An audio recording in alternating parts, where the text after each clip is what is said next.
We are Nightmare Esports and we are representing Laos. Last year, we don't know what we were doing. Right now, it's more different because we are disciplined in the game. We have more time on practice. For those team who underestimating Nightmare this time, think good luck to you guys because you don't know what we are capable of doing and how strong we are right now.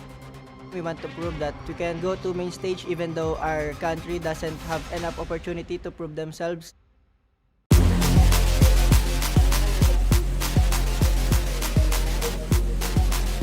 Бид нэр wildcard-ийн багуудыг бүгднэлээ wildcard-аас гараад дэлхийн хэмжээнд тоолж чадсан харуулмаар. Өмнөх тэмцээнүүдийн хожид болохоор надаа айлхаа ерөөсөө басч болохгүй. Тэгээ тэмцээн дуустал хүчээр хичээн чармаалтаар нь тусаж болохгүй гэдгийг заасан.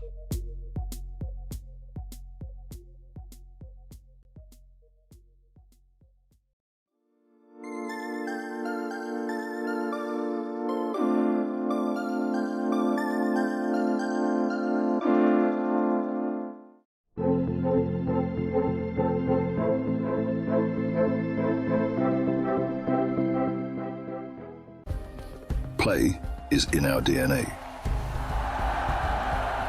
Whenever we let it out, it becomes our superpower. Now imagine an entire city being built to supercharge it. Kadir City, powered by Play.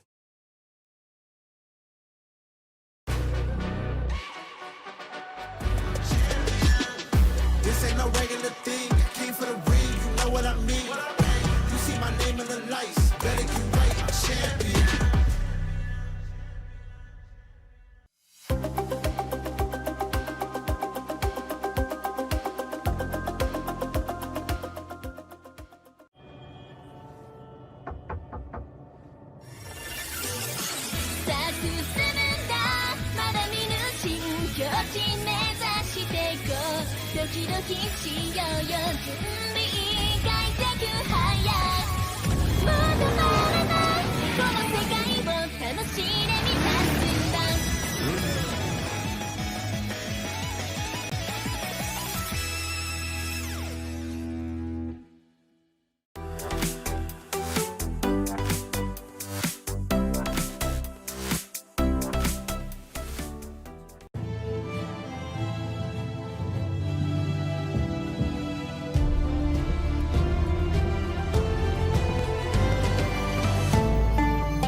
The human body was built to move, not trapped at a desk in one singular posture for 12 hours a day.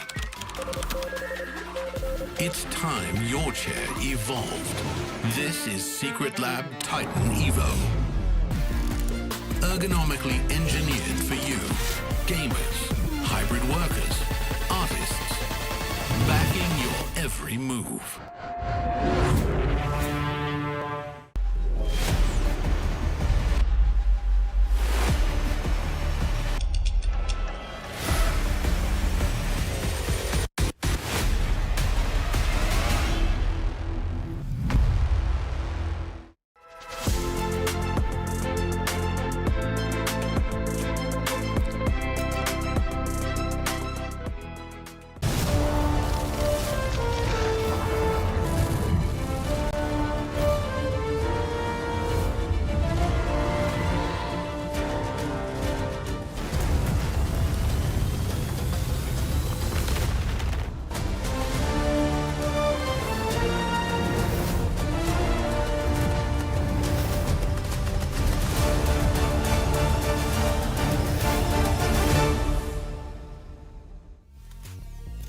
Today we'll actually be having eliminations because now we're at the CGBS, the cross group breakout stage, where now it's a best of 3. And you guys are here at the EWC 26 Mobile Legends Bang Bang Wildcard. My name's FL, alongside me is Mirko as well as Brigida, where we're done with the best of 1s now. Now it's a best of 3. Now even the coaches will be tested on how they will adjust mid-game. So now, Marco, best of 3, how different it is from a best of 1?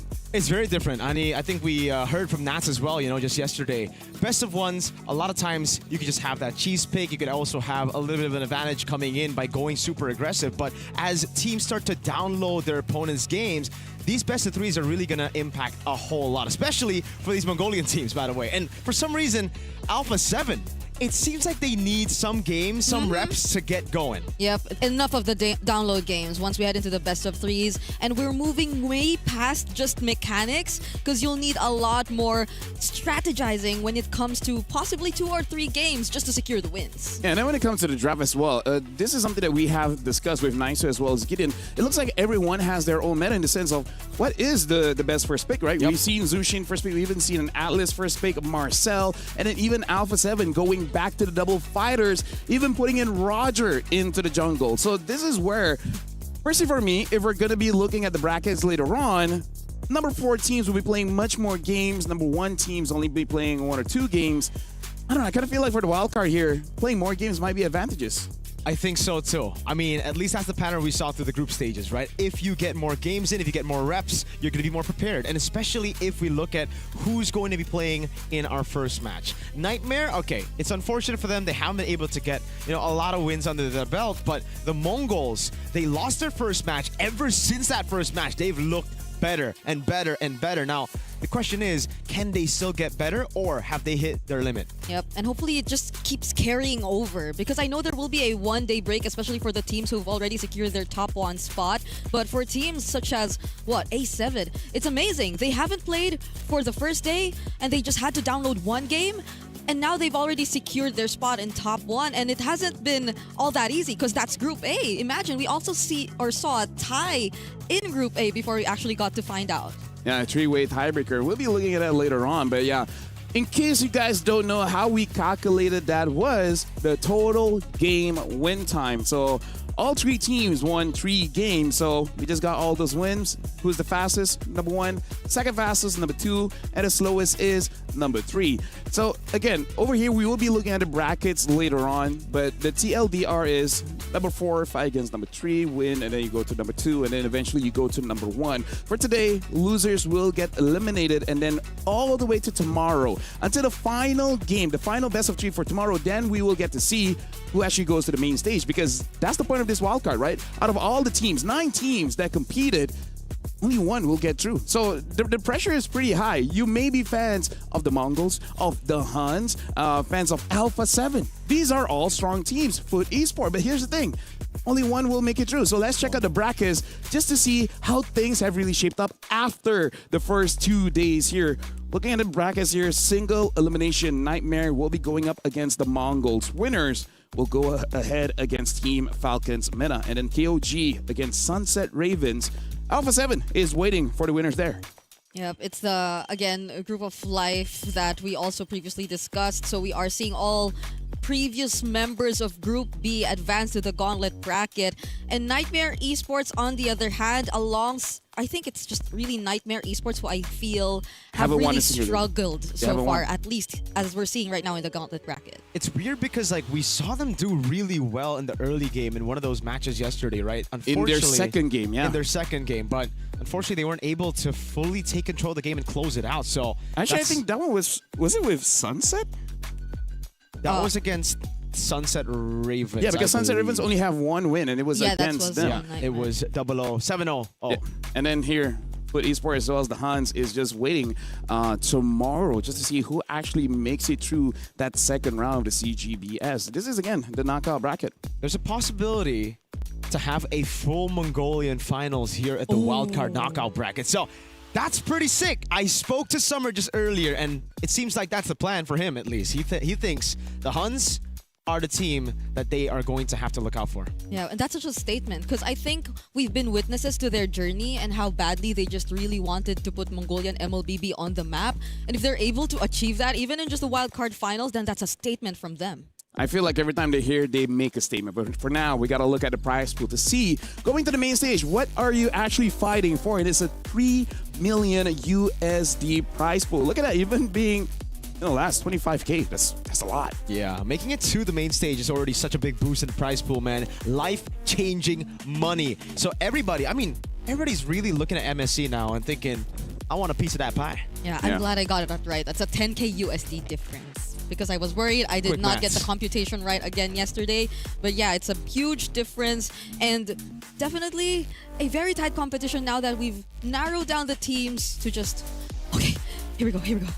How many teams do we have left? No, you don't do Don't do the calculations. We'll just focus on 8. the matches that we have today, which, by the way, for you guys, this is going to be 4 best of 3s for 4. today. Tomorrow we will have 3. What we have, Foot's first fight in the CGBS, and then Hunt's first fight in the CGBS, and then eventually the final best of 3. We get to see who actually makes it over to the main stage. So let's talk about the first match here, right? We're looking at the Mongols going up against Nightmare. The Mongols, it really does look like they have their own style, and then their style kind of changes just a little bit, but not too much. But Nightmare, it does seem like they're scrambling a bit. They're not entirely sure how they want to play. It's very confusing. It's frustrating as well when you've already built such a good lead at the start of the game against Sunset Ravens, and it ultimately didn't pay off in the late game, right? So it comes down to them just being clutch and having the understanding of their win conditions again. Because a lot of these teams coming into the wild card, I think that's what we expected. They will lose track. They will lose sight of what their win conditions are, and that's been just back-to-back for Nightmare. Yeah, I'd like to think that the Mongols are actually going to be okay with that though, because we've seen a lot of their just in-game or throughout the tournament, quote-unquote, adaptation happen and take place. Whereas I think that's been a huge struggle, especially for teams, or specifically maybe even the team that they're going up against, because I know it's just been one day for Nightmare, and they've only played for like 3 or all their series yesterday, but we haven't really felt that much adaptation just yet. Let's talk about this more by looking at the roster, right? Because now I feel like we can dive in and actually talk about all the individual players here for Nightmare. We got Nomad, Jasmine, I did Too Easy for Lexi, as well as Juviana. And again, in this wild card, and I believe up until the main stage at MSC, it's about the EXP, right? If you win, that's such a big advantage for your team. That's so true. Juviana just kind of has to do it. Yeah, I mean, Juviana has been able to do it. It's just outside of the lane itself, right? He's a really good laner, but then when we see him in team fights, he just makes some really weird decisions, going in 1v2, 1v5, taking these bad fights, I'd just say. Yeah, and it's always the type of EXP laner that you should usually pair up against your jungler, because they've been going for the utility junglers ever since. It's just mostly the Akais and Freds. And yet, we haven't really seen that cohesion, which I really think they would want to work on going up against the Mongols, because the Mongols are just so versatile. Like, you will never know what kind of approach they are going to use heading into the game.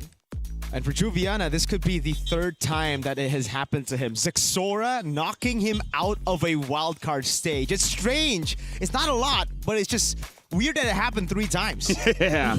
I don't know, Zexora is a bit mean, you know? Speaking of Zexora, he doesn't want handshakes. Yep. He doesn't want handshakes. Or actually, he wants handshakes. Some people don't want to give him handshakes. And because of that, it started his villain era. The right? anti-handshake. The arc has begun. Speaking of, only the Mongols really have kind of like their own pocket meta, you know, liking the Harara and actually making it work. Yisun jungle. Yisun jungle as well. So honestly, drafting against them might be a bit difficult, as we have Mumu, Zexora, Mikey, Ox, as well as K. Even Mumu having an incredible game on the Alice really made Alpha 7 sweat for that one. Yeah, so much influence that they forced teams against them to just really ban out the Hirara completely. Even though we were having like conversations on whether or not the Hirara should be played in tournament level, meta or not. But when you go up against the Mongols, it's just become a non-negotiable that you take it out against them.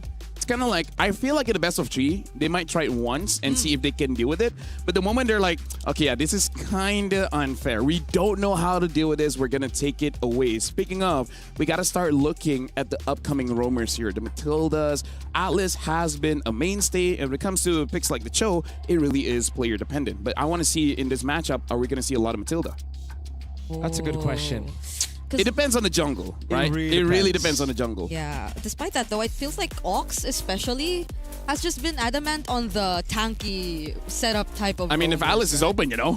Hey, right? That's true. That's true. We've seen him on the Grok and the Atlas for the most part, right? Even though there are a few missed ultimates here and there, It's a-okay. Sometimes you gotta have those misses so that Mumu can get that big throw in a ruin. It's a zoning ult, bro. You need it's a zoning ult. You need a few ones to have a 10, right? You need to miss your choke kick so that your Atlas can get 5. You need to miss. You need to die in my lane as an Atlas and a Cho to get MVP.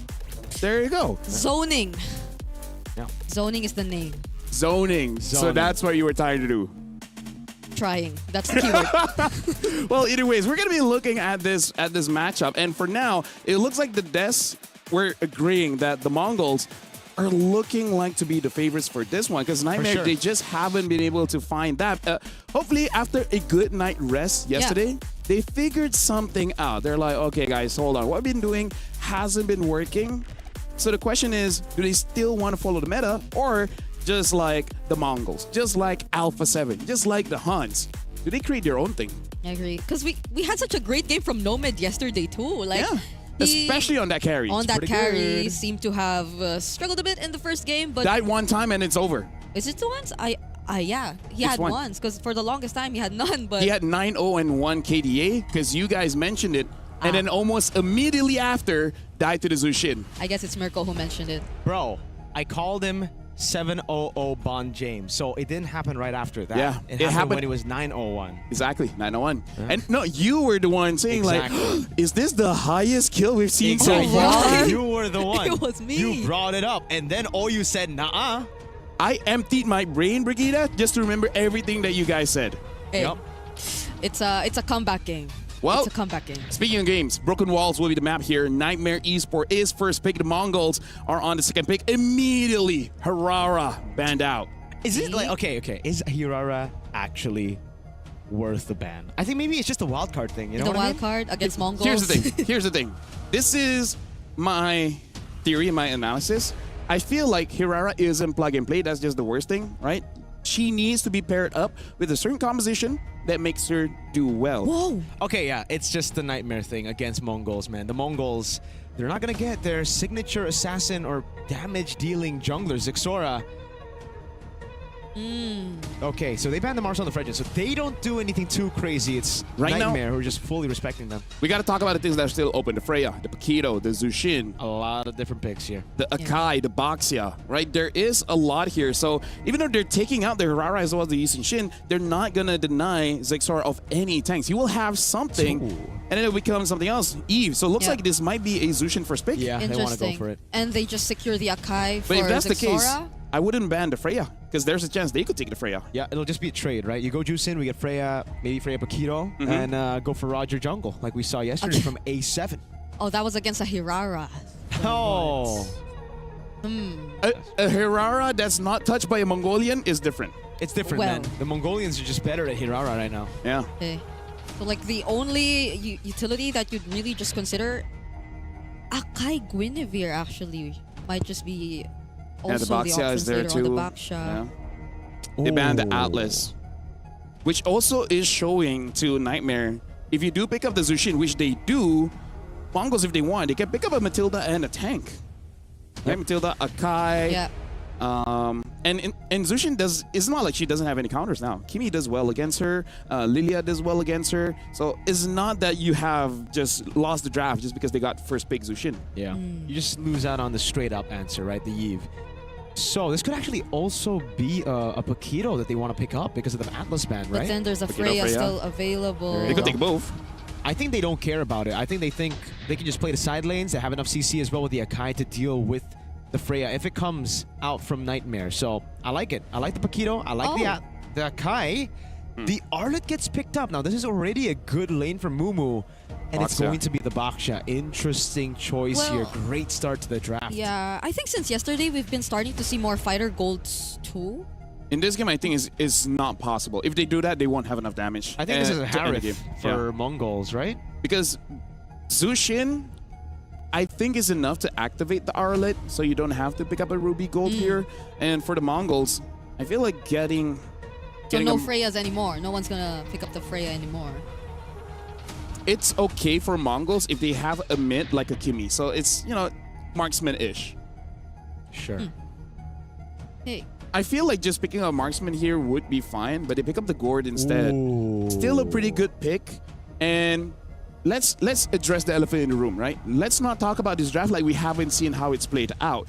Unfortunately, Nightmare, they've been doing Arlet plus Akai for a long time, did not work out. And the reason why they didn't work out is Arlet doesn't play with anyone, right? He just does things by himself. So hopefully that has been fixed now, having the Zushin as well as the Baxia. So if Mongols is able to deal with the Arlet, the win condition of Nightmare is, I would say, cut in half. Yeah, right now I'm just surprised the Phobias went through without getting picked up or banned, so interesting, but all right. The Gourd gets picked up. The Mongols now, are they going to start limiting the Marksman? Or are they just going to leave it open because they do have Red 4? There you go. Mathilda gets taken out. They don't want those fast rotations early. Surprised that I would have thought they would consider that too, because they had like the Gourd and Akai together. I feel like that would have been a really great choice. Also up against the Baksha. But it seems like they have a different plan in mind. I guess it's really Ox just wanting the tankier setup heroes all over again. He's not just going to go for the utility at all this wild card. And speaking of, I think a lot of his options are still left. The Belleric, if Nightmare is just really going dive comp, then could they consider the Belleric? Honestly, yeah, not a bad choice, not a bad choice. But now the Claude has been banned up. I wonder if they want to respect a possible carry as well. Because again, there is a chance that Nightmare is going to pick up a Harif. For Mongols, I think having a Harif for them is going to be slightly tough. Not impossible, but slightly tough just because of the damage profile that they have. It's all skill-based. Yeah. I would prefer for them to have something like a Moskov. I agree. Moskov carry, some more sustained DPS. Okay, for the Mongols. I don't know, for Nightmare, I think it might be also a pretty good idea to start planning out the Grok. I know we didn't get to see the Grok do too much, but this is a very vulnerable lineup to a Grok set. What if K goes Obsidia again? Oh. Yesterday we did see, I believe it was Nance on the Arlet, keep getting RX on the Obsidia. Very obnoxious, unfun. So it's just something that you have to be careful of. Like, you know, even though you have a pretty strong front line, a good Arlet will still be able to catch you. Okay, they ban out the glue. The carry gets banned out by the Mongols. Here we go. Do they snatch the Harith away or do they take the Moskov? Could also be just revealing your roam early. Which I think is still fine. Yeah. So I don't think there's a lot of roamers that can be countered right now. Knowing Ox, is it Grok? Okay. It's Moskov. All right. There you go. You want to save it for last. Nightmare. What is the answer? The Harith pickup question mark against the Moskov. Skill matchup in that gold lane. And then gotta go for your roam. Yeah. It's the Harith. Okay. So is it just the Gatot Kacha or is it like a setting hero? The Marcel's gone. Honestly, I feel like just having another front line just to make sure so that the Baxia isn't alone is already pretty nice. I agree. We have a lot of that. Even though there is a Gourd there, even picking up a high loss, just that early revitalize. Roamer, yeah, early revitalize can make it so that Nightmare just has good control, good tempo at the start of the game. They go Belleric. Okay, so still a revitalize hero, yeah. Technically, they can still go for Kalea. They can play that combo with the Gourd. It is risky because the healing is going to be cut very early by the Baksha. Ox. Cho. Whoa! He wants to redeem himself. He wants to redeem himself for all those missed setups, tectonic charges. Yes. Yep. At least he doesn't die in my lane. Yeah. We'll see if the Cho will die in this lane. Right now, looking at the draft here, it looks like Nightmare, they're still going for their identity, trying to play around the Arlet, and then just in case they do have the Harif. Now, the Mongols, this time they got to go back to the meta, go to an Akai. So with that, Mirko as well as Brigida, this is going to be the first best of 3 in the CGBS here, so good luck for this one. All right, the first best of 3 indeed that we will be seeing here in the third day of the wild cards, and it's an elimination match that we're about to see. They gotta give it their all, and heading into game number 1, there were really good adjustments that we got to see from Nightmare, taking out majority of the comforts from the Mongols. It's a good strat, you know, seeing Zixora getting away with a Harara and a Yisun Shin throughout group stage. Definitely a lack of respect to a lot of the teams in his group, but here, Nightmare, they know it's all in or nothing. They know this is an elimination match, so they gotta go all in, and the Mongols, They're gonna have to play something that they haven't played in a while. Yep. Whoa! Oh, he's using the new skin! Ken skin on the Cho Ox. Oh! You know what? I feel like the Mongols are just chilling now. Because, like, they should have just picked Guinevere. Hey.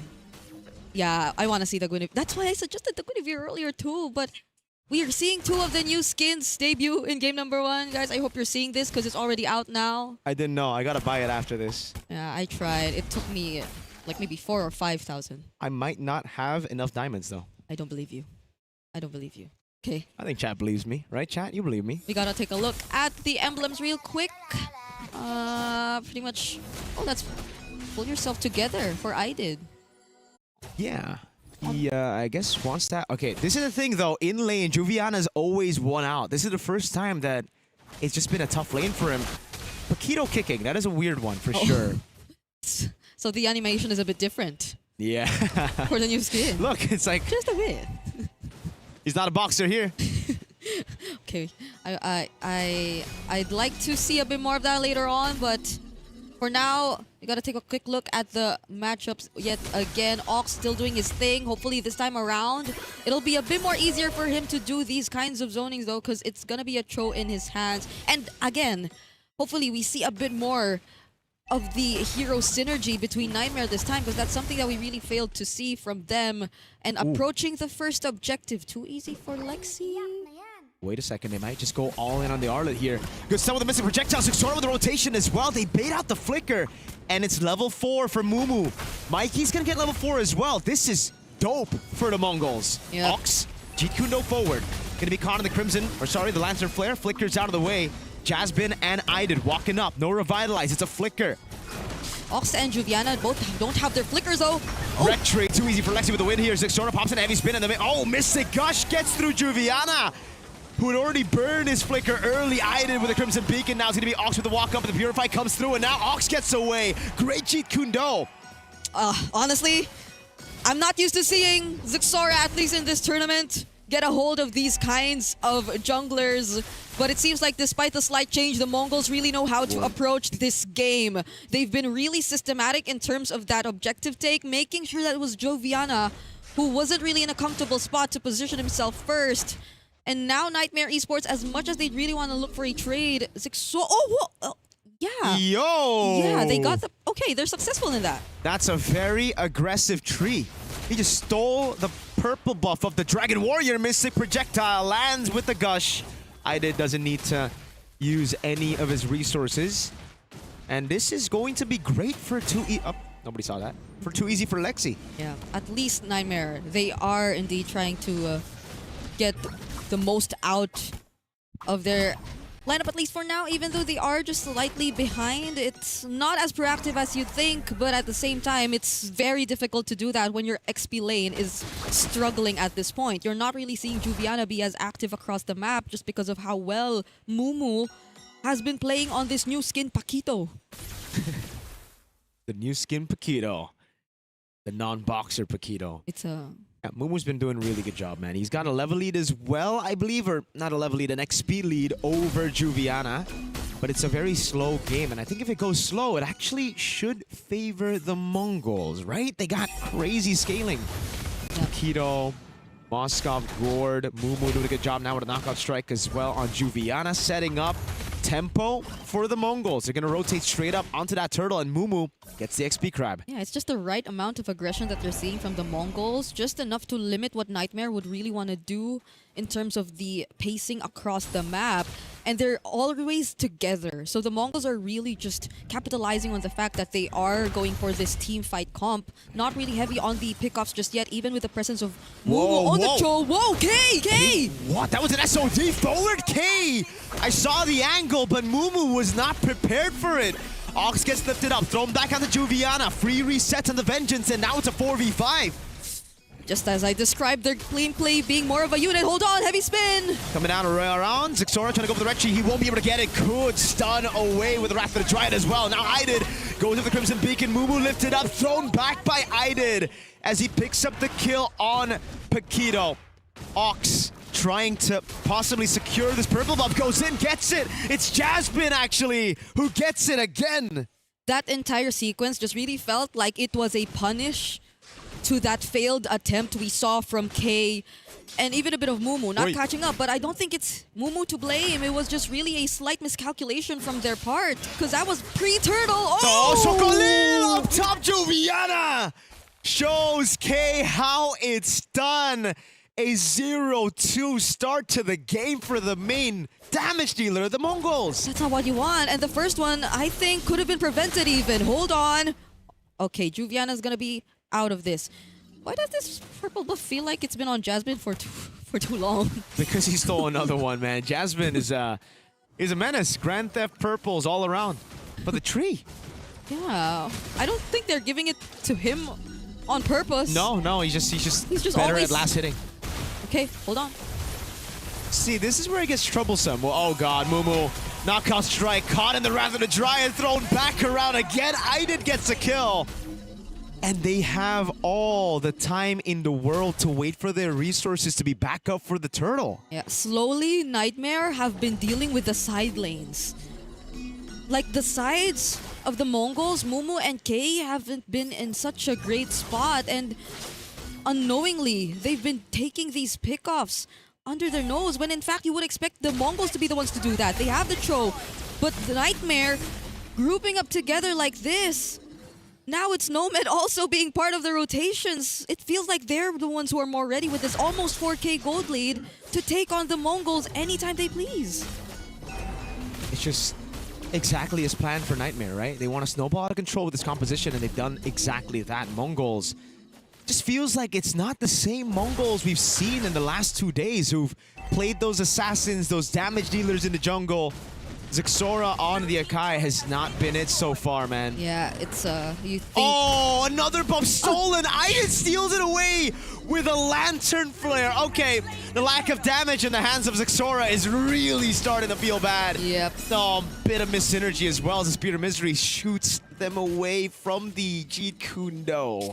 This is also another download situation for the Yikes. Mongols, you know, but it's in a sense that they're forced to play a different kind of lineup, a different kind of jungler, and you're starting to feel it. Like, this is not the most comfortable they've been in the wild card. Hold on. God. They're gonna go all in. Heavy spin coming down as well, but look at the Wrath of the Dryad already there. Mikey pops in the Mystic Gush, but it just tickles. Too easy for Alexi. They're just gonna run them down through the tier 2, and now they'll take the tier 2 as Mumu at least gets a bit of compensation. Let's take a look at this. Zixora can't get it, but this time at least it's not Jasmine. At least. It's not the Belleric, it's not the tree, but it's such a struggle for the Mongols. Like, you'd really want to see their combos put together. You'd really want to see the kick into the Mystic Gush.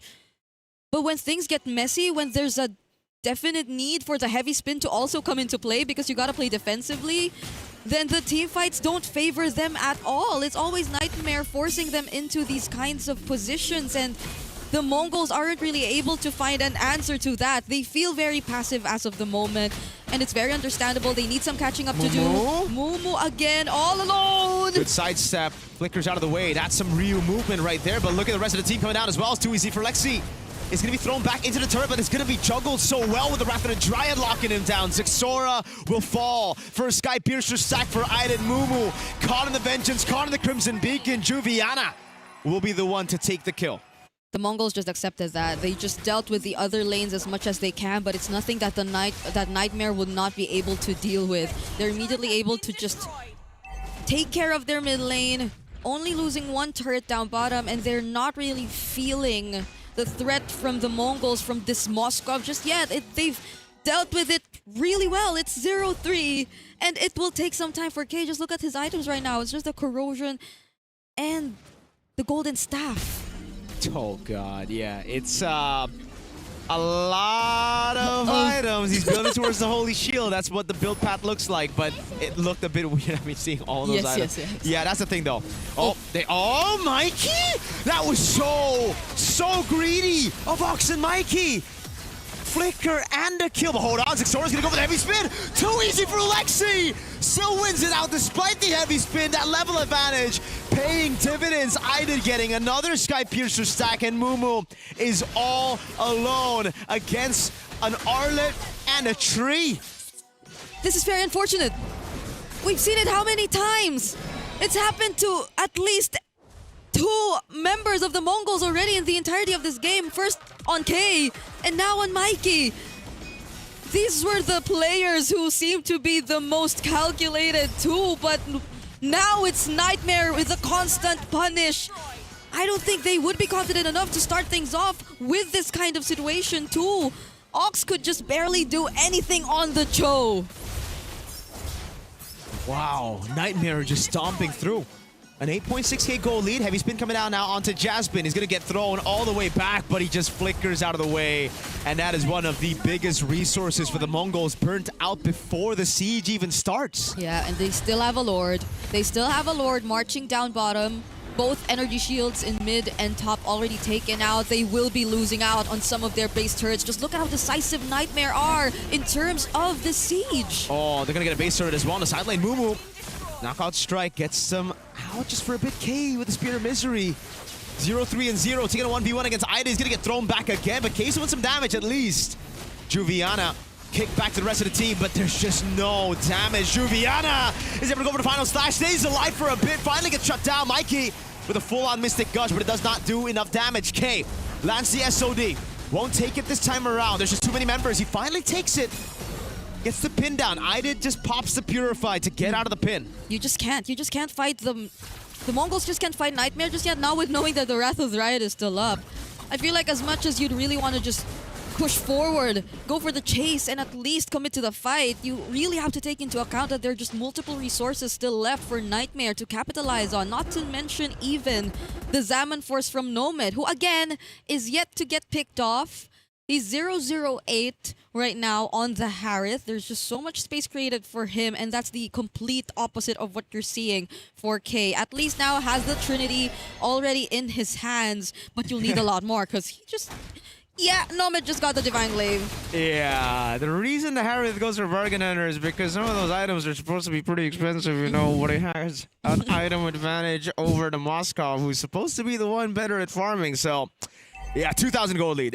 Basically, what I'm trying to say is it's kind of cooked. Yeah. We're trying to look at the potential angles right now for the Mongols. I think they're trying to play around with the map. Yeah, might just go for a pick off as much as they can, but do they have the damage? I think it's wise to go on Jasmine. Mumu. Oh, now it's Oxu, the Street Fighter. Ryu and Ken! Both gonna fall. It's a Sky Piercer stack for Aidid. Yay.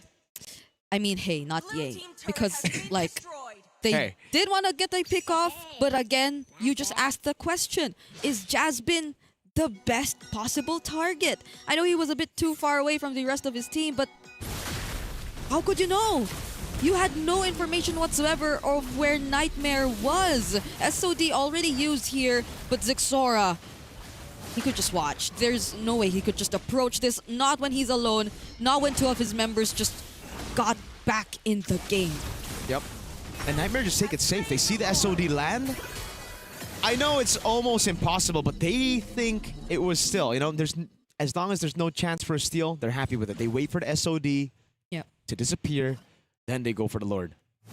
And I also feel like the Mongols might have just wanted to at least go for that play in case they aren't, or in case they just really had to let go of the Lord. But now that it's failed, they lose on so much more. And okay, we're taking a look at the damage dealt rankings. Look at the sides. Look at the difference between how Nightmare have been able to play their sides as compared to Mongols.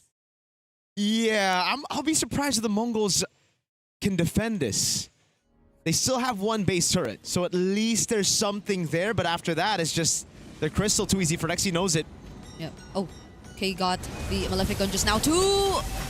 Diamond Force. They use all the resources on to the base turret up top, so the Lord should be cleared out here. Mumu gonna do a good job clearing K as well, piercing through them.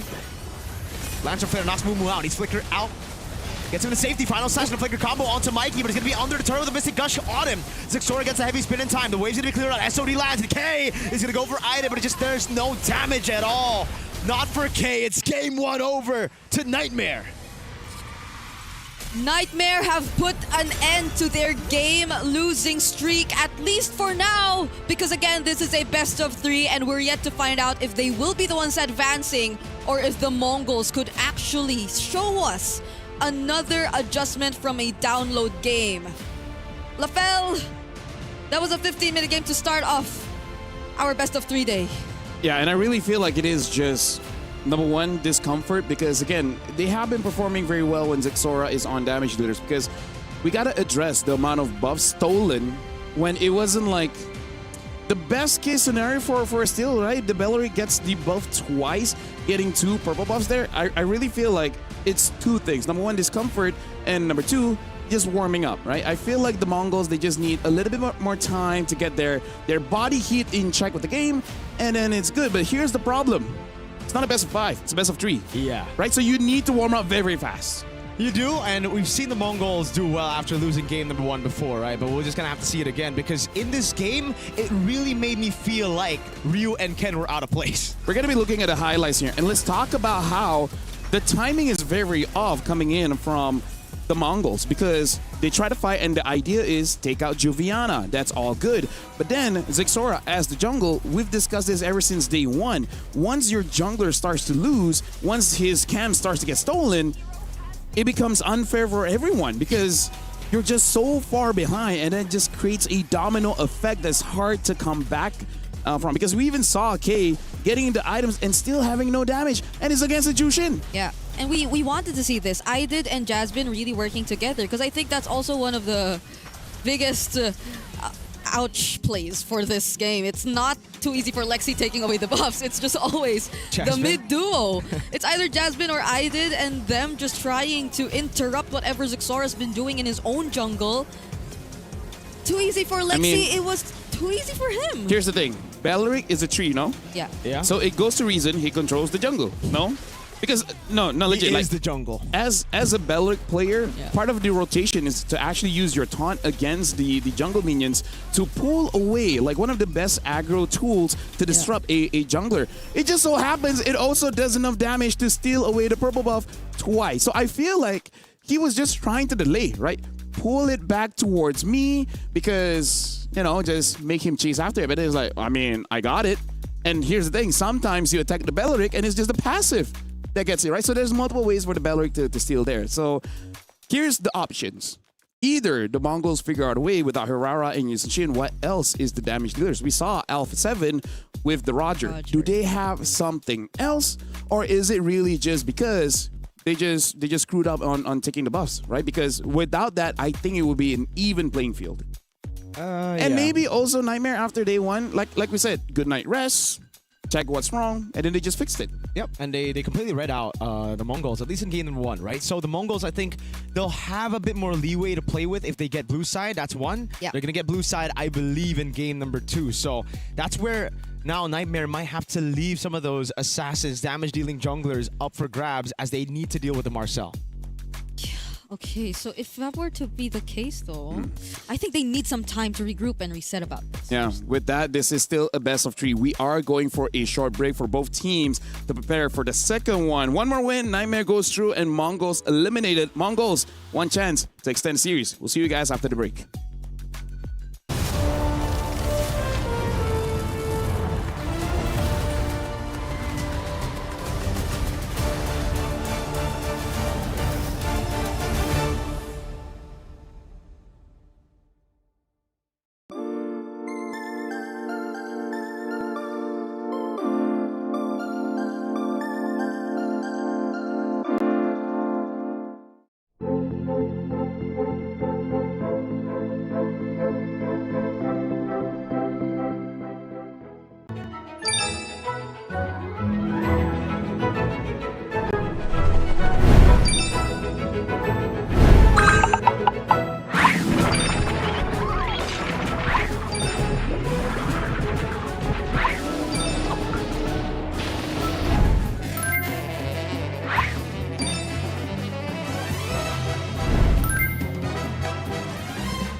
Welcome back. Nightmare, they stick to their guns. They still want to prioritize the Arlet, and now it has worked out. However, for the Mongols, they were forced into an uncomfortable situation and they could not recover. Welcome back. Lafel, Mirko, as well as Brigida. We're about to jump into game number 2, Mongols against Nightmare here. Do you feel like Zixora might still just have to get used to playing tank jungle very, very fast, or go back to something like a Suyo, maybe even a Lance, maybe even a Haya?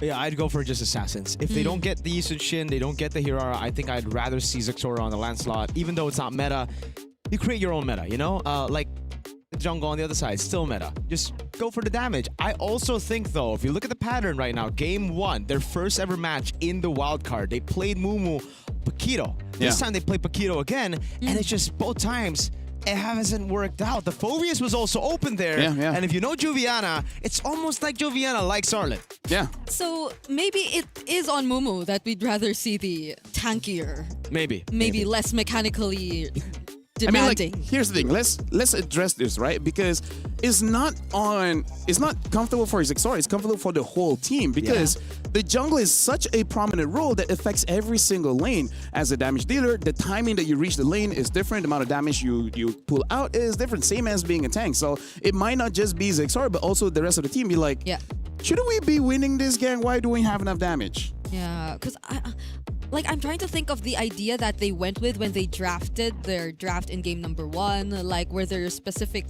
combos that we should have seen but we failed to see? Because the movements that they did around the map, I feel like we weren't really able to see the value out of it. I feel like at least in the beginning, they just really wanted to go heavy in the objective fights. But when they failed, they've been losing on buffs. And then we don't know what's next. Because I feel like the Akai was also a deny, because I think they had an inkling feeling that the Arlet would be picked up, so they pick up the Akai. But instead of double down by picking up Phobius as well, they're just like, nah, Paquito's new skin, you know, we gotta try that one. Yeah, because it's honestly, if you look at the composition, it's great for early tempo. It's great for you to get into the turtle first, right? And that's what we saw. Mikey rotated up top, got level 4 together with Mumu, and they even dealt with a mid wave just with the Cho already. It's just they didn't execute Turtle 1 well. They used the heavy spin, they used some of these resources in a way where it wasn't for the neutral objective, but rather for the fights, and that's exactly what Nightmare wanted with the Baksha Arlet. Now, question for Brigida, was that a very tough game for the Cho to play? I mean, like, the Bellaric is there, you go in, you might accidentally get caught. Yeah, I completely understand how he feels. Like, when he was so desperate to at least find a pickoff, he saw Jasmine, and he said, maybe this can be the guy. But it was not. I wouldn't do that. I mean, I would do that. I would be the first one to do that. If I were the Cho, I would be the first one to do that. Right? I wouldn't do that, but you know. To be fair, she wouldn't do that. She would walk to lane, though. Oh, I would do something worse. Is that what you're saying? You know, worse or not, it's up to perspective, right? Let me just say, you are one of the best roamers I've ever played with. The only thing is I don't play with a lot of roamers. So now going into game number 2, Nightmare, nothing really has to change. The question is, do you think Mongols will have this foresight to be like, let's just ban the Arlet and see what else they got? Just pick the Phobius, bro. I feel like at that point, you just try to counter the Arlet, right? Because, hey, Sunset Ravens got it. They did it. They countered Alpha 7 on the Arlet with the Alice, and then there was just no coming back for Alpha 7. Boom. They could have just done that. Boom. Yeah. And it's like Mumu needing to do less. Maybe he was also uncomfortable that Paquito was kicking. Maybe. You have a heavy left punch with your kick. I think at this point, it's just the utility jungle. It's just so off because I understand why you would want to go Paquito if you'd have something like a tank in the jungle. The thing Fredrin is great. But Fredrin was bad. I know. Yeah, so maybe Guinevere. No, they don't have the combo. They don't have the combo. And also if like Ox just really wants to stick with the tanky roamers. Yeah, maybe just the Grok next time. Yeah, maybe. Or the Gato Kacha. Or don't ban the Atlas. Because look, that's an Ox hero. No, here's the thing. They themselves banned the Atlas, and I thought, okay, Paquito as well as the Freya, and then like either a Kimi or something else in the jungle so that you have a basic attack damage hero. But then no Freya, which is very weird for me. But now, looking into the players here, Nightmare, they have the momentum. Imagine how amazing it would be for them. After day 1 for them, having 0 wins, and then all of a sudden, here in the CGBS, getting a 2-0 victory against the Mongols, which, by the way, had a 3-way tie for number 1. Yeah. Let's put them into perspective here. How is the number 4 team of Group B, almost defeating the guy that almost became number 1 in Group A. Yeah. And it's crazy because we thought Group A were a lot better than Group B. Makes you think, huh? Oh, there you go. They banned out the Arlet. And this is dangerous grass. The Mongols will be first pick. Blue side Nightmare second pick. Still banning out the Harara for Nightmare. And like Mirko has said, Mongols banning out that Arlet. I feel like that is already a very good start. I agree, Raphael. Now you stop that. Hey. Hey. Yeah. You know what? I'm going to change my name to Summer. Summer? It fits you for some reason, It fits me, right? Yeah. Is it the complexion? No, it's the Juicin ban. Yeah. Right. Yeah. For context, they banned out Eterna's hero. Summer did. Summer Yeah. did, not LaFell. Do you know why I did that? Why? For Brigida. Why? Because if was Eterna got her comfort, she might get the MVP. Ah. But because she did it, who got the MVP? Brigida. There you go. See, After dying in my lane. see, You got a pop point. See, yeah. Brigida, you don't know this, but you my boy. Wait. You my boy. Thank you. Yeah. Thank you. There's another B word, but I'm not gonna say that. So you my boy. Boss? Yeah. Yeah, right? Okay. Eterna's my boss. No, Eterna's his boss. She's gonna cut his pay. Bro. I know. I discussed with her, and she said she'll reply the email eventually.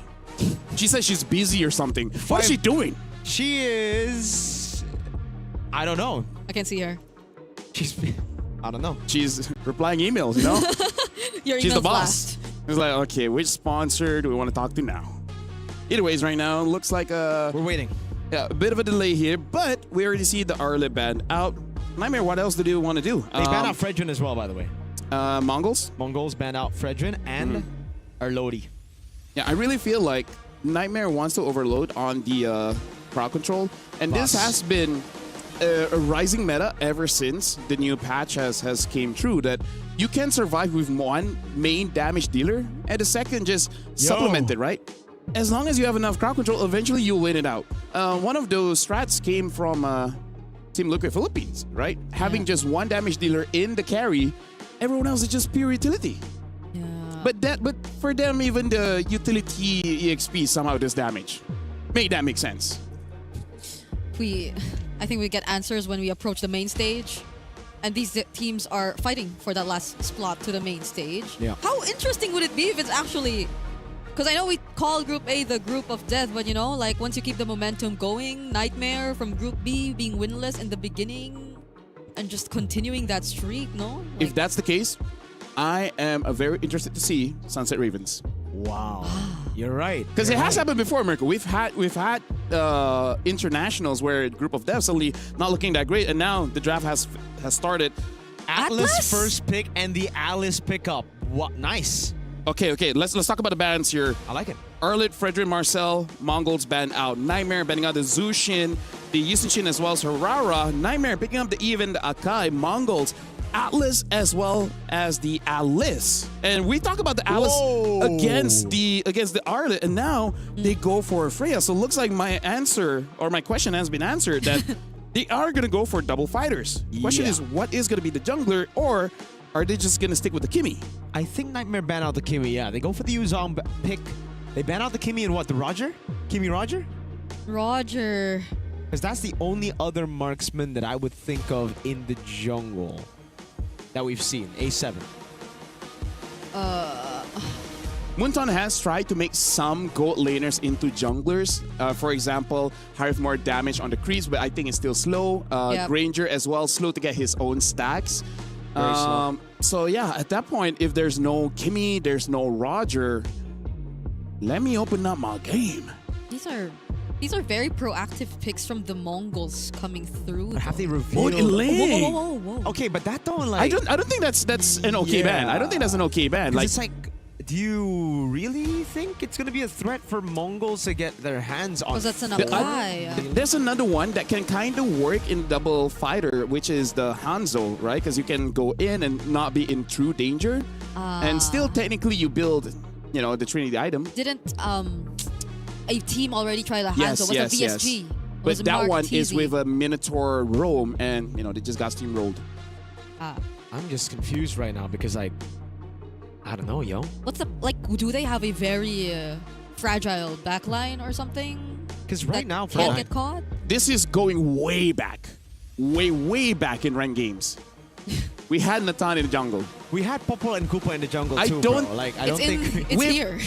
With a Yuzong, I really feel like they shut down any marksman in the jungle. So I think they just got to deal with an assassin. Yeah, no. By the way, it is very weird that we see Popo and Koopa in the jungle a lot here in the EU server. I don't know why, but hey, Gives us quick games. it gives us very easy games. The Mongols. Yeah, for Nightmare, I think it's just a carry pickup for them, right? They just play pure front to back against this composition. Very tanky lineup. Pick up a possible... I don't know what they go for last They can pick up a pick, roam actually. here just to save their gold lane. There you go. They That's the still- carry. They go roam last pick. Well, Kimmy and Roger are still open, so they can pick up Kimmy in the mid and then just an assassin in jungle. Because I don't know how much Xor has practice on a Roger. Yeah, if they want Prior, they can still go for Cho as well. The Claude is open, but the Mongols already have a Freya. And They already have an Alice. Atlas, so I don't think they can pick up. Also, there's Suyo. It's Kimmy. It has to be Kimmy. Right? Ooh, this is just a brawl comp. Yeah. Yeah, they're gonna be pretty bad at sieging. The Kalea Oh. comes in with the carry. And now, honestly, the Valentina is going to get overloaded. I think the default is going to be either the Eve or the Akai ult. But hey, in certain Yeah. situations, Kalia is going to be there. I got to say, Nightmare have a very synergistic draft here. Like, every hero here works together very well. Compared to Nightmare, it feels experiment-ish. With that being said, this is Mongols' last chance here to extend the series. Mirko and Brigida, it's your turn. It seems like it is going to be quite a brawly start to game number 2 between the Mongols and Nightmare Esports. But we got someone who's, I think, very much used to these kinds of fights. You know, like, I don't think this is something that's gonna be new to you. And we are about to witness that heading into this game. Match point for Nightmare Esports. Let's see if the Mongols are able to find their way around with this draft. Who, by the way, feels indeed very synergistic, as mentioned by Lafell. They've only got one shot, man. The Mongols are a game down. And folks, this is match point elimination match. If the Mongols lose here, all their effort of going 3-1 in their group goes home with them. Yeah. Not gonna see them really extend their hopes of making it further, apart from their breakthrough runs that we've seen in their recent international appearances and their hopes of finally making it to the main stage. Now it is up to them. Oh, what? K. Wow. K has been, I think, in laning, even in game 1, has been very aggressive, sometimes a bit too much. Yep. He's doing a good job here, though, against a carry who actually should have a pretty good time against the Freya. But it is what it is. Nomad knows exactly how to play the carry too. Last time we saw him, he only died once or twice, but he went 9-0-1 before he died. Yeah, even earlier. Nomad was, I think, almost deathless, Bang. or if not deathless in that game. And I think in this situation, K definitely can afford to be the more aggressive one in the laning, considering the hero that he's got his hands on. Oh, God. Whoa. Mikey's taking a beating, and the regen gets procced by the basic attack. He's going to have to recall. Oh, man.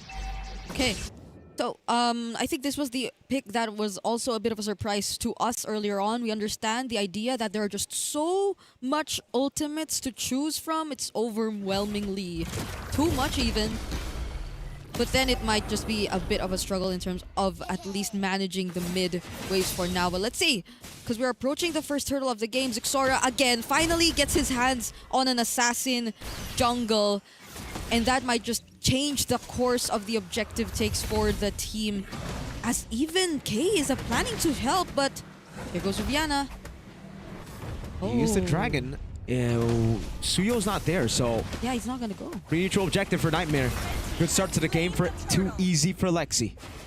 Mongols didn't really try to go for anything apart from the opposite jungle camps from Nightmare around the top lane, because not even Nomad seemed to be a target, and apart from that, he did really do his best to keep himself safe.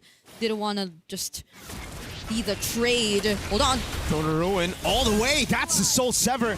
But it's a 1-for-1. Zexora's going to get some gold over on his turret, either with rotation already into the bottom lane. But Zexora He's picked up quite a bit. 176 on top of the gold he got there. Ox with just a bit of zoning to make Aiden miss a few minions in mid. Okay, now they're gonna show up in too easy for Lexi's buff. Not enough to steal it away like what they did towards the Mongols in game number 1 though. But at least the Mongols, despite not being able to secure that turtle in the first objective, have found a trade down bottom, although they also did lose Mumu in the process. So we get back, farming for now, and at least they're keeping it really careful since we are going to expect the team fights to be the ones that really matter, at least in this fight, considering their lineup. Yeah, a gank onto Mumu. Don't think it's going to be too good here. Alice, very, very tanky. Ox, just with the rotation. So, at this point, again, we see Mongols with a lead, despite the first turtle going for Nightmare. 2 Nightmare. Mikey, with a heavy spin, trying to bait out some skills. Blade Surge. Zixora's going to try to steal this, but he's got to be careful. Jasmine has a jump. So, yeah, it'll just be given to Lexi. They're not really forcing anything. Nope. They're not forcing the fights. They know that they shouldn't. They will have, and they can afford to do that later on once they're definitely grouped together and when they can just get the most out of this team fight comp. But as of now, when you just see isolated members, then I don't think that is going to be the go-to. Whoa. That was a Sky Piercer pickup? Yeah, so I wonder if it's a Fury Hammer Sky Piercer straight up items for Zixora. Or if it's... Did he finish a Hunter Strike? I don't remember seeing a Hunter Strike, right? Yeah. Glowing Wand also built up. This should be the proper time right now. There you go. It is Fury Hammer straight to Sky Piercer. This is the make it or break it moment. If Mongols can somehow get a snowball going from Turtle 2, it could be very good for them. Yeah, Mongols might just pick up the pace right now because it has the Sky Piercer already. Mumu gets dragged in!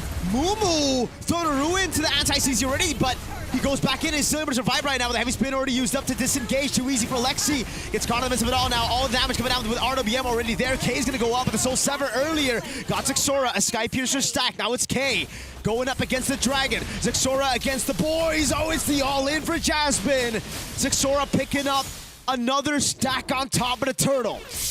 At this point, as long as Zixora is having a good time, I think the Mongols would be very much okay. This double fighter setup is really built to play around him. Oh, K barely made it out alive! Hold on now, cool! What a kill by Juviana! Furious dive with the tail, and he gets to kill it. Even here, he's doing a good amount of damage. He takes K down with him! The DOT! Oh god, a disaster for the Mongols. Both the carries taken out by Juviana. It's just said as long as things are okay for Zixora, but here we go, That's Tsunami why Slam. you don't say it, man. We gotta be careful with our words, because just now, that lead we talked about for the Mongols, it's still there. It's still there. It's not big, but, you know. Yeah. Okay. It's tough now. The Nightmare slowly, even though it's the Mongols who we're expecting to really be the team fight comp, the way that their sides have been playing this series so far is just, it seems very calculated. Nomad, it's not too careful, it's just the right amount of being careful up until the moment that you really get that power spike that you need from him. And even though it's K who's trying to be a bit more proactive in the fights, you don't really get to see the value out of it once Nightmare goes for the punish. Here up top, okay. Oh god, Fatal Links as well. The Purify coming down. Nomad's doing a lot of damage over on K, but all of the health bars with a heavy spin is enough to take both of them down under turret. Mongols with a win. Oh, with a turret too easy for Lexi. Tries to go for a gank up top, and this means that the Mongols will have enough time to set up for the turtle. Heck, they're just gonna go for the mid turret. Zixora is already on it. A few hits will get it down. Too easy for Lexi. No heavy spin. This should be free for Mongols. And I just said that Nomad was careful before that pickoff happened. So it's happened twice in a row. Yeah, maybe it's just tough, man. Soul Sever Red Tree. Oh, Mikey is the one that gets it out. Zixora's gonna be chased down. Oh god, Tsunami Slam. The Throne of Ruin locks all of them out. Zixora goes down. Furious Dive now onto Mikey. He's trying to run away, but the headbutt knocks him in place. Case doing a lot of damage, pops in the back with Descent. Ox is running away, but Juviana is trying to go for the kill. Dragon Tail doesn't land. K gets a kill on Jasmine. And Nightmare gets the winning team fight as they look to siege the mid turret. Nightmare's just too tanky. I mean, even if even if you just really want to go for the setups, even if you want to look for the fatal links for Ox, I think even before you get to find that, there already is the presence of Black Dragon form. Yes, they did get the turtle, but once it was actually Nightmare ready to take on this fight, I mean, they had majority of their crucial ultimates up. It's mostly just really Juviana making so much things possible for his team. There's no direct answer to Juviana just yet, at least in this game. This is looking very scary for the Mongols, but then you look at the lead, and Nightmare don't really have the goal lead. Yes, they have proper scaling. Yes, they have good clear. But the Mongols are still strong at this point, right? They still have that power spike going for them, that mid-game power spike. So, oh, Jasmine? Tsunami slam onto Ox. He gets there. They bait out 3 big ultimates. Mikey? Yeah. Flickers in forward, Soul Silver Retry. It's a win for the Mongols because they got a camp. No casualties. No casualties. No right? casualties, Yeah. just a camp that they were able to secure, and possibly even a turret, so this could be a big win for the Mongols, because that's the mid. Oh, Petri! Mikey with a walk-up as well. He dashing forward. A Black Dragon form comes around, and Mikey might actually have to go down to the DOT! Juviana, a beast on this Yutong! Walks up, gets covered by the links. That's Ixora with a Sky Piercer stack. K in the back, cutting them off. Now a jump from Jasmine to keep him alive. Too easy for Lexi. Will fall to Zixora. K in the back, gets baited out, takes a turret down. Zixora wants more, but it will just be a win for the Mongols, 2 for 1. Okay, Nomad a bit too late to join that, and now the Mongols could just immediately head to the Lord and take this for themselves. Too easy for Lexi is not going to be back in at least 10 more seconds, but Jasmine still goes in! With a jumper to Tsunami Slam, but Ox is going to go to the back. Perfect match as well. Nomad doing a lot of damage. Zixora, you need to go for the retry here. He gets it in time. Mumu blinks to the back, gets hit with the Queller. They go in on Nomad, but the healing's right there. But Zixora gets the Soul Sever right on Jasmine. Another Piercer. Nightmare really want to keep fighting. And I feel like they do acknowledge the fact that Nomad might be in that condition to do so. And even if they didn't really get the Lord or had barely little chance to secure the Lord, I think that would have been okay, especially if they got a kill, but they didn't. At least Mongols are able to keep it tight, but this is already Zixora bouncing back from that pickoff we got to see from him earlier, already with 39 Sky Piercer stacks as well. So it's not going to be an easy task to just take the front damage if you're from Nightmare, and they are having a Lord up top. So this is going to be a Lord Siege that they will capitalize on, definitely considering their lineup. Oh! Fatal Links on Jasmine. They're going to go for the kill, and they're going to give it to Zixora. 49 stacks. Heavy spin already used by Lexi. Zixora with the turret. Mumu! Throwing a ruin. A Purify out by item, but he gets taken out by K. He purifies out to the way. Ox, perfect match. No Fatal Links. Juviana walks back up, pops in a dragon in the air. Is going to go very low. A Queller to take him down in the skies. They still are able to take down base turrets even before the holy shields get out. They now take one down bottom, and they're in the base. Oy. Ox with the walk up, he just dies to the crystal. Zixora with a Soul Sever. This time he's gonna charge it. Oh, Zixora! A monster kill as he surges past everybody to assassinate now, man. Makey gone to the Void Blast. Good sidestep. Now it's Mumu again with the Blade Surge coming down. Zixora is right there to throw in a ruin, providing zone. Lexi's low. Blade Surge is Soul Sever. Another stack. The Queller comes around. Zixora is going to try to go for the massive kill again, and he gets another.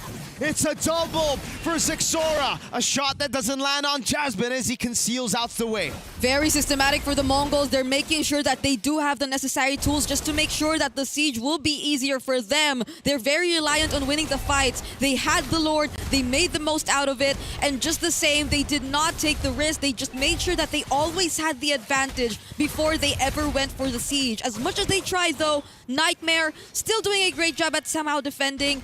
Did have to sacrifice a couple of their players just to do so, especially Juviana. But now you're starting to see how Mongols are getting that damage. The necessary amount of damage, mostly from Zixora, a bit from Mikey too, but even K in the late entries, and wow, full stacks. On the Sky Piercer, Zixora. I never want to see you play utility jungle ever again. And it's not because the utility jungle isn't good, it's just you're really good at damage dealing junglers, bro. Oh!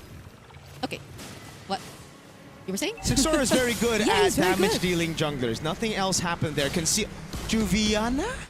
Okay. There's a So Lord. at least it's a trade, right? Ox already used the Fatal Links, but the Dragon has already used as well. Jasmine!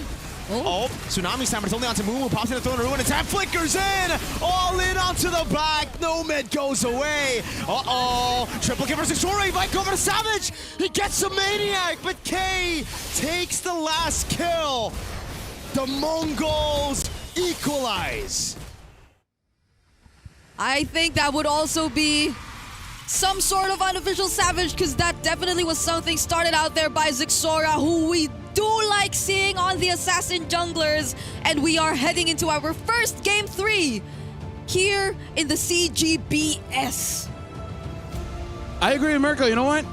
Zixora, don't play tanks anymore, man. Please. Unless that tank can have a BOD, a Sky Piercer, a War Axe, maybe don't touch it. In fact, if you can somehow get a Fredrin, I want damage items on that battle. Fredrin in his battle. Because here's the thing.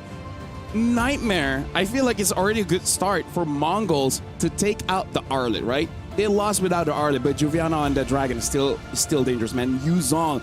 I was questioning Juviana, but hey, today he really locked in. And now it really does seem like it's part of the draft. The team that walks away from their identity will lose it. Yeah, I agree. Juviana did lock in, but towards the end, I think It's the rest of the team. I feel like he did fine. Like, I feel like the things that he did will, how do I say, cover any of the mistakes that he did. But let's talk about how amazing Sora is, man. Zixora, that early As I say that he died, start. but you know. Even in the replays, your caster cursing, bro. All of us. Here's the thing. If we are in the JJK universe, we're S tier, man. That's true. Yeah. We'll all be special grade. We are special. What are you talking about? That's true. Looking at the game here, the tempo is different just because Zixora this time is able to fight back in his jungle, and then he's able to assassinate. That's the biggest difference when he is on those assassins compared to any other player that is on the carry role. He can get those targets, right? He knows the primary one that will help the team out. And yeah, Momo just stay on those tanks. I think Momo did do some mistakes here and there, but as a tank, you just need the frontliner. You need the frontline. You need to create that disruption so the damage dealers can deal free damage. If there's one thing we saw from Mumu this game, is that he's really good on the kinds of heroes that just play for the team, or like just provide setups for the team. He's very selfless, because in the few moments you saw him on heroes that had to go for 1v1s, I think that's where the opponents were just really able to punish and capitalize on the EXP lane matchup. I do have to say though, I have a friend, wise friend. He said last year, in fact, that if he picks up a Suyo, that's where he's like, you know what? I don't trust my team that much. I can solo carry. And with 15 kills and a Maniac, I kind of feel like Zixora is in the same wavelength. You know, I don't know if my friend is watching, but Mr. Frederick, I can see the wisdom that you have provided. And I can see. You pick a Yusin Shin if you trust your team. You pick a Suyo if you don't. But hey, it was banned out, so what are the options does Mr. Zixora has? To put a trust all on himself. And it worked. Be an egoist. Egoist. Not, you know, but you know what I mean. So he does play jungle. Who? Mr. Frederick? He's pretty good. He's a bi laner. He doesn't want to play jungle with me. A bi laner, bro. He goes either the jungle or the gold lane. Yeah. Why does he want to play jungle when I'm playing? Because the meta is very boring in the jungle. Well, we'll ask Mr. Frederick when the time comes. For now, we will be going for a very, very short break. This is going to be the final break for both these teams. After this, one goes through, but one gets eliminated. We'll see you guys after the break.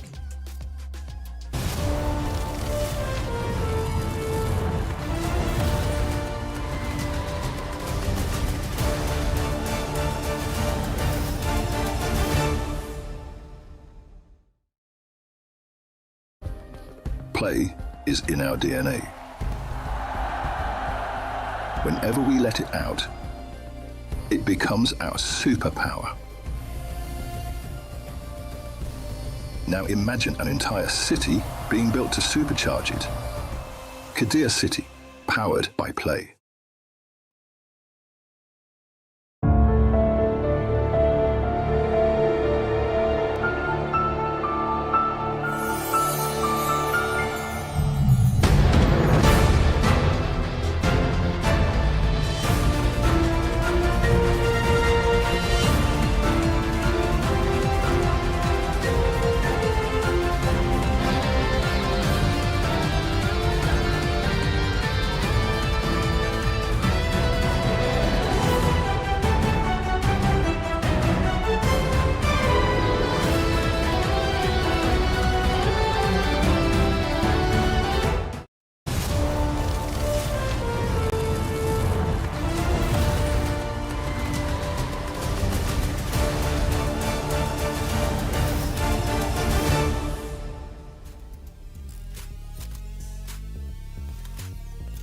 Welcome back. This has started as a best of 3, but now the score is 1-1 as 6-7. Look at the full screen here. We got Mirko as well as Brigida. I don't know what you're doing. I don't know what you're talking about. I did nothing. Yeah, well, it was all Brigida. Now, here's the thing. This is now going to be the final game between these two teams.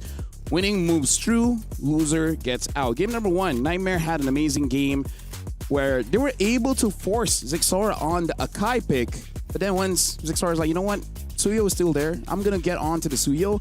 And now they look amazing. Let's recap some of the early picks from the Mongols early on. First picking the Atlas and then following up with the Atlas as well as the Freya. That's a pretty good setup for, I don't see any jungler. Even the ones that we thought would get banned didn't get banned.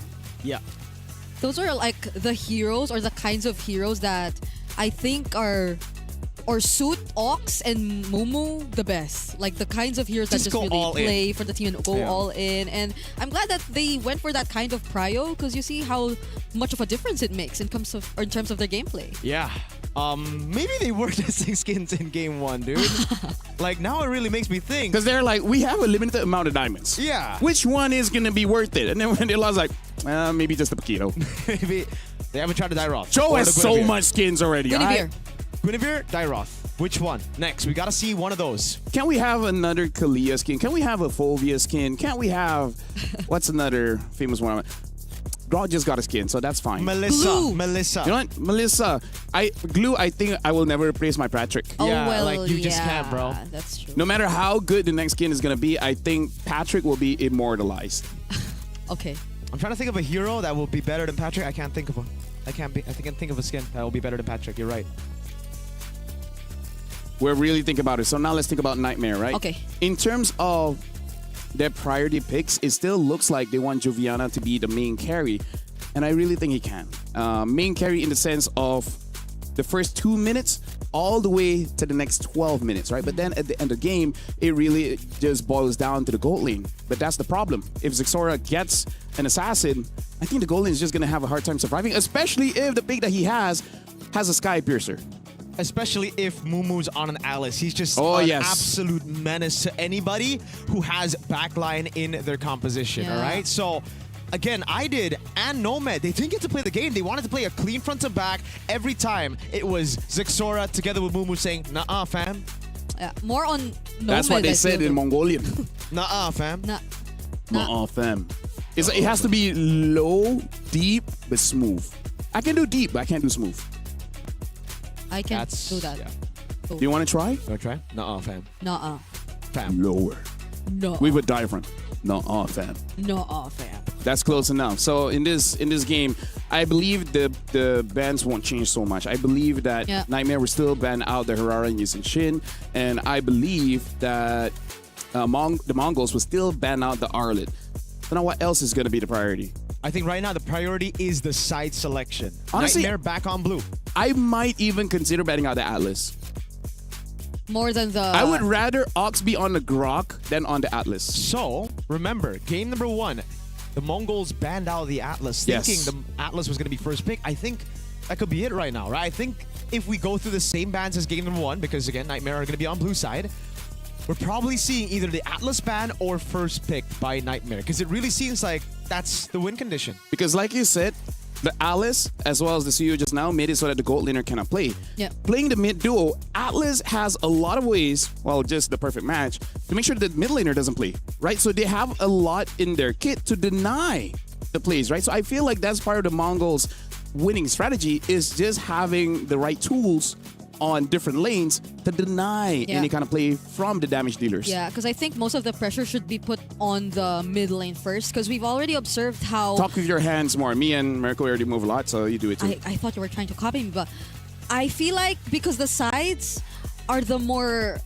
quiet lanes and the ones that take their time, we saw how Nomad countless times take his time before he actually joins in the fight. Thank goodness the camera's not on us anymore. But yeah, so we do observe that the more proactive rotations definitely are starting from their mid duos, and once you allow Ox, once you allow Mikey to do that, then it'll be much more easier for the rest, because Nomad, he's the type of gold laner that just really takes his time. Yeah. So like you can expect him to not just join whenever. That's a good way to put it. He's a goal laner that takes his time. I agree. He's like, he really waits for his items before he's comfortable, you know? He Yeah. doesn't want to take any risks, but with that style of play, you're actually risking losing the game early because you're Yeah. not rotating as much. I understand. You're not going to try to rotate over a Freya, Yep. but at least you need to take some trades. I think he's playing it too safe to a point where he doesn't even try to get a punish on it. Yeah. Again, might not be his fault. It was just K always rotating in and cutting the wave before he can even do anything. So, yeah. Oh, yeah, there goes the Alice ban. And the Yisun Shin and the Hirara, but the Atlas is open. So Nightmare, they're going to have to make a big decision here. First pick, is it going to be still the Juicin or the Atlas? Seeing no Yve ban, I Yeah. think it'll just be the Atlas. Wow. But I think don't ban the Atlas because you're hoping for Nightmare to pick up a Freya or a Paquito so that you can get Atlas for yourself. but knowing yeah. the Mongol. Marcel, okay, they banned out of Marcel. Honestly, pretty good ban. So now it's on Nightmare because they're gonna get one and Okay. they're gonna get the Zushin. So it should be an Atlas +1. There you go, Atlas instant pick. We get the Eve later, so Freya, I would take Nikita Freya. I would take Yeah, Freya. Yeah. For K. Yeah. I think that's great. I mean, like, maybe Momo has practiced it, but I think just pick up the Freya because K did pretty well on the Freya. Yeah, and Mumu, to be fair, again, Just I'd don't like pick to up- see the play for the team kind of XP laners on him. As long as they don't pick Baxia or Akai here, I think we're okay. Imagine, right? Imagine. I mean, it could happen. They're taking the time. They're picking up the Paquito. Maybe he's like, I want redemption. Maybe. I don't know if I want to see a Paquito here, though. Oh, and now Freya. Oh, I'm liking Nightmare's lineup. Nightmare. I'm liking Nightmare with the Freya as well as the Baxia. And the what if Ox? Oh no, okay, Ox at least has the Atlas for If now. they don't pick up Eve, Eve is gonna get banned. Yeah, and I have to go Eve. going up against a Baxia and Freya, most mid laners cannot survive. Exactly. I think you already have enough frontline right now with the Atlas already, right? Like, to provide space for the Eve. Because I feel get like a combo in. I feel like they're thinking of a Gord, but I think against a Freya, it's not wise. Yeah, and if you get the Eve, at least you could like make Spam things your skills so that you easier. get shields. Yeah. Yeah, and even for the gold lane, you could set up the box a bit more. And since you have the Paquito on your side, that's like a lot more ways to just take care of the angles. But they don't. Ooh. They go for the Suyo. Okay. Oh God, man! But this does mean that Zixora doesn't actually have that much in the pool, and they understand the risk of it getting banned out is going to be game losing. So this is Mongols trusting their basically comforts. But Yeah. this time it's already very, very different, right? You're Yeah. up against a Juicin, that's one. Yep. You can't just like bypass the backline anymore. It's just a full dive comp, and it's a Baksha. Someone that can clear and rotate maybe even faster than you on a Suyo. And Freya doesn't die fast. Not at all, no. You cannot burst him down. Her. No. Her. Her. And the Freya, I Imagine think. Juviana. Let's not, misidentify. Imagine how embarrassing that would be, right? Oh. How you doing, sir? I'm doing pretty well, thank you very much. So in terms of the ban here, they're banning out the Matilda, and that's good. Yep. Because Matilda, Freya, Baxia, whoo, they got wings. Just like What a very Rafaela. Yeah. It's like a known energy drink. That too. Well, Gord gets banned. I don't think Gord needs to be banned, but still, I guess it's the respect. And then the Bellaric ban, I think is justified as well, considering they got a Paquito as well as the Suyo. So again, I feel like the Eve should be okay here. Yep. Or do they want to ban out a Lilia? They're okay with the Eve. Okay, There's interesting. there's a Claude still, but are they really gonna put the Freya in the EXP? Freya's in the XP is fun because you can die whenever it's important. Yeah, And- I think they should, yeah, because it's a Paquito too that they're gonna match in lane. Okay. So is it... Nightmare can still go Phobias as well, right? Ah. It's still open. It's good against Paquito. You won't have a lot of range. Right now, it almost seems like Nightmare are just taking a page out of the Mongols' book. But then don't we like to see Nomad be the more proactive one this time? So Yeah. like if they put him on the Freya, isn't he forced to play I think you are the most proactive on the Freya. All right, because like I can move forward, I can survive, I can deal There you go. damage, but they still go for the Harith here. And now for the roam pick, the final one. Honestly, I feel like quite a lot is still viable here. Isn't this just the Phobius for the Mongols then? Right, there's a Freya and a Harith. Well, as long as Paquito is usable in the goalie, which it is. I've seen Innocent use And a it. Cho? That's so many dashes. Yep. Yeah. This should just be a Phobius. Yep. Just play double fighters. Yeah. Fighters all over again. And they even have an Eve. No, sorry, there's a Paquito. I'm so sorry. No. It's You still can okay. You put have it an in- Eve. right? Phobius Gold? Sorry, No, Paquito Paquito. Gold? Yeah. Hey, Innocent made it work, okay? That's innocent, bro.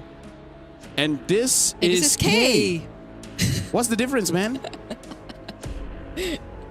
They both eat something. I heard Innocence diet is a bit weird, but other than that. Okay. If not though. Is it time to go for the Phobius and a Paquito Gold? Is it time to just brawl your brains out? Granger. I again. don't like it. I don't I don't like like Granger. They lost the Don't last like it. time they went with a Granger. And a Paquito. Yeah. And a Paquito. The reason why we don't like it, folks, is because, skill reliant, and I don't think it's going to be enough damage to kill anyone, right? Unless they have the best early game. By 5 minutes, they have 40 stacks. Nah, even that one. I think by 8 minutes. By 8 minutes, you need 40 stacks of the Sky Piercer, and then there's resemblance of damage. So, Mirko as well as Brigida. I don't know about this Granger pick, but it's time for you guys to call the game. We got quite a lot of questions that we need to find out heading into this Game 3 do or die for both the Mongols and Nightmare Esports. They ended or will be ending this series with a draft that was very much similar to the first draft we saw from them, and that looked very uncomfortable for a lot of reasons aside from it not being too meta. Well, folks, we'll find out. We'll find out the answer to all our questions as we jump into the Lanadon. The Mongols going back to their roots. Oh, this is a risky start to the game. Zexora is already getting punished by Jasmine, who's on the Ken skin. Ken. But this is the second outfit. I mean, the first outfit. Oh. Because earlier, Ox was on the second outfit with the coat. Wow. We got so much to look forward to in the new draw. Hope you guys have checked your diamonds for that. But yeah, Zexora already being checked out and as early as the first minute of this game. At least he gets his hands on all his buffs though, but whoa. Good damage on Idid. Mikey into those Void Blasts in. Zexora with the Blade Surge trying to walk up, but no, he'll just go to his own camp. Okay. So again, so far, the Mongols also are going for a full Flicker lineup in this scenario. Probably not really going to worry much about Jasmine and what could be done later on eventually. There will be such need for repositioning. K though, whoa, that was close. Really got to put Nomad down low, even forcing out the the Flicker from Jasmine right there. So I think the Mongols, at least so far, have been managing the lanings pretty well in terms of the gold lane. But this is just Juviana things. This is something you would expect from Juviana in the EXP. That's true. This time on a good matchup as well against the Paquito, right? So XP Crab gonna be oh, great steal by Mikey. That will delay quite a bit for Nightmare to get Prio. Okay. And Mikey will be the one to get level 4 quicker. This could be a straight up fight for the Mongols. They might just utilize this level advantage in the bottom lane. It's Juviano who clears it out, but Mumu shouldn't be too far behind. There you go, he's 4. Wow, Ox just doesn't care about Jasmine here. Juviano trying to go for the zone. Purify out of the ready. That's Juviano, the turtle take, but look at Mumu in the back line with a knockout strike as well. Ox taken down already by the Lantern Flare. Now Idid gonna go over. Finds it with a shield unity as well. A big double on Zexora and Ox. Mongols still decided to fight that even when Nightmare already took the objective. They had almost all of their resources still up.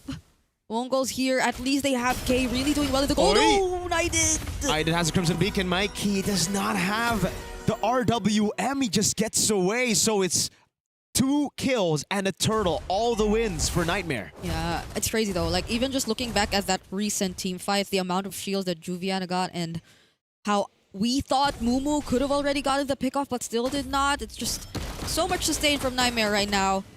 And so much mobility as well. It's not going to be an easy task for the Mongols to just find the pickoffs that they want. And Ox is about to get his level 4, so we'll see what they decide to go for next. There are a couple purifies on Nightmare though, and I think that is just going to be one of the few layers that they'll have to deal with when it comes to the fights later on, because there are just so many purifies that you have to pop. That's what winners do. Winners raise their hands. Yes. Okay, we don't see that as well. No, no one saw We don't? Okay, we go that back. reaction was just to something on my screen. Okay. Oh, Shield Unity over on Ox. Oh, even a kick with the Dragon. Now to Aiden. Oh god, Ox is getting tossed around everywhere. I saw this. I saw this yesterday. This was something I saw yesterday. In a very similar lineup where Ox could just barely do things, but at least he took that kill. So K will be okay. Oh, down bottom though. Knockout strike 2 times, too easy for Lexi. Able to get the Shield Unity onto Zixora, and you can see the magic damage piercing down Zixora. He has to use the Queller to get out. Juviana gets away just in time out of the RWM. Ox in the back line on Jasmine.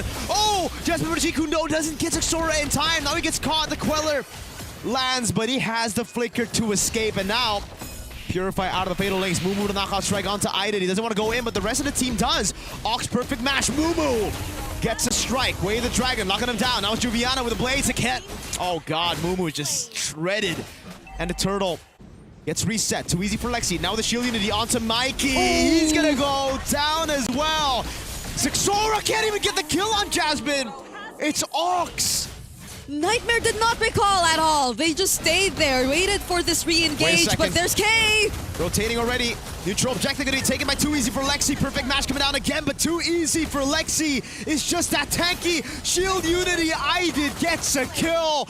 It's a disaster for the Mongols. Wait a second. Nomad in the back. K gets away with a flicker. Nomad gets baited and shut. Well, not shut down, just taken out. Nomad, for the first time we see him join the fight, had a very unfortunate death and positioning under the turret. And Mikey gets spotted out there too, but at least it's somehow an equal and decent trade in terms of kills, but the lead, it's... Okay. Sokolil, Too Easy for Lexi punishes an overextending Granger. K! Yeah, just when we thought he was safe. And countless of times, he's been safe. They've been able to make sure that he was safe. So much sacrifices have been made as well.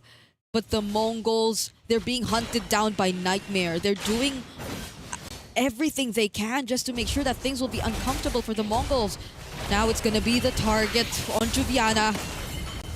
Did they have enough damage? Juviana might actually win this 1v2. Mumu's up their top lane. K! He just got back to lane and he's handed 4 members of Nightmare. Ox getting lifted up. Perfect match away. Nomad gonna go for the chase as well. Ox gets away in time. Jasmine is just looking to get some space in enemy jungle. Yeah, and they still get the turret too. They're looking like they're about to get more as well. If you take a look at other sides of the map, even down bottom, Juviana, this is what you expect. And it's not looking too good for the Mongols because of the nature of their lineup that just requires you to really snowball and activate that assassin jungle early on. Now it's just Nightmare being all over the map. They already spotted out where Zixora currently is as well. Jasmine. But Jasmine, you're all alone. That's a lot of damage actually onto K. He should be way the Dragon already. Ox gets lifted up, thrown back again, flicker with the fatal links, but Purify comes around, and Nomad also pops in Purify as his Amon Force is right there for them to deal damage, making... Gets knocked up, I did with a walk up already. Zixora and K, finally a Sky Piercer stack, signs of life as Mumu cuts in bot. They don't care, they're just gonna keep fighting, they have the Purifies to keep them going, and Nightmare are gonna be okay.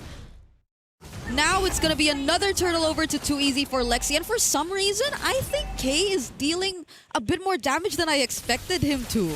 Like on this Granger, together with Zixora, I'm not even sure who the Sky Piercer is gonna go over to.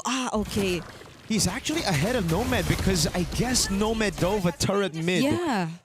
So this is the only time you see Nomad trying to be a bit more active, but hold on. Ah! Juviana tries to go in a 2v1. He's actually healing, but Zixora takes him out.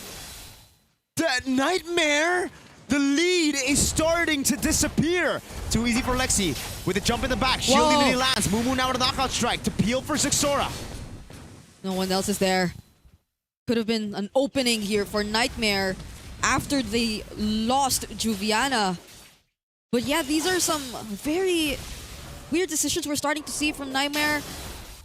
I think whatever coordination we got to see from them a few games back is something that's starting to get lost all over again. And that's not what you should be seeing from them, not in this crucial game. Whereas the Mongols, they've been capitalizing on so much. With K this much ahead and already in the Sky Piercer, I think they'll be able to play around each other a lot more. This is looking very scary for Nightmare. You'd expect with all the turtles and all the... Oh, Zixora. Okay. Falcon Descent, too easy for Lexi also there. Zixora now with the Sever.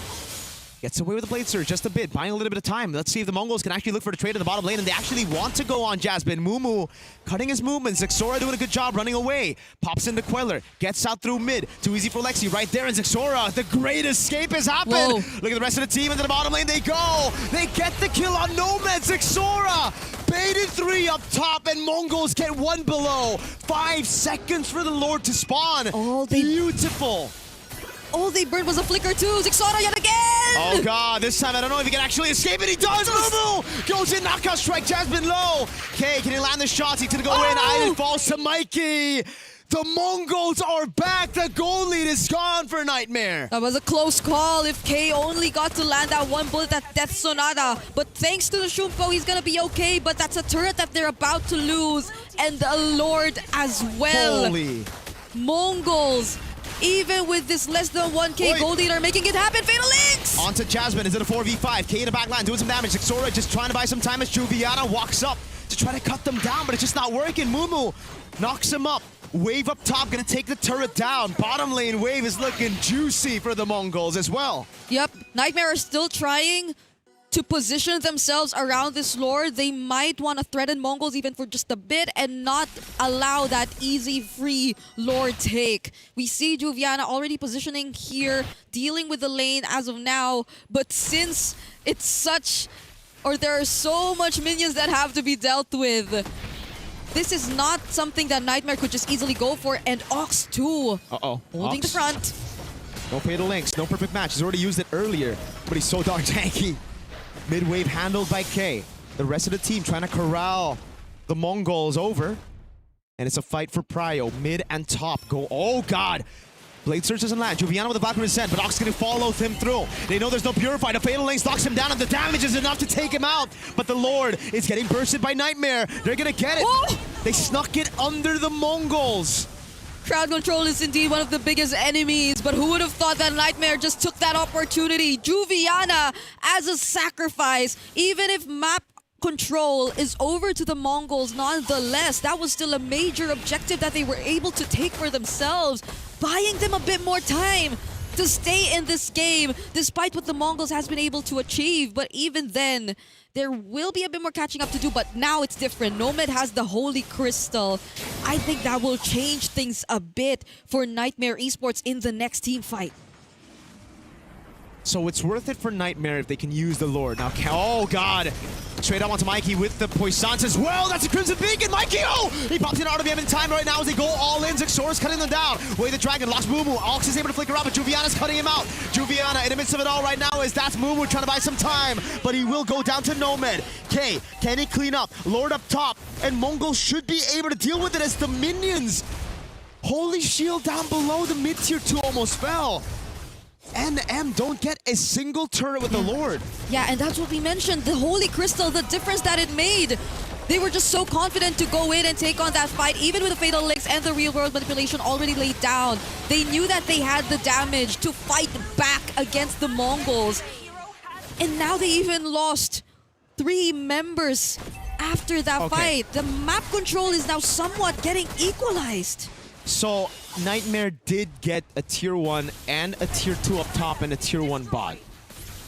But it's still Mongols with a turret advantage. Just one, but it's an advantage. Yeah.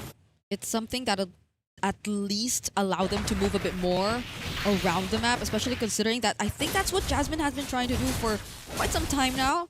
It's just that they're not really able to connect as much, but you really can't blame them. They're waiting for the damage. They've been waiting for the damage. It's just the utility jungler that you're looking at, so definitely Juviana and Nomad had to be the ones making the difference. And now you're starting to feel that they are able to do that. But with Mongols also grouping up together like this and having the wave advantage, Nightmare will still not have an easy time. Earlier was just something that they forced through, especially after Mongols just tried to go for that siege. But this is what's really going to matter the most, this upcoming objective that we're about to see, because we are already looking at an enhanced Lord. Let's see it. Slow build again. Mongols trying to fight for the bottom lane this time. They have figured it out, man. They've identified what really got him cooked in the last team fight. Nightmare was just too fast. Juviana.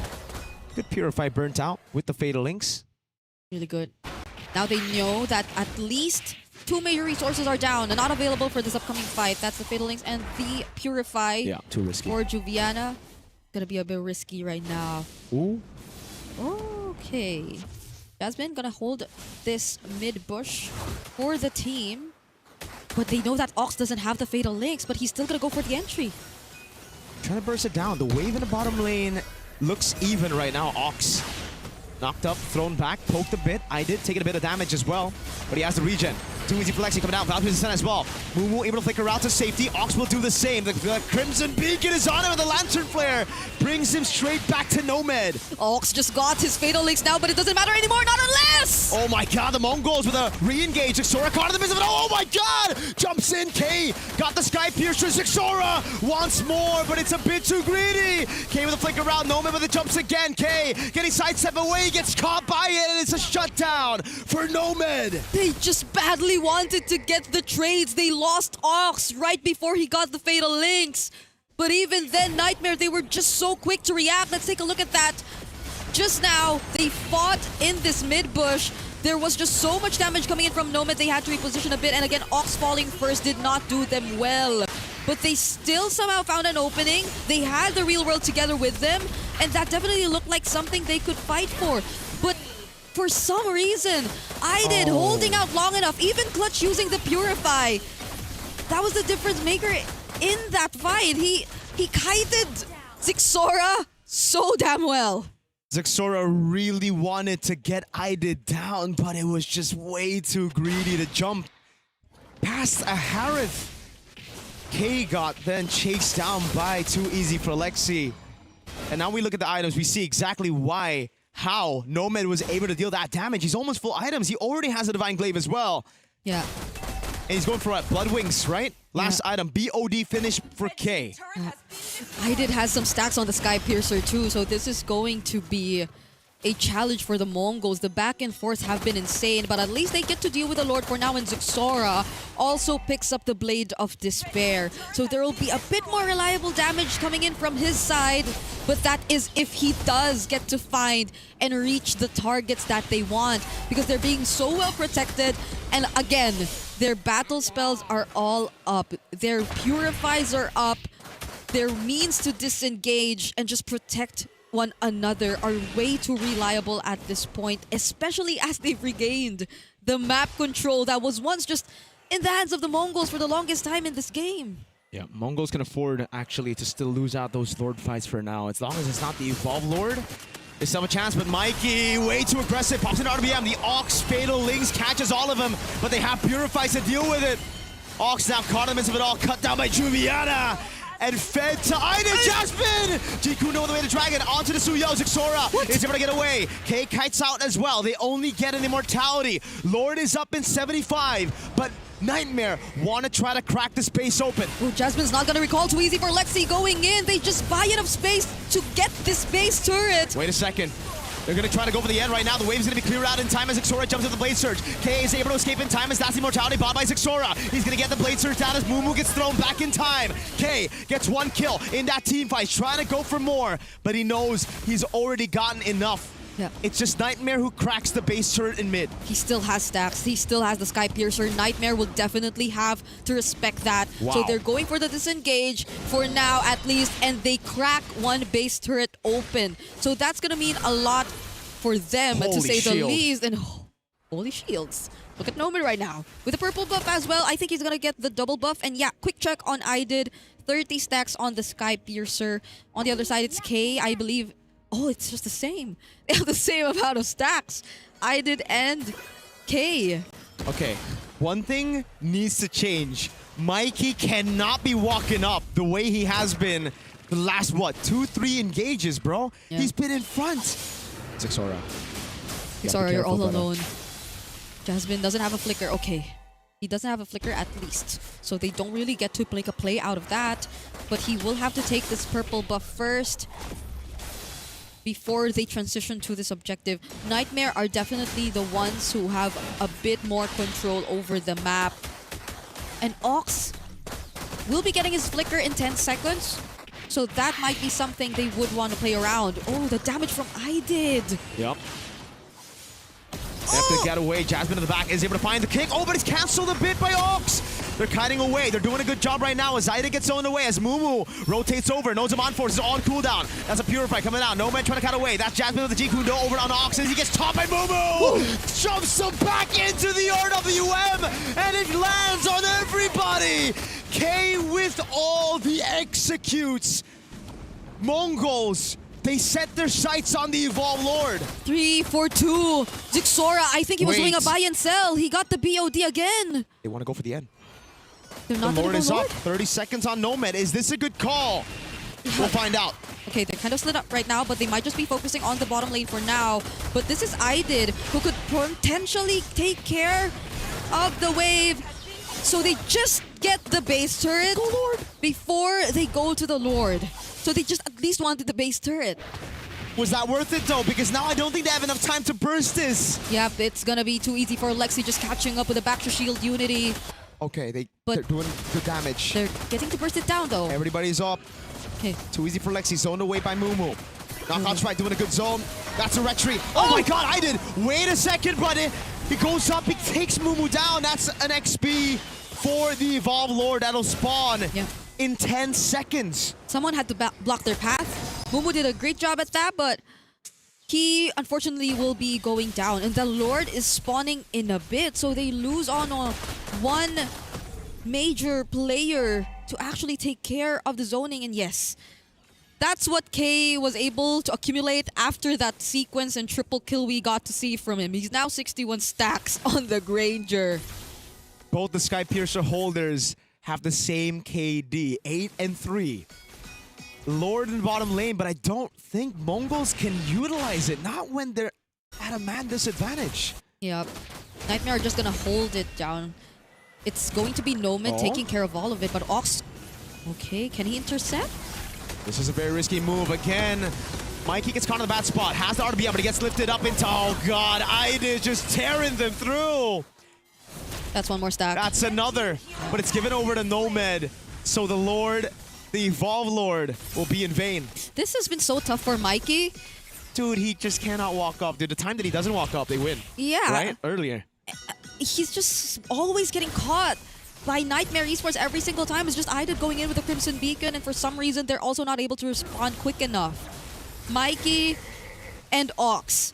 The mid duo, I think, have been struggling to coordinate their plays well enough. Well, there is a difference in a sense. They aren't going to come in from the same area. Mikey just has to be a bit more further in the back. Dude, this mid duo, Mikey and Ox, have a combined death of 15, bro. That's why. It's something that we didn't see in game number 1. They were just so good at playing the aggressive game. But Has been. I don't think that's what you need to be playing in this scenario. Like, to a certain extent, yes, but there are just so much purifies. You force them out, coordinate on what the positioning is meant to be, because it's always been them forward, pushing first. So it's either Mikey needs to like It look for new items, like maybe get a Brute Force, Athena Shield, Chastise Pauldron, or he plays it back. Either way, though, you gotta make a decision. It just has to be Mumu or Ox doing that.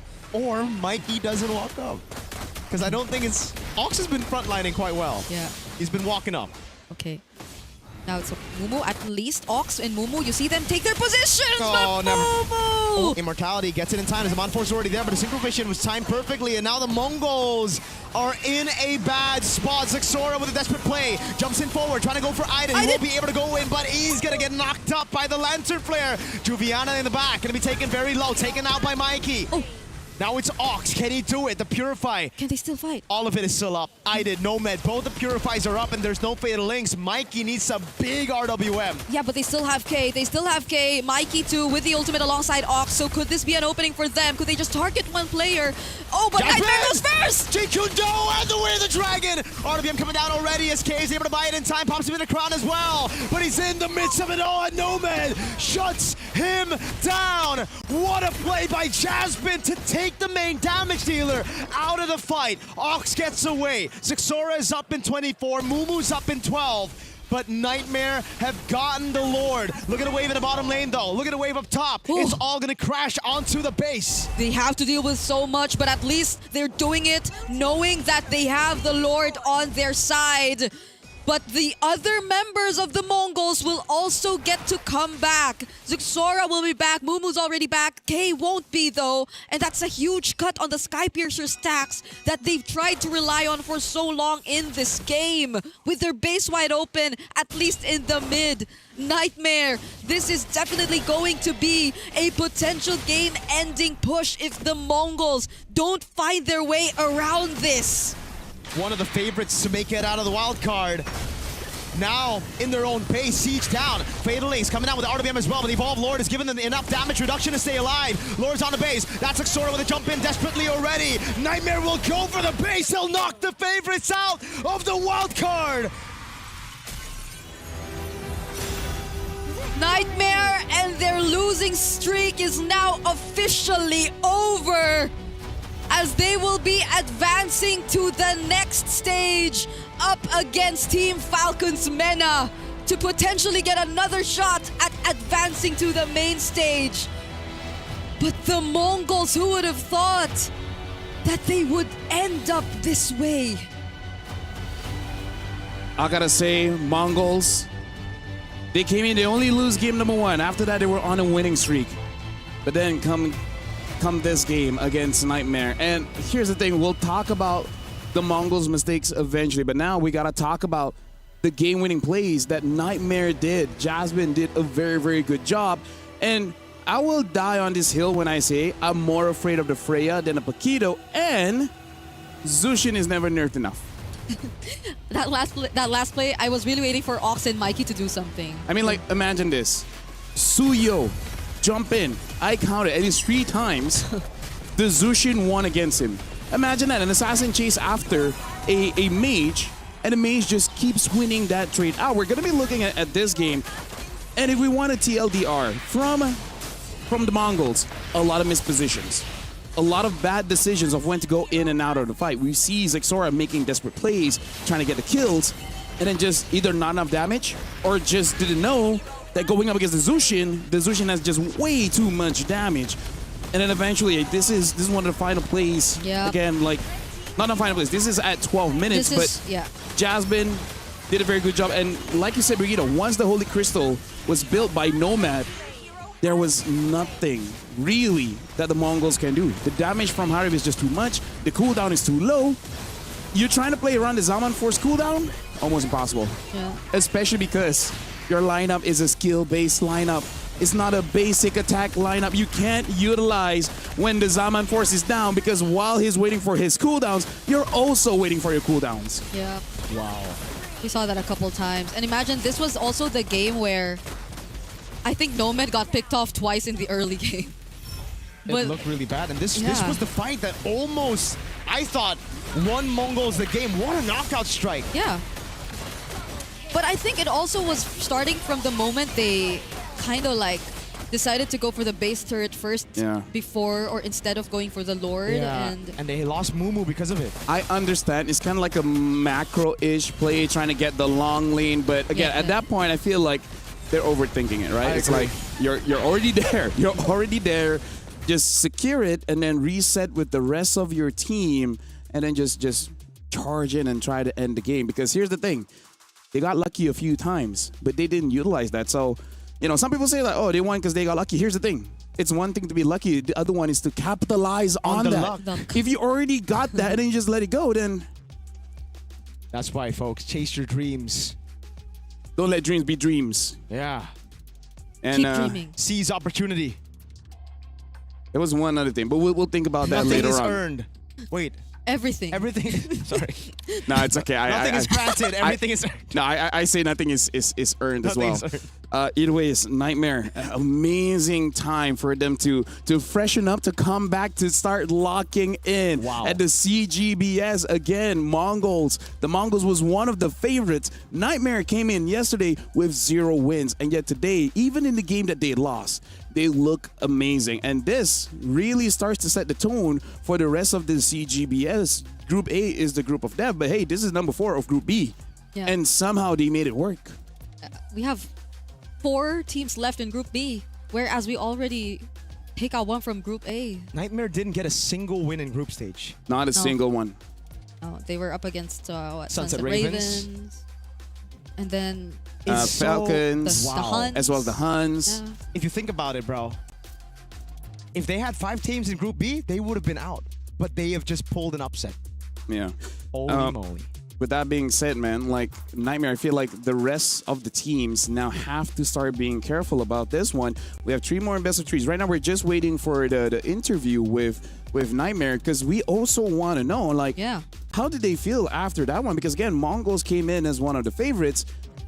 And I kind of want to talk about the botch in draft as well, because that Granger, I feel like he already did his best, right? That's the best situation that you can get from a Granger, but still, you need the right tools for the job. And I just feel like that really wasn't it. And I think with the Suyo, if you already want a damage dealer on Mr. Zuxora, no Paquito on Mumu. Again, it's 3 all over times again. they picked it up, 3 times they've lost. It's Paquito. Granger also never won. 2 times Granger, lost both times on Granger, 3 times Paquito, lost 3 times on Paquito. Maybe we know now. Yeah, we also pose a question of whether or not the hero pools that they're comfortable playing with are actually suitable in the meta. And if that was to be the problem or one of the biggest problems, then we hopefully get to see them adjust that moving forward. Because it always happens. Like, the meta before a major tournament is something you really got to be prepared for, because you never know what happens. And these teams have qualified at very different timelines from where the current meta actually is. So they may have been very dominant in the previous one, but now you see them adjusting just a bit. And teams also, like, catching up very fast. Like, you know that they're these teams who are comfortable with the Hirara, with the Yisun Shin. You don't hand it over to them, and look what the difference it made. And here's the thing, it's not that Paquito is meta. Paquito is wrong. Paquito is very meta. It's just that it's not their style, right? Like, every single player, they're a specialist at something. As a roamer, you might be a frontline specialist, you might be a catch specialist, you might be a healer specialist, right? And it's the same for EXP. There's backline dive, there's lane dominant players, they are tanky frontline players. There's also the big AoE setup players. You just got to realize that what you're good at, and then just stick to that. Trying to stray away too far from the path is honestly not everyone's thing. Some people can do it all. Exactly. You just got to realize whether you're one of them, and if not, might as well be a master of something instead of jack of all trades and a master of none. I agree, and Nightmare really used that, right? They saw what picks worked, they saw what the meta was, and they just leaned into it instead of trying to go for something bombastic. They read out also those carry picks from Zuxora, and even Mikey's movement this game completely read out. And now we want to hear from Nightmare. Right now, Eterna is on stage with one of the players, so let's hear what they have to say after that incredible win. We just witnessed the longest game in the wild card so far, and we are here with I Did, and we do have to ask, how do you feel after such a lengthy match? I feel good, but just a little bit different, just like yesterday what we play about it. Yeah, we actually do want to ask you about that, right? Because coming to the group stages, we do see that Nightmare went 0-3, but you were able to take down the favorites, well, one of the favorites in the Mongols. What changed for the Nightmare? For us, we practice a lot. Then we change our just like bad habits on the game. We just make it clean, all of it, and all of that. Do you think you could share a little bit about that? What bad habits are we talking about? Are we in-game, decision-making, drafts maybe? About the shot call, supposed to be only one shot caller, just like that. But all of us shot call, the comms is crumble, just like that. Then unnecessary death, just like that. We just fix it, all of it. Okay. It looked way better, especially in that first game, right? I think a lot of people were kind of surprised with how things went down. So who is the shot caller for Nightmare? Nomad, Oh, it's Nomad. he's the main shot caller of the team. Okay, so if he's the main shot caller, does he also help motivate your team? I mean, considering yesterday's matches, how were you able to reset for today? I just tell them, just enjoy the game, guys. Give respect the enemy. Don't be scared, just like yesterday, because this is our warm up yesterday. That's why we all of us just scared to fight. We're always back, just like that. Okay, so it was the confidence boost. Now, next up, you are going to be up against Falcons Mena. And technically, you did lose yesterday to Falcons Mena. So, in this upcoming best of 3, what do you think will be different for your team? And maybe did you find like a secret sauce to how to beat Falcons Mena today? Yeah, but we gonna keep that secret. Then right now, if we face again Falcons Mena, we just play just like here at the Mongols. We just clean again, then just review the enemy. Then just the secret, keep it secret. Secret, keep it secret. Okay, noted. But once again, congratulations and of course, good luck on your next best of 3 because we are going to throw it over back to you, Lafel. So, what do you think about that? Let secret be a secret. Everyone keeps telling that to me, but I don't follow that advice. Yeah. I've heard a lot of things from you. Yes, my guy. But yes, we heard. Do you want to? No. All right. So we heard as well from Nightmares that yesterday they were a bit scared, right? That also is another factor. This time, they're much more confident and really shows in their play. And who'd have thought the gold laner Nomad? He is the main shot caller of the team, and probably like I believe most marksmen after they get like their 3 items, then they're like very confident with the game. Then it's like, okay, you know what? Now I can shot call. But for now, we will be going for a break. Congratulations again, Nightmare, for moving through. And unfortunately, the Mongols has been eliminated. After this, we do have a more best of 3 where I believe it's going to be Sunset Ravens going up against KOG. So we'll see you guys for the next best of 3.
play is in our DNA.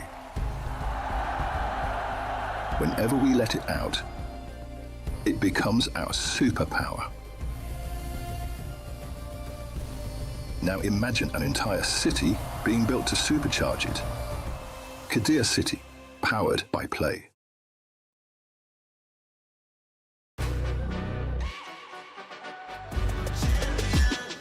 This ain't no regular thing. I came for the ring, you know what I mean. You see my name in the lights, better get right, I'm champion.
The human body was built to move, not trapped at a desk in one singular posture for 12 hours a day.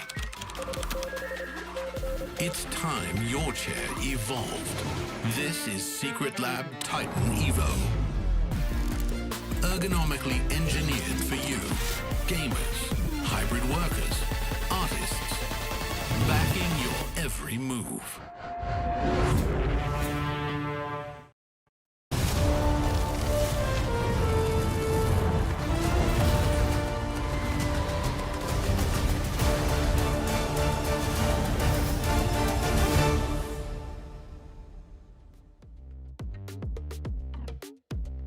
We started it with a full 3-game series, and it's pretty surprising because the Mongols came in as the favorites, but lo and behold, Nightmare Esports won that one, and the Mongols have been eliminated.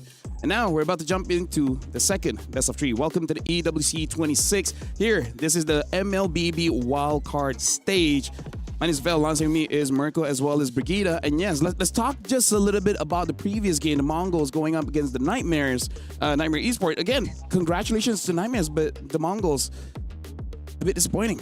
Very disappointing, I'd say. A lot of those bad performances that we saw, again, for the Mongols coming into this, they are technically the last wildcard winners, right? If we look at M7, Team Zone, Zixora, K, they were part of that with Summer as well. So majority of that roster, we see it here, and it's just so different. Maybe it's also because of the meta, right? Yeah. Clearly, we saw Zixora get read out, but it's also the movements of Mikey, Mumu, Ox that got read out completely. Yeah, it's sad to think that individually, I think there were some slip-ups, very significant slip-ups that we got to see from them this entire series, because these are the few things you do not want to end your runs with, especially after having one that was so remarkable last M7, because I myself personally really became a fan after learning about their motivations, the kind of mindset that they had, and overall their identity as a team. But then right now you get to see there is some struggle. I think it definitely has something to do with the meta and what they're comfortable with, but it's nice to see Nightmare. We get to know them a bit more. We also learn a bit more from them. Nomad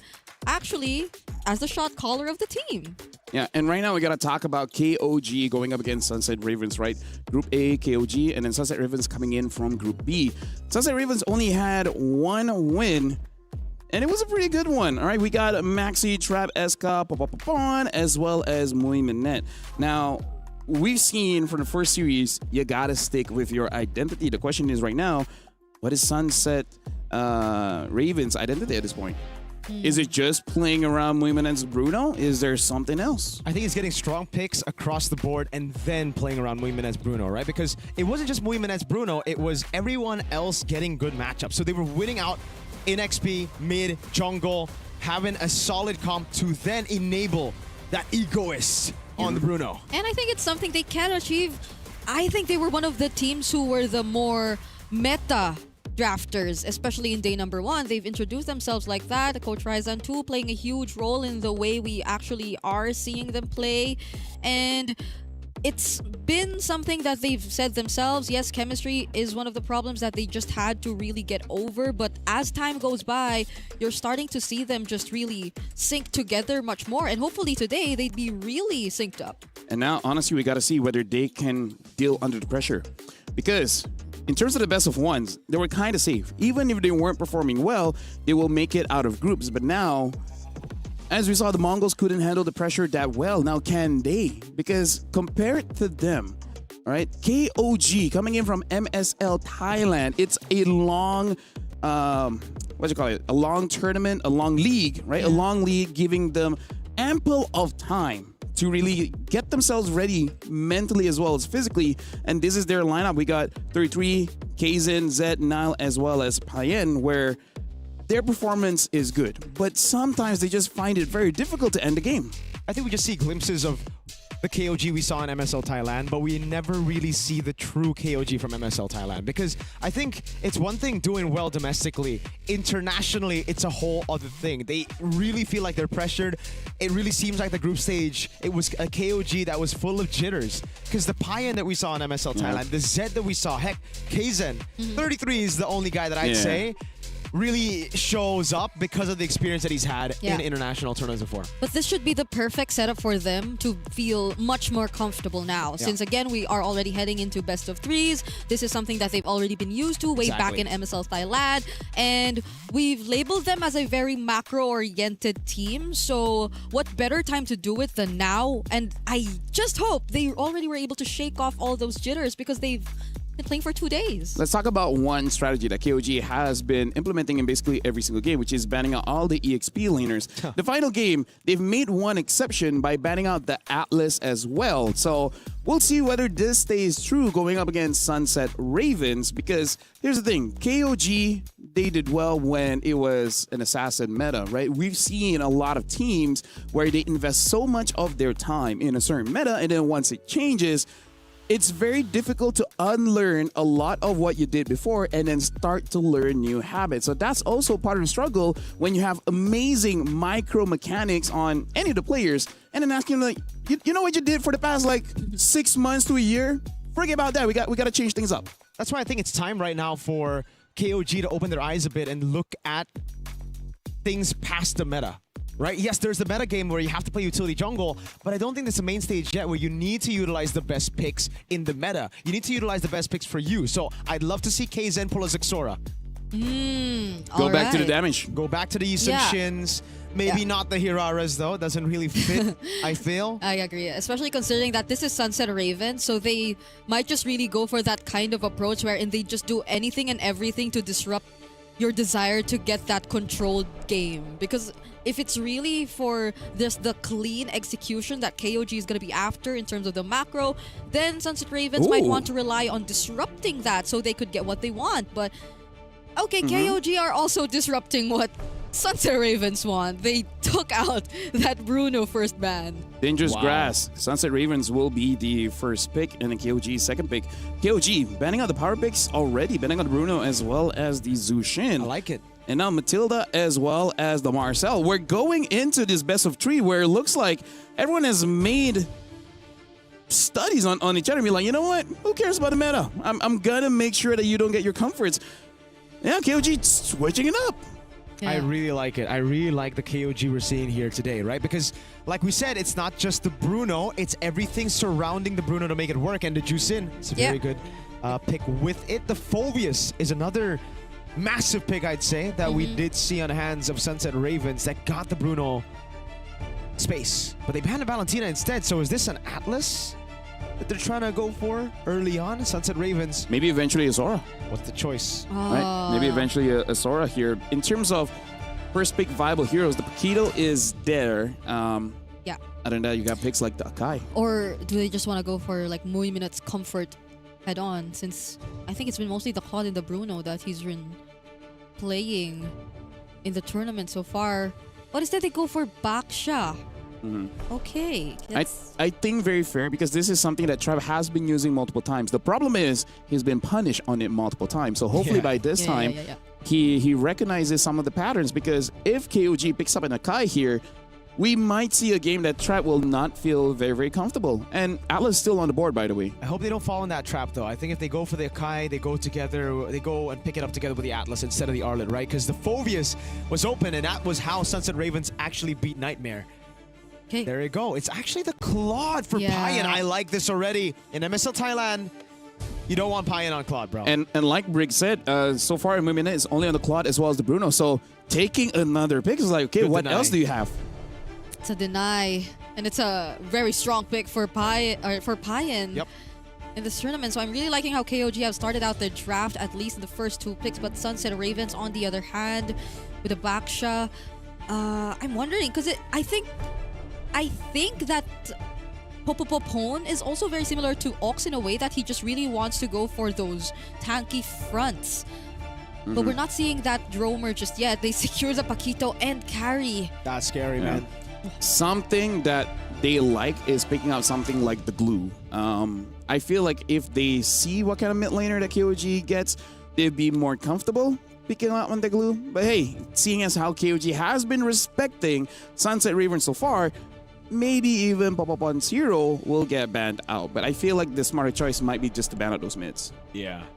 Right now, I think it's very interesting to see Sunset Ravens go for the Baksha and the Paquito after seeing the Atlas, right? The Phoveus comes in, and again, for KOG, it really seems like they're going back to how they played, how they drafted in MSL Thailand. Except for the Atlas, obviously, because it wasn't meta at the time. Yeah.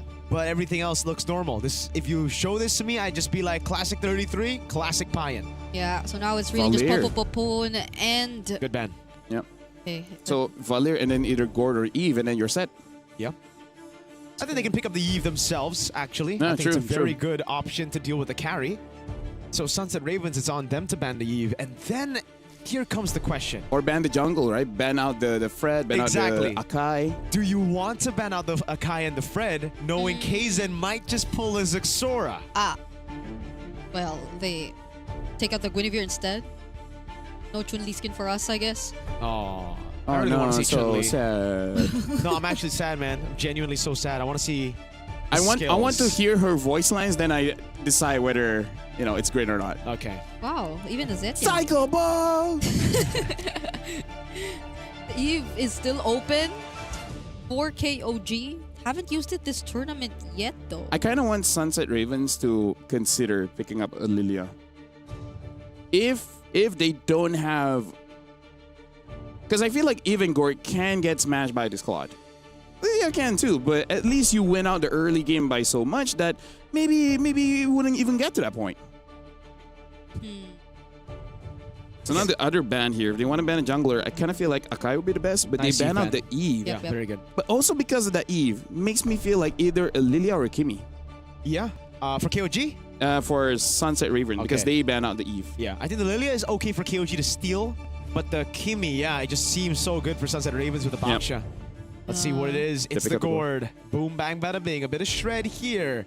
This really looks like a composition for a utility jungle. It looks like a Fredrin comp. Or an Akai, both works. So maybe the more or the higher mobility mid lane too, or somehow to match this matchup, because you're going up against a Gord and an Atlas all over again. So I think the mid duo will be having a rather tough time just getting the advantage overall if you don't really take the better matchup. Aside from that, what are the other Popopopone heroes that I think could go head to head with this? I think it's gonna be like a glue Lilia or a glue Kimi. yeah, I for feel like better early. I feel like I both think Lilia. both works quite well with the comp that they have right now. But here's the thing.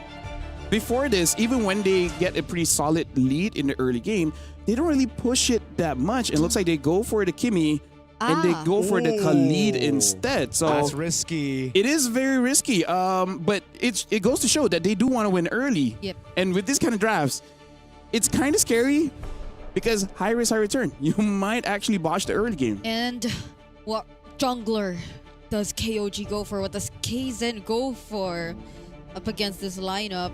There are a couple utilities left. Surprisingly, the Akai is also still up there. Yeah, but if you go for the Akai, I think the Khalid, Kimi, Poke with the Paquito might be a bit too much. So I think you're kind of forced to just go Fredrin here. Yeah, Fredrin alongside the Gourd. I think we've seen that combo a couple times. Just a Mystic Gush into the Energy Eruption. Who knows the Fatal Links too? And when will it get in that particular sequence? But they still go for Akai. Wow. I mean, like Mirko said, the pieces for utility jungler is there. And again, this is one of those picks that actually Sunset Ravens have been struggling to fight against, because the frontliners, Popopopon, as well as Trap, many of times they just get out of place and then the Akai just punishes. So looking at the drafts, I feel like Sunset Ravens has a very risky one, but if it works, it will look amazing. So Mirko as well as Brigida, this is the second best of 3. We'll see who makes it out with the first game. Let's see. Composition-wise, not bad for Sunset Ravens. I feel like KOG have answers, though, to a lot of it. The Baksha in the neutral objective contest against the Akai, the Phoveus up against the Paquito, and then the Claude comes in as well. That one, the carry does better in lane, but it's just a signature Payan pick. Now, Sunset Ravens, I still think coming into this matchup, they're the underdogs. Yeah. And I feel like the decision to still really go for the Akai nonetheless for KOG just adds up to how much we've proven their identity to just really be a macro-oriented team. They just really just want to stick with what's familiar with them, with the guaranteed objectives and just disrupting the momentum overall for Sunset Ravens without having to dwell on so much of the team fights just yet, not until they're ready. But early on, this is what we say about the Kimi and Khalid. They're ready to take on the Atlas Gourd in the mid lane in as early as the first minute of the game. So here we go. Welcome to the Land of Dawn, folks. KOG versus SNR. We just saw an upset earlier. Nightmare with 0 wins in their group, toppling down the team that was tied for first in a way, right? Yep. Who beat the first team in their group. Foot Esports actually lost to the Mongols. Payan, early flicker, burnt out. We look at the emblems and it's Bargain Hunter for both mids. And it's Rapid Boots for Eska here. I'm starting to feel how much SNR really want to pick up the pace. It's all about speed. And making sure that they are in control. Imagine that. I mean, who would have thought that they could have forced Payan to pick or use the flicker in that first rotation just from Trap? Okay, Mystic Projectile doesn't necessarily land, but with a bit of help from Kaizen, they're able to push the mid duo back, even for just a bit. So KOG, they're still keeping things in check. At least the full control over the river hasn't been established by either of the teams so far. Yep. Payan's doing a good job in lane, though. You'd expect usually just a stomp for the carry, especially with the flicker burnt out, but hey, that's why we want to see Claude on Payan. Payan on Claude, same thing. Eska with mid prio, level 4 first. Zed a bit late to it, so as expected, Sunset Ravens with tempo on the map, but KOG now's done a good job. And there was an attempt to at least choke out Mexi in lane. Another flicker forced out coming in from Zed. Mystic Projectile doesn't land, but the Dark Wave does. On Trap, already using the Tortoise Facades, but Mexi's on Zed. Doesn't care. Kaizen still secures the turtle nonetheless in exchange of Mexi, and now they're going for more kills. Infernal Pursuits onto Trap, just trying to walk away. A flicker burn just to go for the chase. He finds the kill, but he goes down as well, and Mexi takes a double. Massive damage, KOG. They did a good job playing around a neutral objective, but Zed was just left all alone in the back, dude. The Paquito was just slamming him down. And yeah, it was just tough for Zed. He already had to burn the flicker through the traction pulse. It was so easy for Mexi to pick up the kill. Yeah. And that's why Zed was just, all right, man, I'll just hold. He just didn't care. I'll hold before I die, you know? What matters to them was that they got the objective, and that's something we already did establish before heading into this game. That's where they really get to make the most out of the presence of the Akai that is in their hands. And despite how SNR really managed the early game well, it's great to see how KOG are just keeping things in check. Heavy spin onto Popopopon. Didn't need the help from anyone. Zed doesn't have the flicker though. He's getting chased right now, but the Fatal Links onto 3. Mystic Gush immediately cancelled. And the free hits coming in from Muy Minette, forcing flickers out of Nile. There's something with these backline mages, man. Back-to-back games. It was Mikey in game 1, or match 1 rather, Zed in match 2, walking up with flicker already down. Yeah, you're gonna get punished, man. Trap is trapping people. Yeah, those are really bold decisions we're seeing from the mid laners. I mean, being surrounded by all these tanky heroes as well, you get to see Kaizen and Nile just being so aggressive on the fronts. But at the same time, you cannot take away the fact that there are just so many heroes from SNR who are also just able to go for the reach and the chase, the mobility that you see from Trap and Mexi. And by the way, Mexi being 2-0 right now on the Paquito could definitely mean a lot for Sunset Ravens later on. Dude, if Sunset Ravens beat KOG, is Group A just a better group? Yeah. Oh, sorry, Group B? Because dang, Mongols just lost earlier to the 0-win team. KOG controlling the neutral objective, doing a good job again. Kaizen should be able to get this. Oh, Raging Sandstorm already used a trap, trying to go for Zed. He just really wants Zed. But then Moiminette actually takes the turtle. Now goes the Fatal Links and the Mystic Gush all over again. Fatal Links hasn't been used just yet. Just now, Zed still alive. How is this happening? Moiminette picks up a kill. 33 already joining in the fight, but it's a bit too late. They lose the turtle and Dial. If you saw that in an anime, you would say, nah, hell nah, that's plot armor, but it just happened. KOG! Trap didn't even care for the turtle. He went straight for Zed. The retrieve was free. Kaizen lost to Moiminette, the egoist. Holy plot armor. I think all of them are egoists at this point. Like, you don't care, you have the retribution, but it's not... It's as if it's not your job to secure the objective. It just went straight for Zed at this point. I don't know if it's just really being one of the biggest targets for SNR right now to make sure that Zed doesn't have a great time, because Zed is already 1,000 gold behind of Eska. I don't think that's a great sign, especially if you really want to put down all your combos and be the guy to put out most of the damage in the early stages of the game.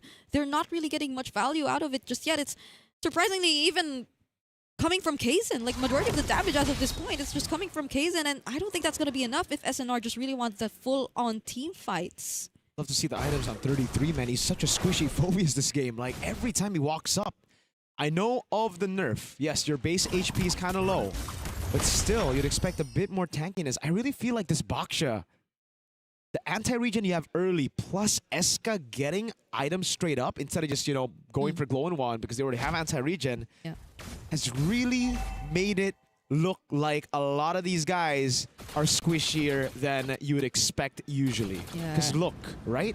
Like, even Popopopon, dude, straight to the anti-Chris. Yeah, Zed just got his glowing wand now. He is significantly behind. A bit of catching up to do, but KOG still will be positioning themselves first in this turtle. At least they will be somehow ready for this, not unless SNR once again find an opening. That's gonna be Mexi scouting them out. Eska here too. Raging Sandstorm doesn't land onto anyone, but 33 goes in with the Infernal Pursuit. Trap once again all alone up against 4, but the heavy spin is already casted here by Kaizen, and Trap wins out on the retry battle. Now there goes the Blazing Duet coming in from Payan, and the damage seems to be enough from KOG, but the punch from Mexi could have taken him out there. Fortunately had the flicker and will be fine.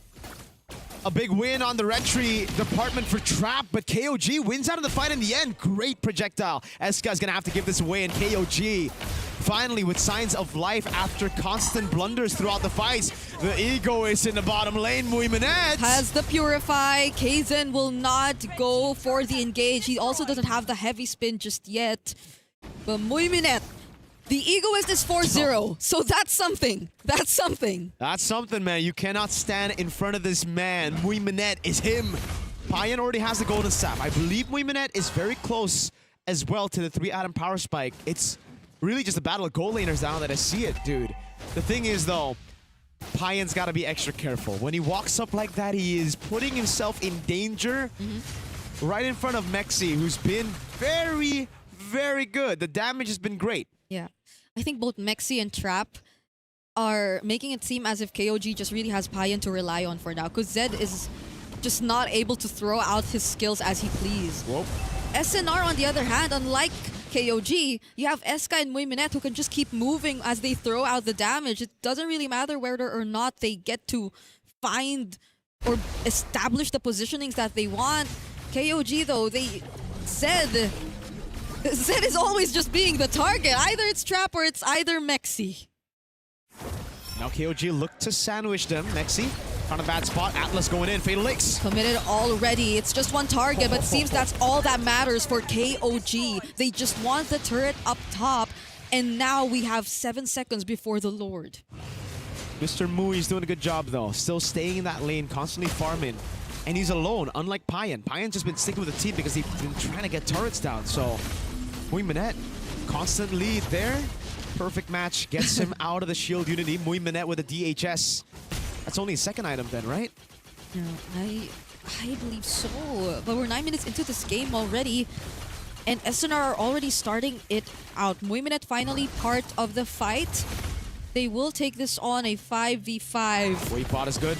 They're zoning out KOG so well too. There you go. A turret fallen as well. KOG with the mid prio. Both just battling for it. The moment KOG send anyone to the other side of the map, I think it's just going to be free for SNR because of the carry. Yeah. You can just shred this Lord. Bottom lane again. Slow pushing in favor of Sunset Ravens. Chastise Pauldron. A massive item to deal with Payan. One of the main threats around these fights in the last two. Oh, Mexi tried to deal some poke, but KOG are just bursting it down!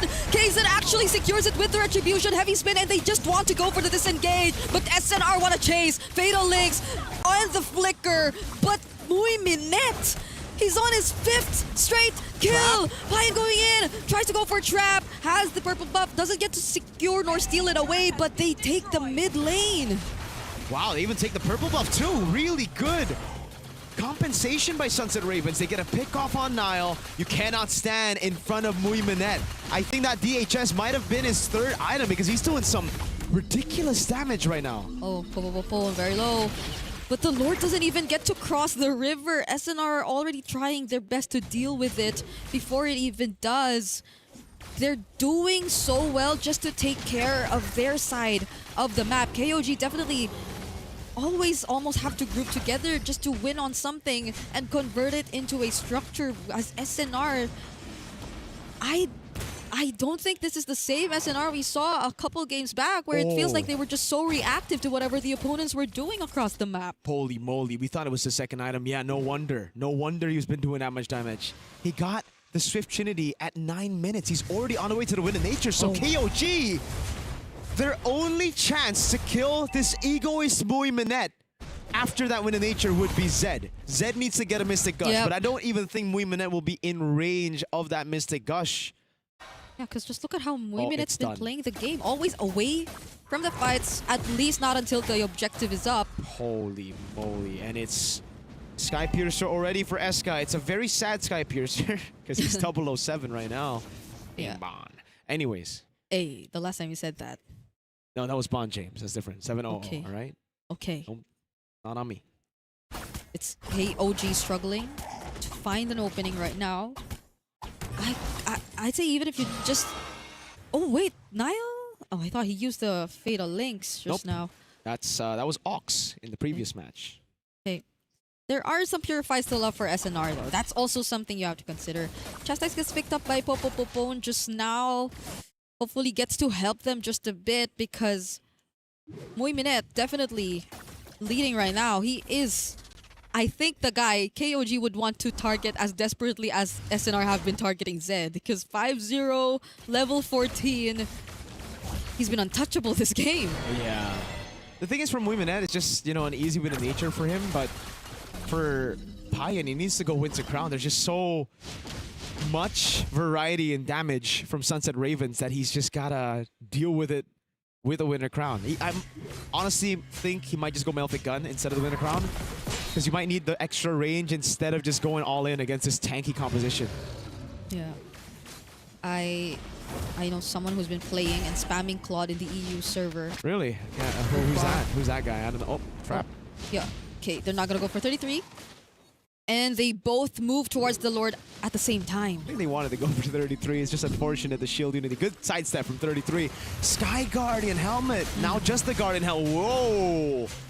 Wait a second. This isn't a good spot. Kaizen. Wait, Mui Minette. Oh, the call for KOG has always been to just burst the Lord down, but the fight is split up! Oh! Kaizen once again winning at the Retribution, and finally Zed finds the right position to use the Mystic Gush. 33 with his own. The Raging Sandstorm lands on him though. 3-man knockup with the Dark Wave, and he's gonna survive. It's only Trap who falls, and SNR are running away! but now we'll go for the chase of Flicker alongside the stun. Payan picks a double kill.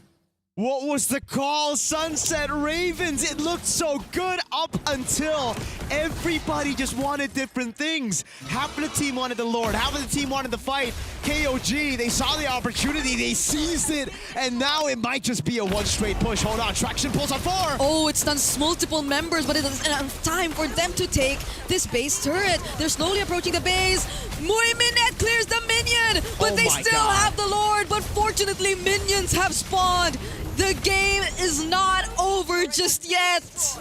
That's the plot armor for you, Sunset Ravens. They can make that mistake, but they still got it through Mui and Eska. These two guys have been holding SNR back up every time they fall, and they still have a shot. It's not a base turn in the side lane that KOG got, so none of the far lanes auto-pushing for KOG. It's just the mid lane. They can deal with that. They have 2 marksmen. Bloodwings already for Eska as well. Muiminet is a problem, but only if the team plays around Muiminet. Trap. The last few fights, you're able to jump in, but now you have to just play with your backline. It's all about Eska and Muiminet. Look at the items. Melfic gun already built up as well. And my goodness, Payan went Winter Nature. He did not go Winter Crown. Things That's are risky. things are very different now. Trap could not repeat the same Or Rose Gold even. Oh, Trap.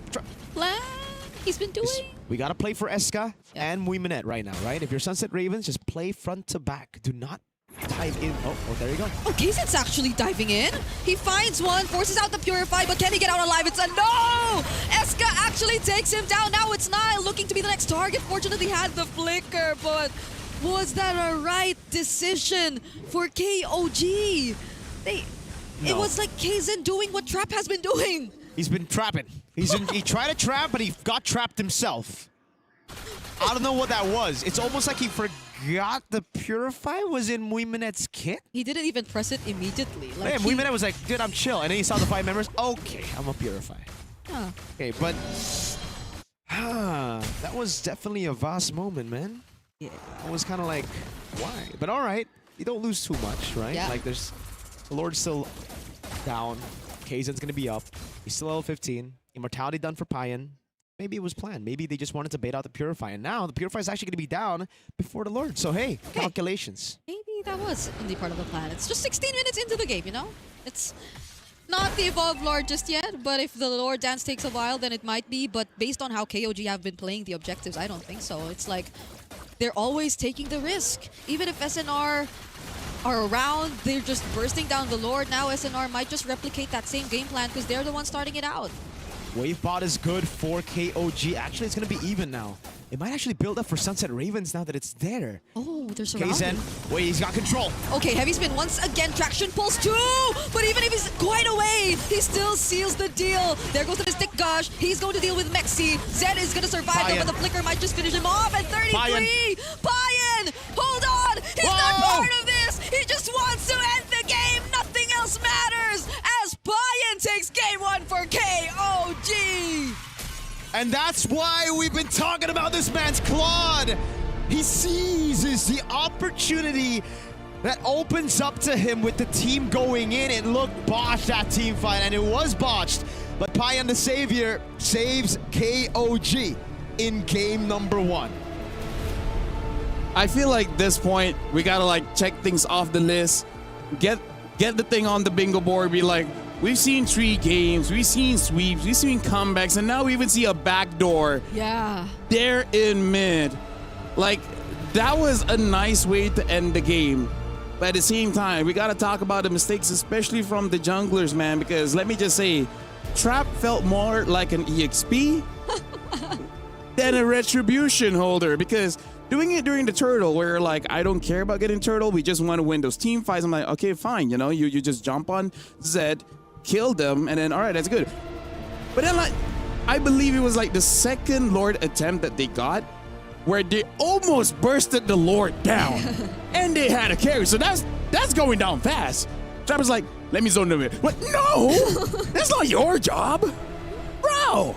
Right? I mean, like, here's the thing. Let me just say, I think for all of us, that was a good Sunset Ravens game, right? Yes. Considering that in Group B, it looked like they struggled, but going up against KOG, it looked like they had a very good game plan and they executed. The problem is when they don't have the experience to change up the plan. Yeah. Right? It's like you had one job, yes, but sometimes you just gotta be like, okay, my job is done. What's the next one? Yeah. Honestly, I feel like this is one of the biggest differences of Sunset Ravens and KOG anyway. Like Sunset Ravens, they really just might want to force the fights all the time. Like a mechanical showdown all the time. But it was a bit too much in this game, I feel, that they tend to neglect that there is still a need for you to fight the objectives. Let's look at the highlights here. And every single time, we see that Trap gets a different idea from the rest of the team. We gotta hear the comms, right? We gotta make sure that they're on the same page.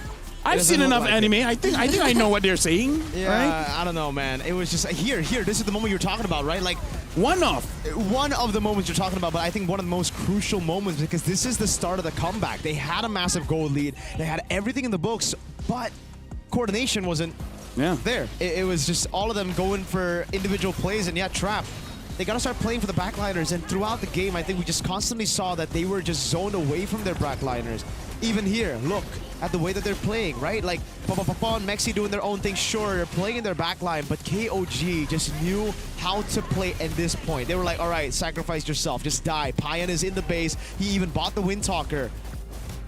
This really feels, you know what it feels like? You know what it feels like? Like if let's say you got a sword and shield, you think you're Captain America when you throw the shield away, it's gonna come back. Yeah. But this one, you just throwing the shield out and you're just left with the sword. Like you have the damage, but one good punch, you die. One good stab, you die. Like that's something that the team has to consider. Like you got a team fight composition, right?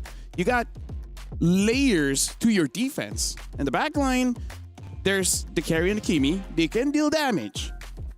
Where's the front guys going? Right? Mexi, we can understand. He's trying to flank, but then it's like Trap is like there. We're here. Ito Trap des. Hi. Front line, please. Front. That's a good way to put it. Maybe you should coach Sunset Ravens. I mean, I'm not against it, right? But you guys get the idea, right? It's really just someone abandoning their position, right? Let me just put it this way: in AOT, right? I really feel like Smith wouldn't appreciate that. Who? Smith? Who's the guy again? Erwin. Erwin, sorry, Smith. Erwin Well, Smith. you got it right. You got it He right. is Yeah, that's Smith. right. But like Smith. But you don't call him Smith. Yeah, because my wife likes him, so like to irk her, I call him Mr. Smith. Mr. Smith. Yeah. Okay. I gotta say, Kaysen's retry though. I think early on, he redeemed himself. Yeah. Because like early on, he was losing to Muimane on the To red tree. That was the one. Yes. And then after that, it wasn't really a 50-50. Yeah. You know? Travis like, hold up. You know I got something to do. He's like, you know what? Have it. Yeah. That's why. It's like their coach saying that even if you don't get a turtle, it's okay. Go for the kills. But of course, I'm not saying you're not to get it. I'm just saying, what if? If. There's a big if right there, and I think it got lost in translation. Maybe, right? So we're going to have to figure out right now what Sunset Ravens need to do. What do they need to do, bro? What they need to do for now. You sounded different earlier. Right? Coach gave them, plan A. Yep. And then plan B, right? Because I feel like the draft is okay, right? The draft was pretty solid, and they executed it quite well.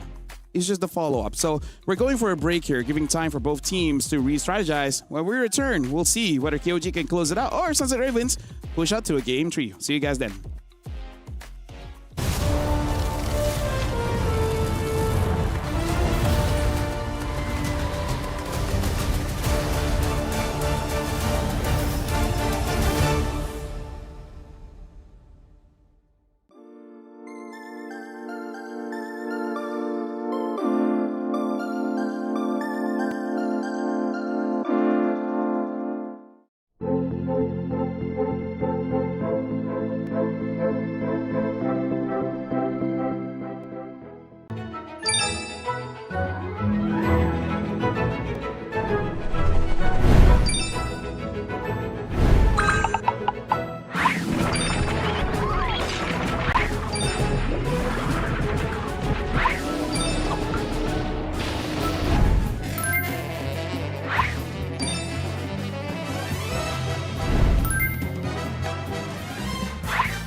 Welcome back. We just got done with game number 1. Game number 1, KOG was able to win that one with a cheeky backdoor. But now we got to talk about some of the problems of KOG because it wasn't the cleanest game that they played with Mirko and Brigitte. Let's talk about mid first.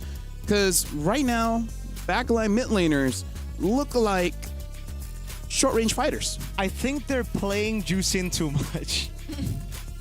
They've been playing Juicin for 2 years, so you gotta give them a bit. It gives bad habits. There are a lot of bad habits, you know, like ulting forward, flickering forward. Those are the type of things you do on Juicin, but maybe not the Gorn and the Eve, right? Mikey, Zed, hold on now, calm down. It's okay. Just play in the back. You don't need to be lantern flaring people. Maybe they're like, I cannot play this. and then give me Juicin, coach. And then you look at the board like, which one is the dash? Where's my dash? Where's my blink? Yeah, because why do I have a board if I can't dash? Zed, I think Zed hasn't played like the long range mages at all. Like he's mostly on the Jucin's, Valentina's, Zetyan, kind of. That's pretty long range. That's global range. It's global range, yeah. Yeah, that's true. But like, I think he's used to being up front. Honestly, that's why when we were playing with our mid laner, I bet on this Lucian. I don't want her to have that bad habits. Oh. I'm thinking. I used to be a coach, right? I'm thinking ahead. I'm not gonna let her have bad habits. Right. As a friend, Mirko, would you let your friend to develop those bad habits? Yes. That's your way of keeping her safe. I always tell my mid laner to go Juicin when it's open. First pick.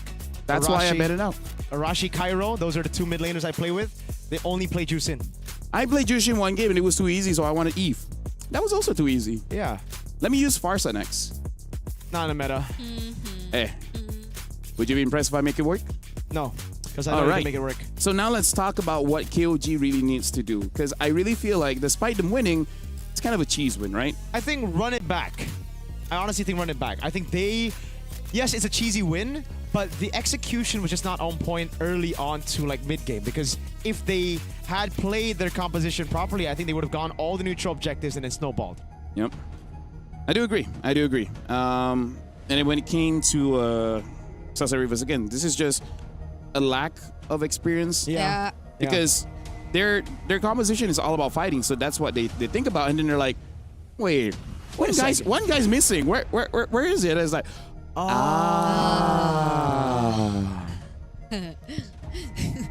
Nan desu ka? Nani? Yeah. Sunset Ravens are first pick and man. I gotta say, go back to the Philippines, get a cough button so that you get the practice in, you know? Okay. And then KOG is the second pick here. KOG betting out the Zushin as well as the Bruno. For Sunset Ravens betting out the Matilda as well as the Marcel. No changes so far in terms of the bans. It's exactly the same, right? I think the last one here was a Guinevere. Freya. Guinevere is 4th ban. Okay. Okay. Oh, yeah. So Freya gets banned out. It's the same side. They're gonna go blue again. First pick Baksha is definitely something they're going to be thinking about, but maybe they go Akai this time. Paquito so far hasn't been performing that great today. Yeah, I think, Paquito is a very high skill ceiling hero. Yeah. Like a certain Sanford, Vinuya man might be able to do it. I tried Paquito. You know what happened? What? I got an MVP. Oh. Never played the guy. Maybe you and Sanford are the same dude.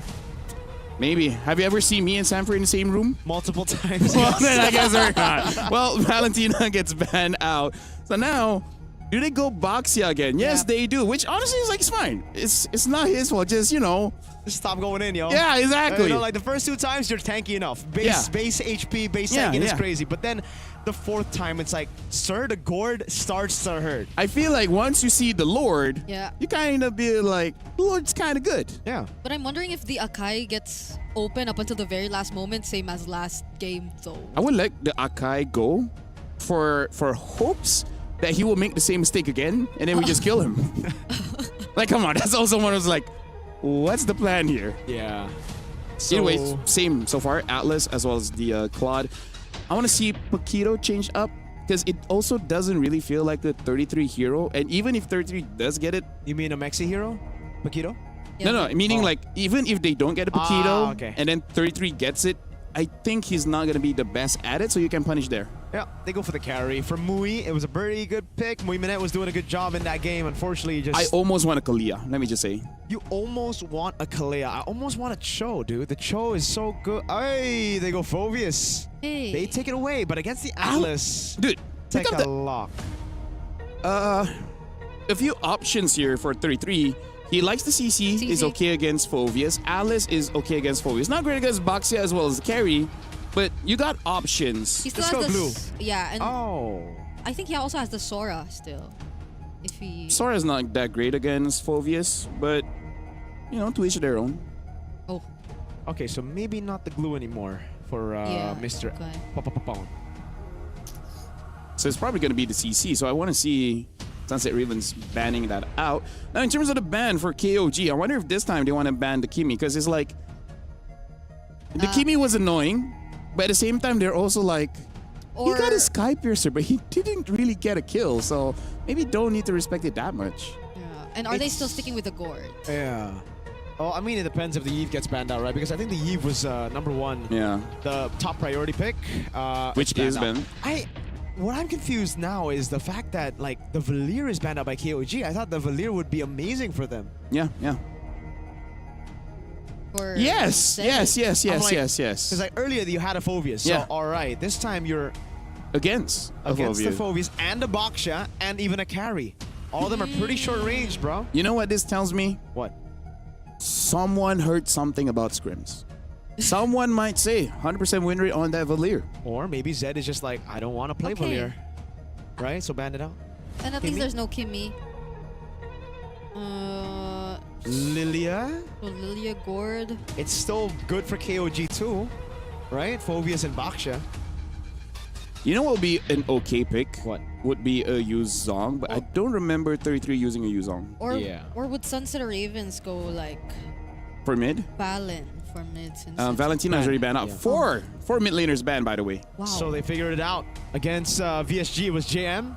Against SNR, it's Eska. Looks like their playstyle is like, let's hit on one guy. Yeah. Let's do this enough times that it can be registered as a hate crime. Soon enough it will be. Yeah. Sunset Ravens with their last ban. What is it going to be? 33. Oh, I like it. I like that CC ban. Yeah. Again, it's good against their draft. And also, it's just one of those picks that 33 likes. And he's been liking it for quite a long time. The Gourd is still up here, and they are going to pick up the Gourd. In terms of the mid picks, there is still the Lilia, but it is okay, but it's not the best. Okay. It's the Lilia. Khalid, all right, still want the Khalid. There's Zetian's also there. True. May not be the best, but not the worst. I mean, if it's just really comfort that they're going for at this point, so they're just gonna lock it in. Last pick for KOG. It's the XP. Huh. Will they risk just picking up an Alice? I don't think so, man. Against a carry, Zetian and Boxia. Well, the other one is a Yuzong, so it really Yeah. depends whether he can or cannot. That's a good question. I think the Yuzong works, yeah. Yuzong is pretty good. Maybe the Lapu Lapu as well, if you just want to bypass all of them. Yeah, because the Arlots, the Benedettas are Yeah. probably not the go-to option at this point. Don't even like the Paquito here against Zetian. Passive. Hey, Raizan's giving some instructions to the boys here. Yeah. But KOG. Hopefully they understand. There's Mexi. Yeah. He's gonna do the job. They're taking their time for this XP lane pick. Yeah. There's Oh, and they still pick up the glue. Whoa! There's multiple ways to I deal. like it.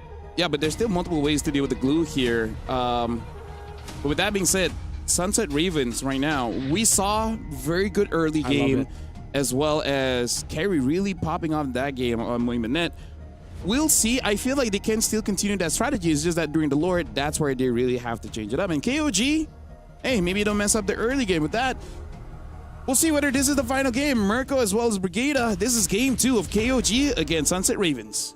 Mentioned the glue in the first phase. I thought it was going to be the third pick of the game, but hey, it shows up here. I think it's amazing. I think it's something that we should be seeing more of in the XP lane, especially. It's a good matchup against the Phoveus, against the Boxia. Mount him and boom, bang, bada bing.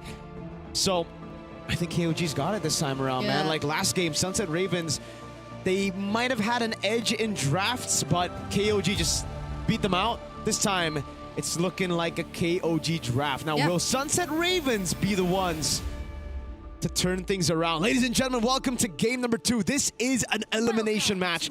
Best of 3. Sunset Ravens need to put it all here. Oh, passive already burnt out early by Nile. Yeah, and I'm saying that it's all going to be on the team fights, especially since KOG have decided to draft this way. So it's all utility, all macro, and that's what's been working for them, especially in the previous game. Zed, though, at least doesn't use his flicker. But this is some insane early game damage coming in from their mid duo. This is a Khalid Zetian with so much pressure up against KOG. It's the classic Khalid Zetian bully combo. Hold on, they're gonna go in. Oh, Mystic Projectile lands and Kaizen takes first blood. That's gonna be Popopopon, but still handing it over to Kaizen. That's massive for KOG.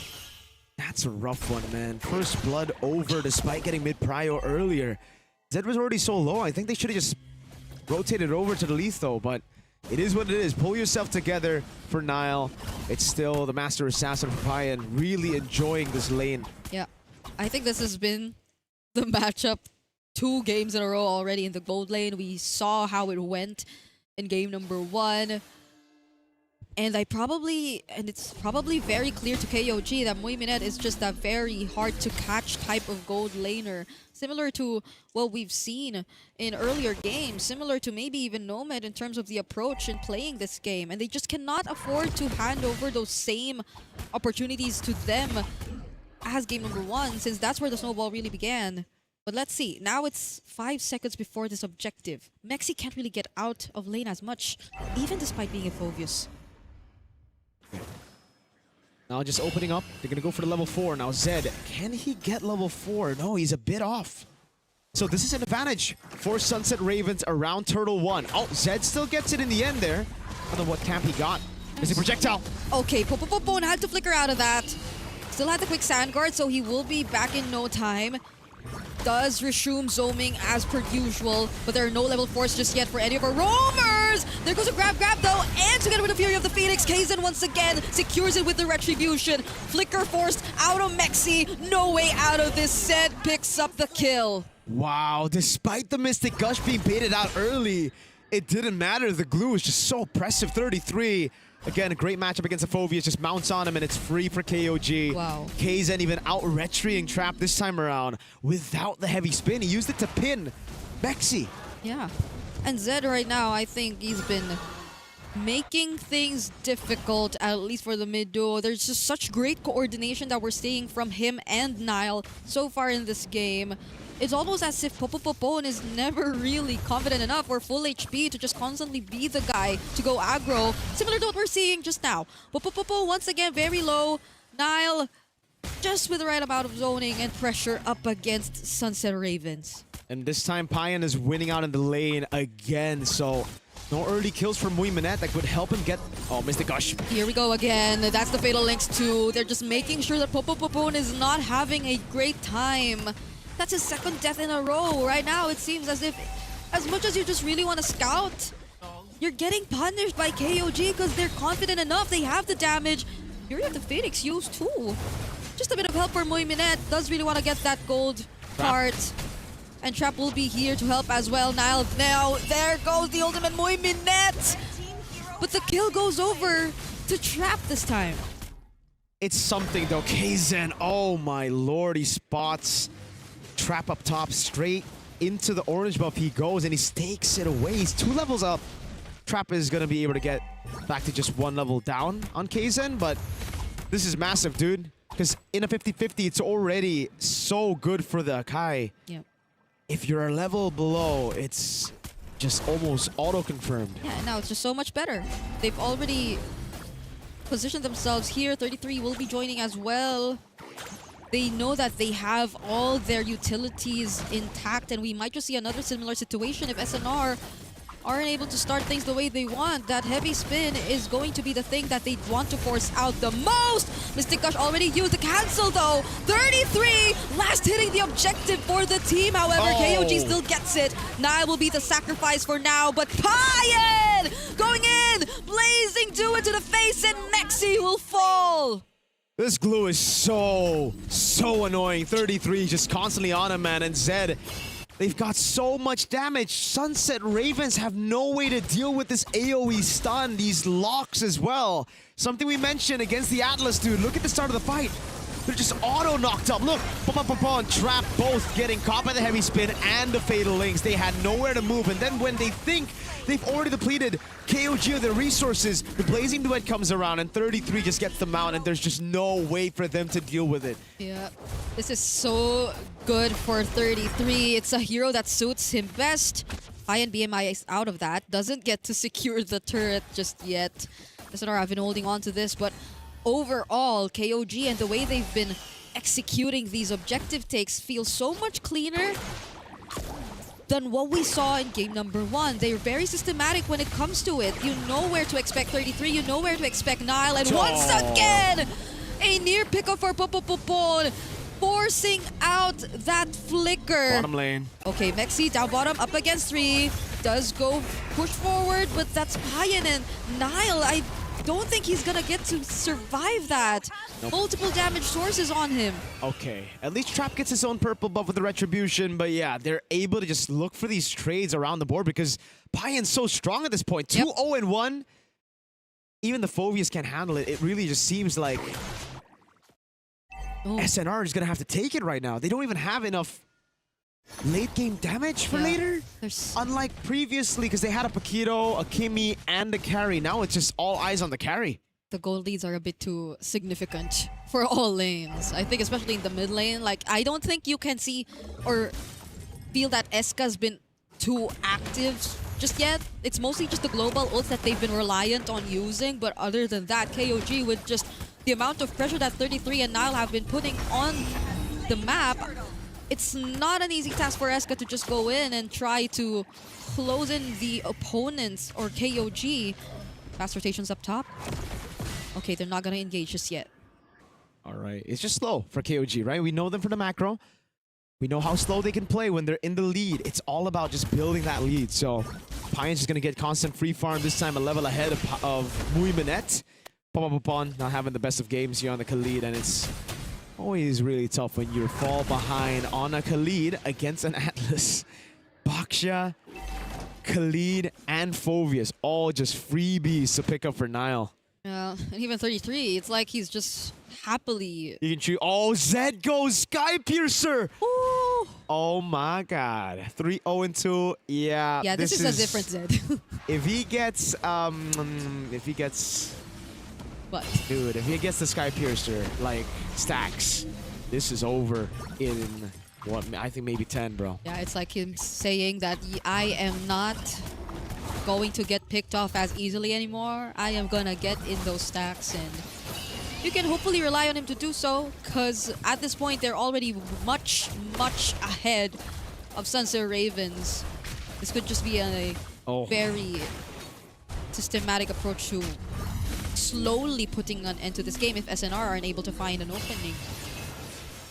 They've dealt with the wave so well as well. Cursed Helmet already built up for 33. I'm surprised he didn't go for more damage this game, right? I thought he would just go for the glowing wall and the roam build, but an XP. Oh what? My god! Yeah, that is a very well-fed Claude. He just picked up the Chastise too. And even then... So Muy Minette is gonna have even more trouble now. Yep, it's not the same anymore. At least he has the Purify to rely on, but yeah, quick check. He did prioritize the robe before securing the Chastise, but it's already... Payan's already on the road to taking that Trinity build under his belt. He's gonna get a Corrosion at 10 minutes. Muy Minette's bottom lane, so this is free for KOG. Trap's getting trapped. Okay, he gets caught in the heavy spin, and the Mystic Gush is gonna finish him off right there. Now they have no problems whatsoever in dealing with this Lord, as Muy just takes whatever he can across the map. This is the most that they could find after losing their jungler in that fight. 10 Sky Piercer stacks for Zed. That's his first one. And the item power spike for Payan. There you go. Swift Trinity already built up 33, just zoning as much as he can. The Lord will be spawning in the bottom lane, so it's going to be a slow build-up for KOG. They have all the time in the world to get rid of the Holy Shields. Yeah, and this just proves a point. Fatal Links flicker! They find Mexi and make sure he goes down. Fury of the Phoenix just to somehow stop them from pushing forward. But they still got what they want. Yep, that's the second stack of the Skypiercer. 20 on the board.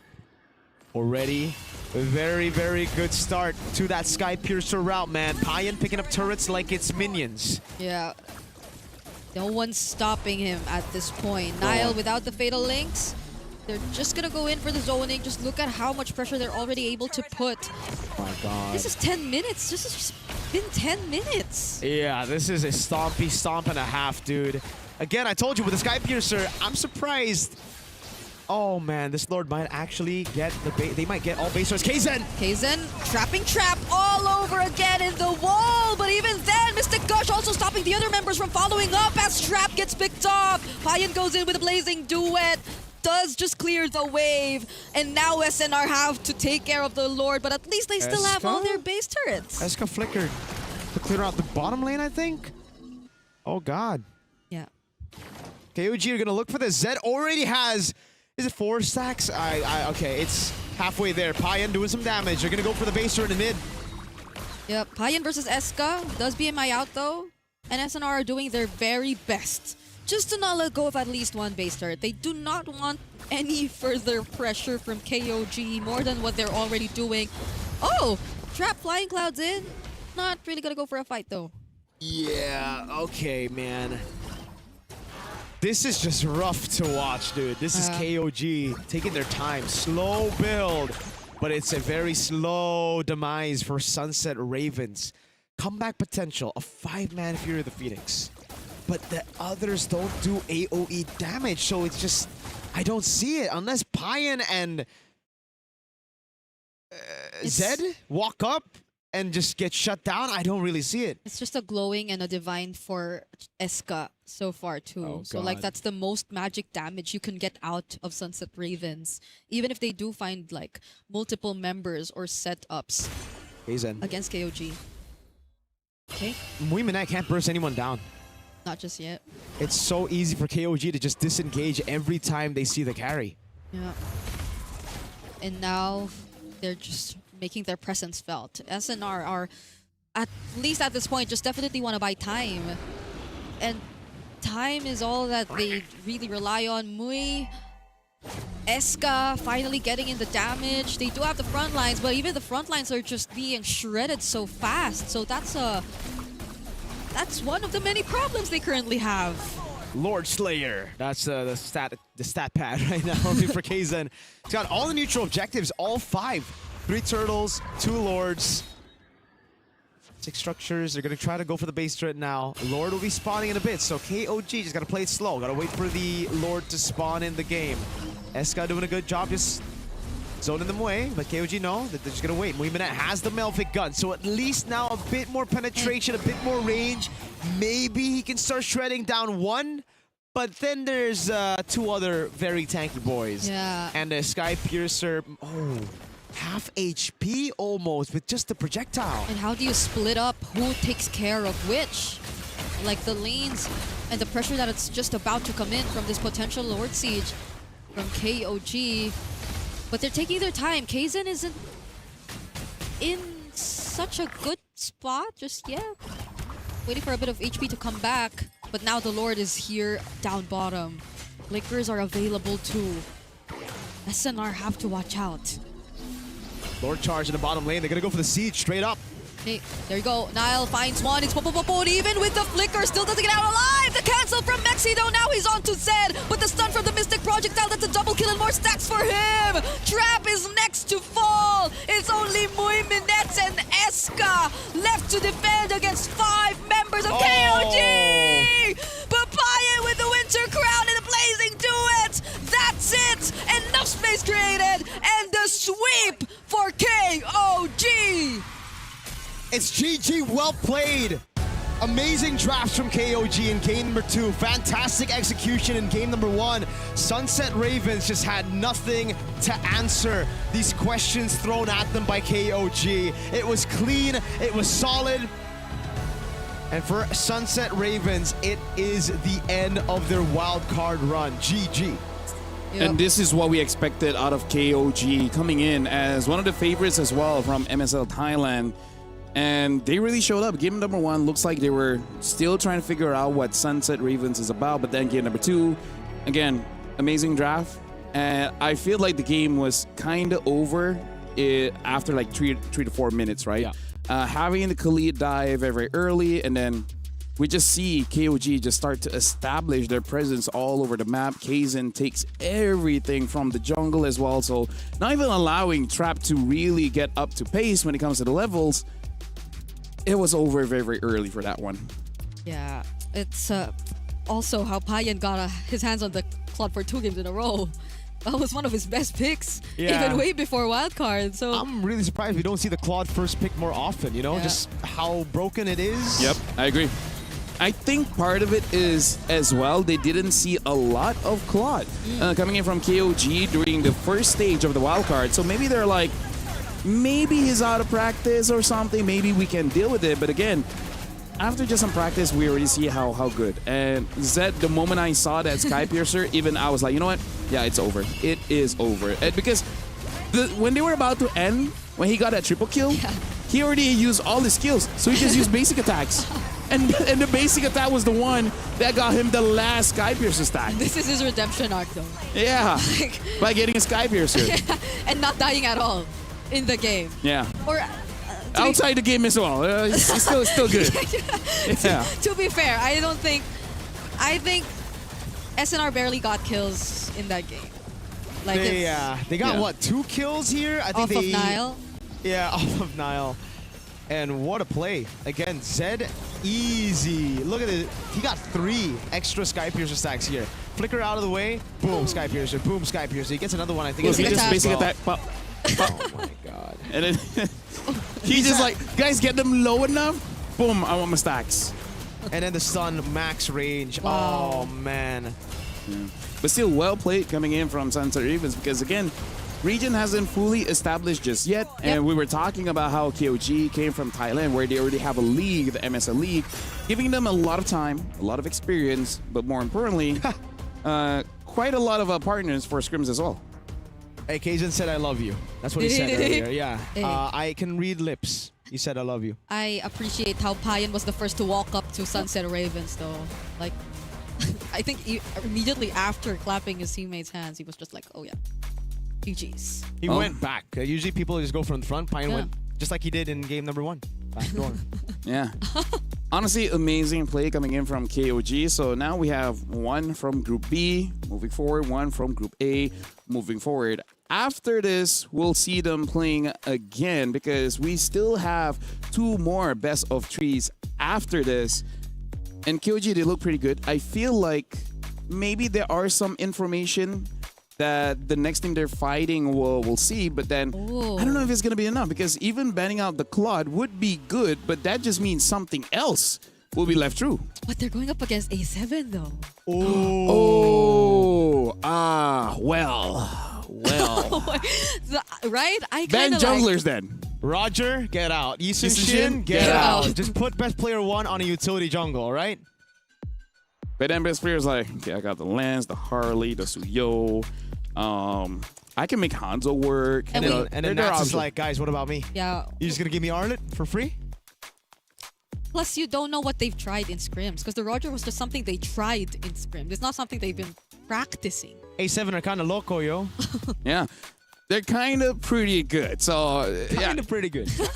they got to prepare. But, you know, good thing they have some time. You know, after the next BO3, then they'll be able to fight against Alpha 7. But, hey, who knows? After 2 best of 3s, this one kind of went as we expected. The first one, not really. What else? Maybe some surprises that KOG will have.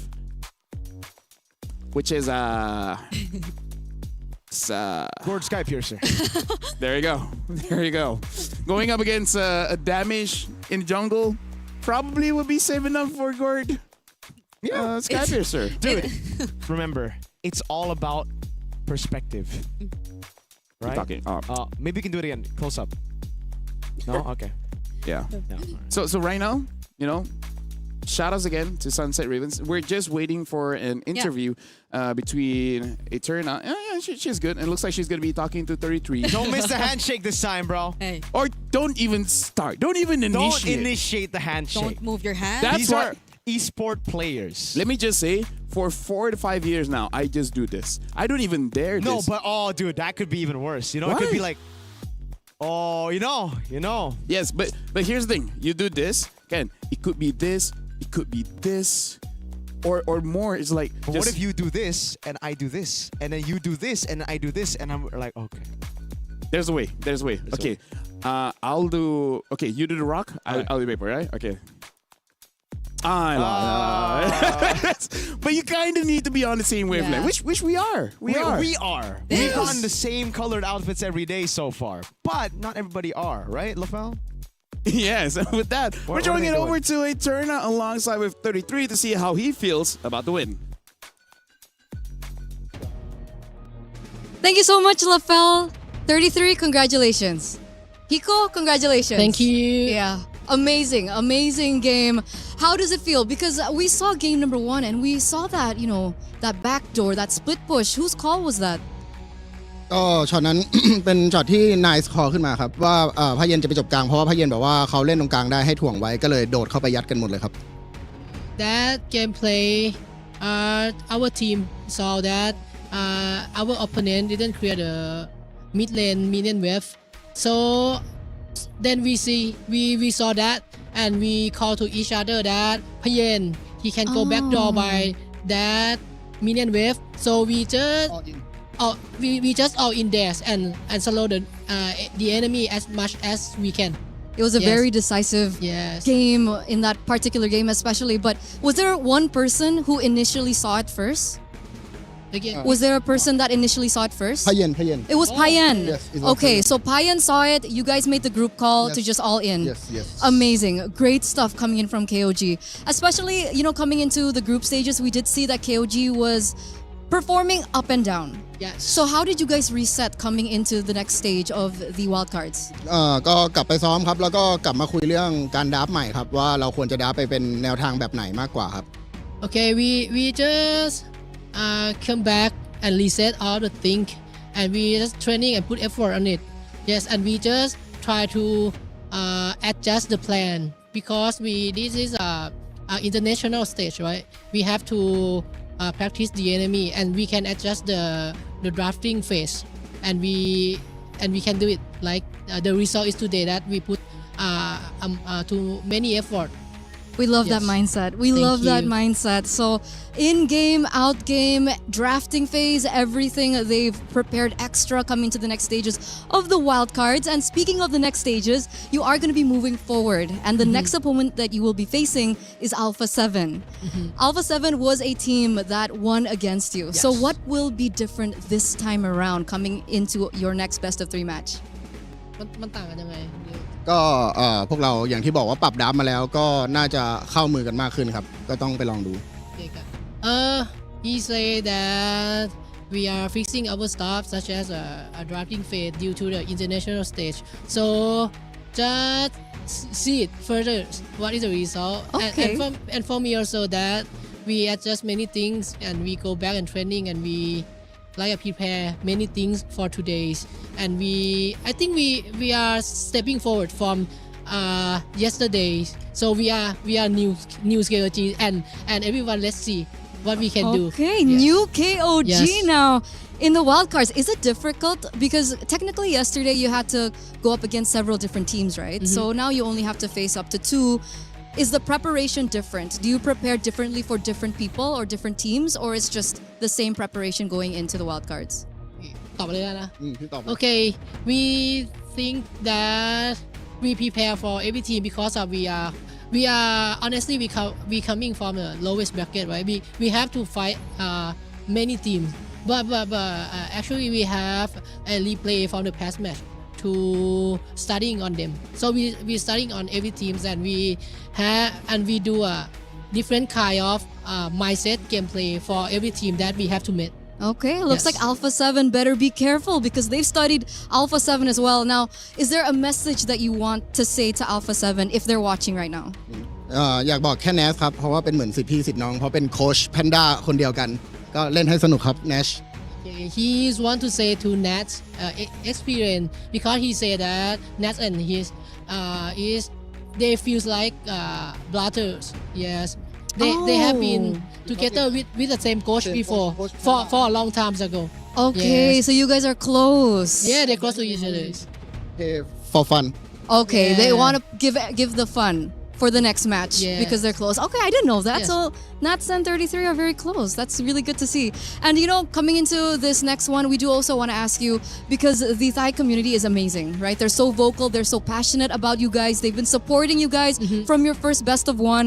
So do you have a message, or maybe even you, Hiko, if you want to say our something? local, right? Yep, to your Thailand viewers out there and your fans. Okay, first of all, we appreciate that our local, not only our local, but everyone that watching us and cheering for us, and so appreciate that because we can say that every sound from you guys are supporting us, make us have much more stronger, like feel us and give us powers. ก็เดี๋ยวผมแปลให้ครับผมก็พี่บอกว่าไม่ว่าจะเป็นใครครับที่เชียร์เราก็รู้สึกความซาบซึ้งใจครับแล้วก็ขอบคุณทุกคนเลยครับไม่ว่าจะเป็นแฟนคลับสตรีมเมอร์หรือว่าทางครอบครัวแล้วก็นักพากย์ทุกๆคนในภูมิภาคของเราครับผมก็ขอบคุณที่เชียร์เราครับผมขอบคุณครับ ใช่เลยครับอย่างนั้นเลยสุดยอดมากสลับกันสลับหน้าที่ Translate. we just reach the lows. Oh, you guys translated each other. Yes. Amazing, Yeah. amazing. I love having these two up on stage always. We can adjust like our gameplay. That was so cool. Yeah. That was so cool. Thank you once again, Hiko. Thank you, you too. Thank you, Thank you. 33 as well. So we're gonna throw it over back to Lafelle. Take it over. Look at how comfortable Eterna is, right? Able to do handshakes, talk to the Yeah. ref. It looks like they're the same age or something, right? Bro, The 30 wavelength. gang. The 30 gang. Dirty You guys can 30. see Eterna in the background. She's having fun with them. Yeah, so that's how you don't miss handshakes. You just gotta be part of the same age group. Yeah.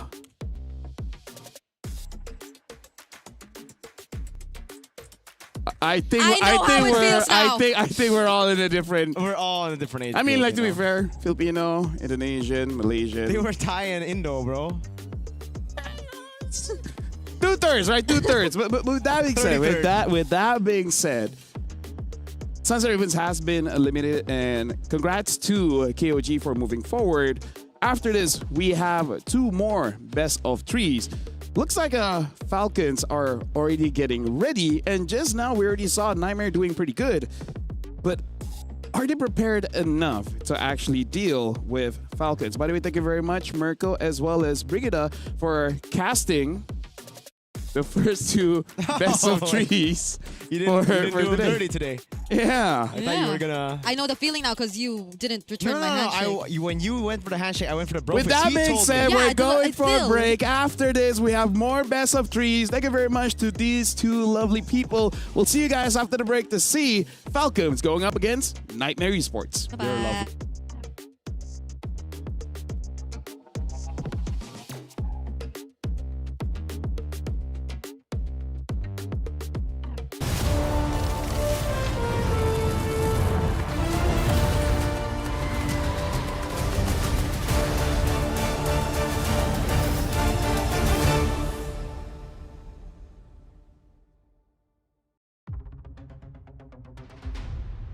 We are Nightmare Esports and we are representing Laos. Last year, we don't know what we were doing. Right now, it's more different because we are disciplined in the game. We have more time on practice. For those team who underestimating Nightmare this time, think good luck to you guys because you don't know what we are capable of doing and how strong we are right now. We want to prove that we can go to main stage even though our country doesn't have enough opportunity to prove themselves. Hello, we are Team Falcon from MENA. Many teams overlook us and they think we're the underdogs, but this time we are the favorites. We don't play seriously. We just play for fun, so we don't get pressure.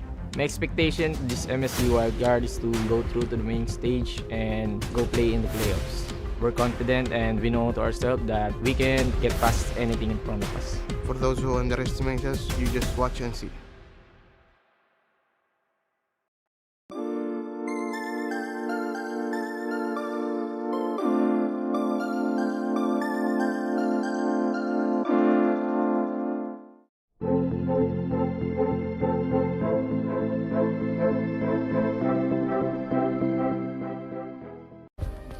Play is in our DNA. Whenever we let it out, it becomes our superpower. Now imagine an entire city being built to supercharge it. Kadir City, powered by play.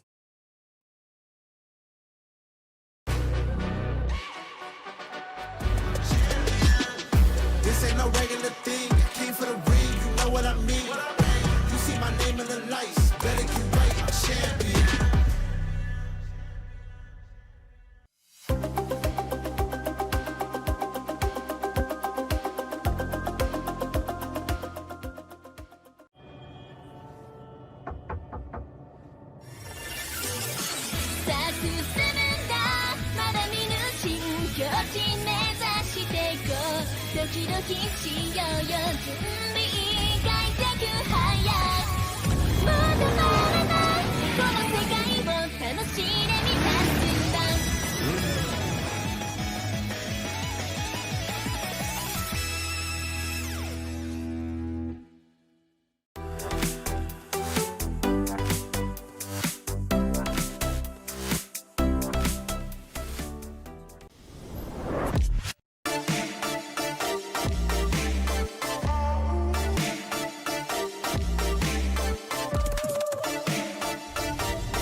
Welcome back to the EWC 26. This is the MLBB wildcards. It's elimination match. This is the CGBS. My name is Phil, and alongside me now we got the new ones here, Gideon Q as well as Naisu. Looks like the boys today are all wearing white. It's just Brigida as well as Interna that's not joining in. Hey, white power, am I right? Should I just take my jacket Wait, off? no, or- hold on. So, you know what?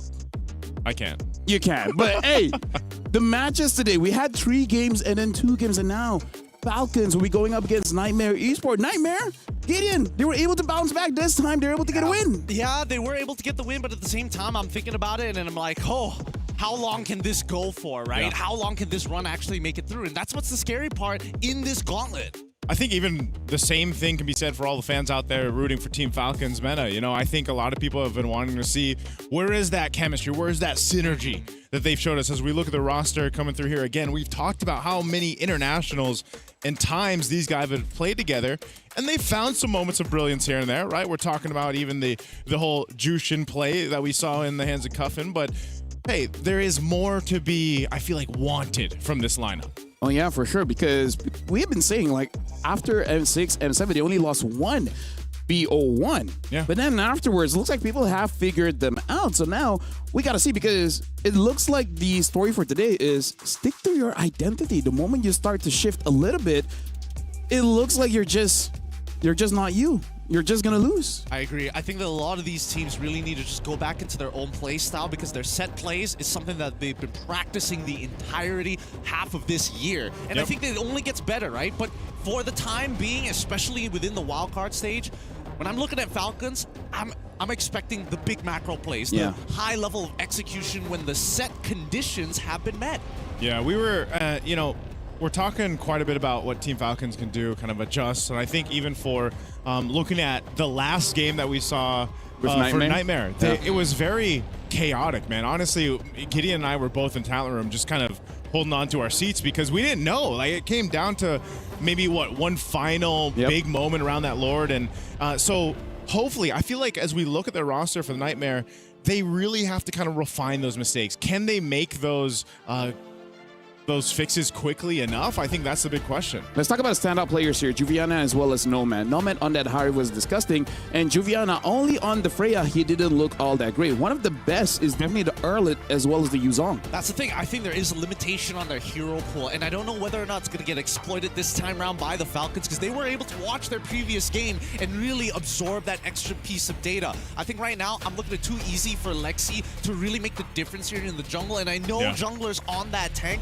isn't exactly big, but Akai is a game changer.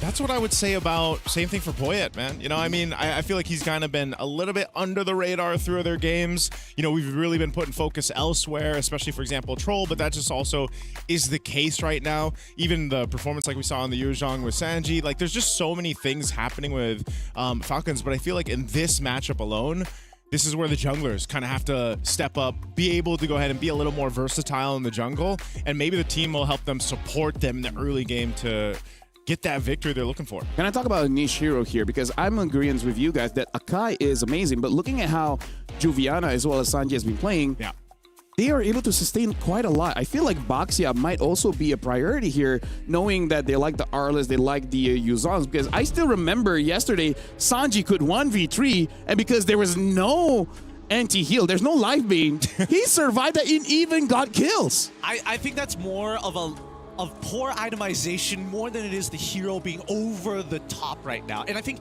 with the only consideration of, yes, Arla is especially good, let's also think about some of the enablers, right? When you think Arla, you also start thinking about Fredrin and Akai that fall in that same category. Jushin as well. Double savages so far. Screw that girl, man. And she's been banned. Hey. Great. You know what? It's good that she's banned out. I think even the R-Lot, because as Gideon was just mentioning, you know, the R-Lot right now is just such a key pick for Juviana specifically. Yeah, it's not just R-Lot, it's R too much. R too much. Phoveus too much. I don't think that works the same. No, sorry, it doesn't work the same. It's less, but you know what? We just been a few minutes on the desk. Yep. More chaos to come. But look at this. Falcons banning out the... I think they want to set up for a Paquito first pick here. I do think so as well, but at the same time, the Freya is still a big question mark here. Not to mention that none of the tank junglers have been touched. This is going to open up that tank jungler option then, I feel like, because depending on the last bans, like, are they still going to focus on the XP lane here from Team Falcons towards Juviana? Because I think they're looking to hone in on that weak point you just mentioned earlier, Gideon. You know, the hero pool, the options, the versatility. How deep does it go? Specifically, even for Juviana, you take away a lot of his options that he's showed his best gameplay on so far. They might have to come up with something else. There's the Freya too. So these are really solid bans, but this is what we expect. We're day 3 of the wild cards. You have all this information from the first 2 days, and you start to expect, okay, the drafting patterns are making sense. The hero bans are making sense. I feel now it's Paquito or Atlas. I feel like either or is good for Spic right now.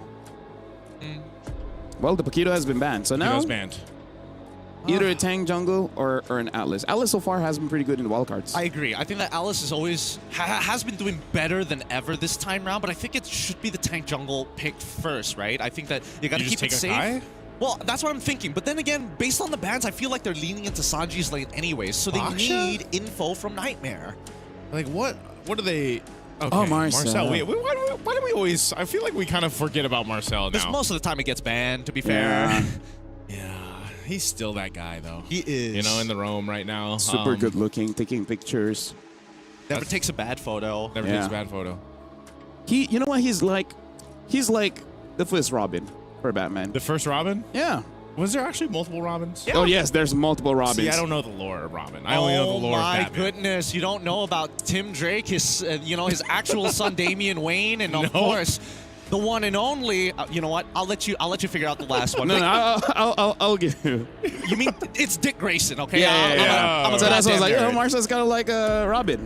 I'm too much of a nerd in that sense, but now we see the boxing alongside with the Valentina, which I think is interesting. I feel like it's an interesting response to say, hey, even though you could get Yves, I like the options of the alts. Interesting from Gideon means he doesn't really like it that much. What are you talking about? I don't know what you're talking about. I'm not sweating. All right, but no, I get it, because so far the Valentina, I feel like the teams that have drafted it through the wildcards, like, it hasn't been able to do exactly what they want to. Part of it obviously is what ultimates do you want to go ahead and take. Obviously the golden hour is a good one, but now Team Falcons can go ahead and play around this. And they do want to go ahead and take in the fact, too, that, yes, it is that Baksha. You're going to be dealing with a lot of rotations happening. This is the dangerous grass map, too. So I don't know. We haven't seen teams take too much advantage, I feel like, of dangerous grass. But this is a good start. You take the Yu Zhang. You give one of the best heroes that we saw so far for Sanji over. And the other reason why they pick up the Valentina is to deny the Akai. Right? If they pick up the Akai, it might be pretty bad for the team. So in a way, they force this Fredrin pickup. So now for Nightmare, I feel like the best option is just to take out extremely annoying mid laners, and then you should be fine.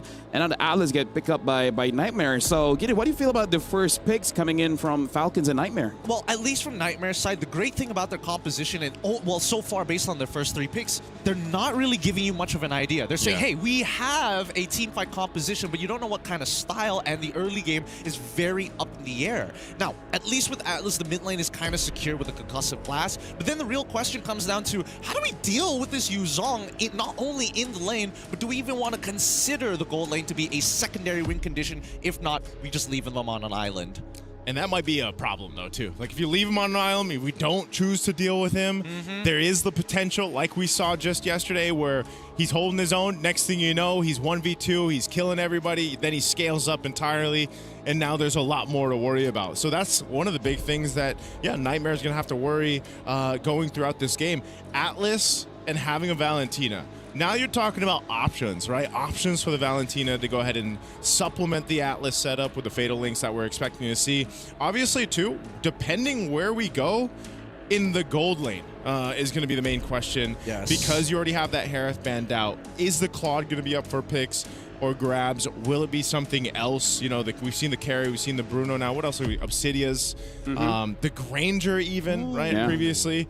But the last ban's going to be the Lilia. What I see from Egypt game, just interesting. Not saying it's going to get picked, but looks like Yu Zhang cannot deal with the Bruno. The Bruno's range as well as the sliding tackle is just way too much that he can't keep up. Yes. No, I totally agree. Especially when you don't have access to your, like, Purify. Sorry, not Purify, but Petrify at that point of time. There's honestly no point unless it's, like, super early on into the game. So far, I think the idea is correct, right?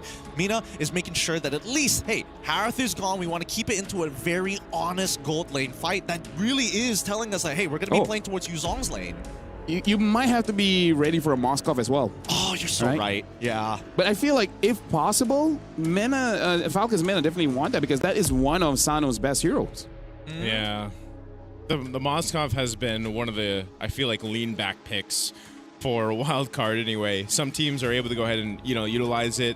We haven't seen any crazy SODs or anything like that, but it's definitely capable. Claude is going to be the change, though. They secure this, and Eve swinging over to Mena right away, looking to fight around a box. I mean, this could favor them. Now, do you pick up This looks like an OG PH lineup. Yeah, it does. And I honestly thought they would have gone for the Valir instead of going for the Eve, but I mean, one way or another, they did need the damage, and eventually Yu Zhang does scale off. So now it's Moskov will carry. It might end up being carry, to be fair. Carry, that's what I'm thinking. Because of the Baksha and the Atlas, it's going to be the Moskov, though. So I would have liked them to see the carry because one of the biggest drawbacks of the carry is her range, right? Especially until she gets the Malefic Gun. But you're already able to fight around your central point, that real-world manipulation. You would have had the space to work with, but they leave it up to the Moskov, one of the better picks so far for Sano. And the answer, last pick, is Sora going in the XP lane here for Nightmare. So far, a lot of interesting picks coming in from both teams, but judging by what has happened throughout this wildcard, I'm really looking forward to see how the side lanes is going to get played. So, Gideon as well as Naisu, this is going to be Falcons going up against Nightmare Esport. Game number 1 of this best of 3. Thank you, LaFell, and welcome to this crucial match as we get ready to go ahead and close out day 3 of the wildcards here after we get through 2 series. Now, this one obviously is pretty intense because I feel like we all came in with expectations for certain teams, and maybe we didn't have too many expectations for others. Well, one thing's for sure, these 2 teams have a lot of history. They have a lot of background, a competitive experience as well throughout MLBB, and now they lay it on the line here in this best of 3 elimination. We're going to jump into the land of Dawn. It's me, Naisu, and Gideon to bring you the action for this one. All right, let's jump right into it. Falcons Mena on the blue side facing off against Nightmare on the red side.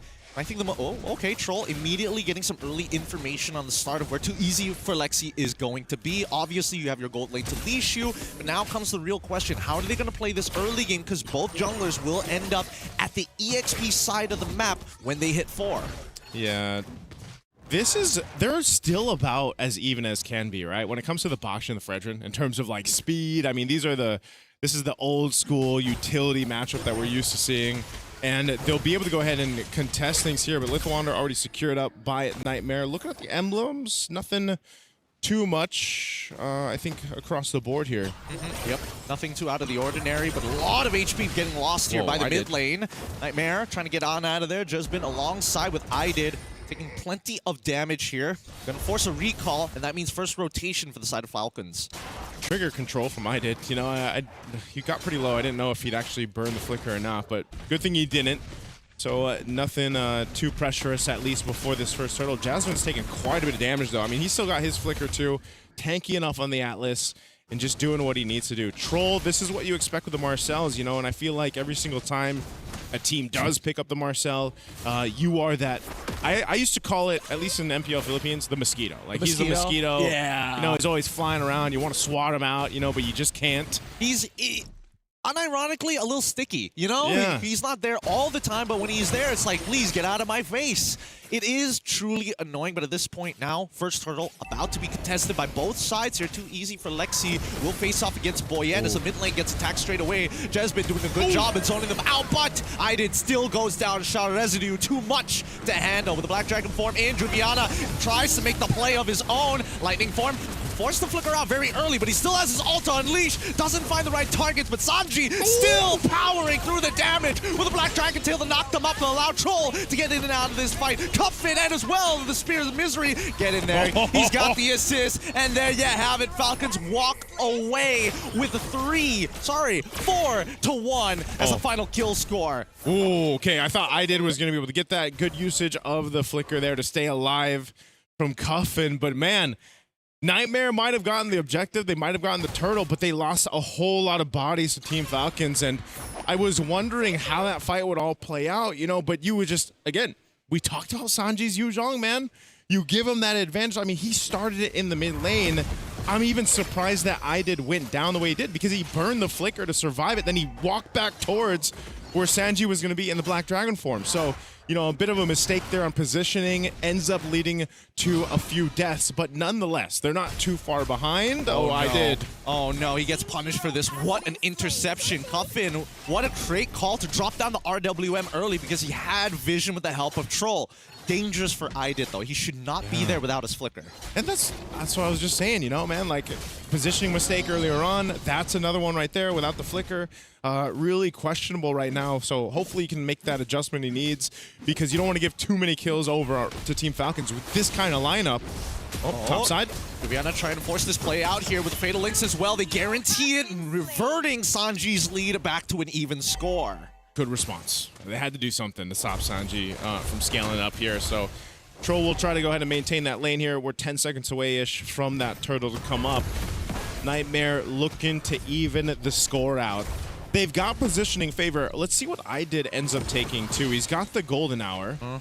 Troll's swinging around the corner. I don't know if he wants golden hour, but then again, there's a lot of ults to work with here. The 50-50 is still going to be played as Sano, a little low to actually participate. The golden hour's already out from Nightmare's side, and now they're looking for a response backward as their own return. Fire from Falcons is through. With the Black Dragon form already down, getting plenty of damage down. Sanji makes it out just in time as Juviana now looking for a trade in terms of those kills. Black Dragon Tail is going to connect, and unfortunately, Boyette able to peel perfectly. Nobody can get past him so far as Lexi gets clipped against the wall. Boyette kills him. Now that's going to be a 2-for-0 and a turtle on top of that. Oh, that's tough. Nightmare, it looked like they might have been able to go ahead and over damage or out throughput Team Falcons there, especially with Juviana on the Sora, but then they just couldn't actually capitalize on the kill. Oh, mid lane too. Little flicker out from Cuffin. He's still going to be fine. Here's Boyette.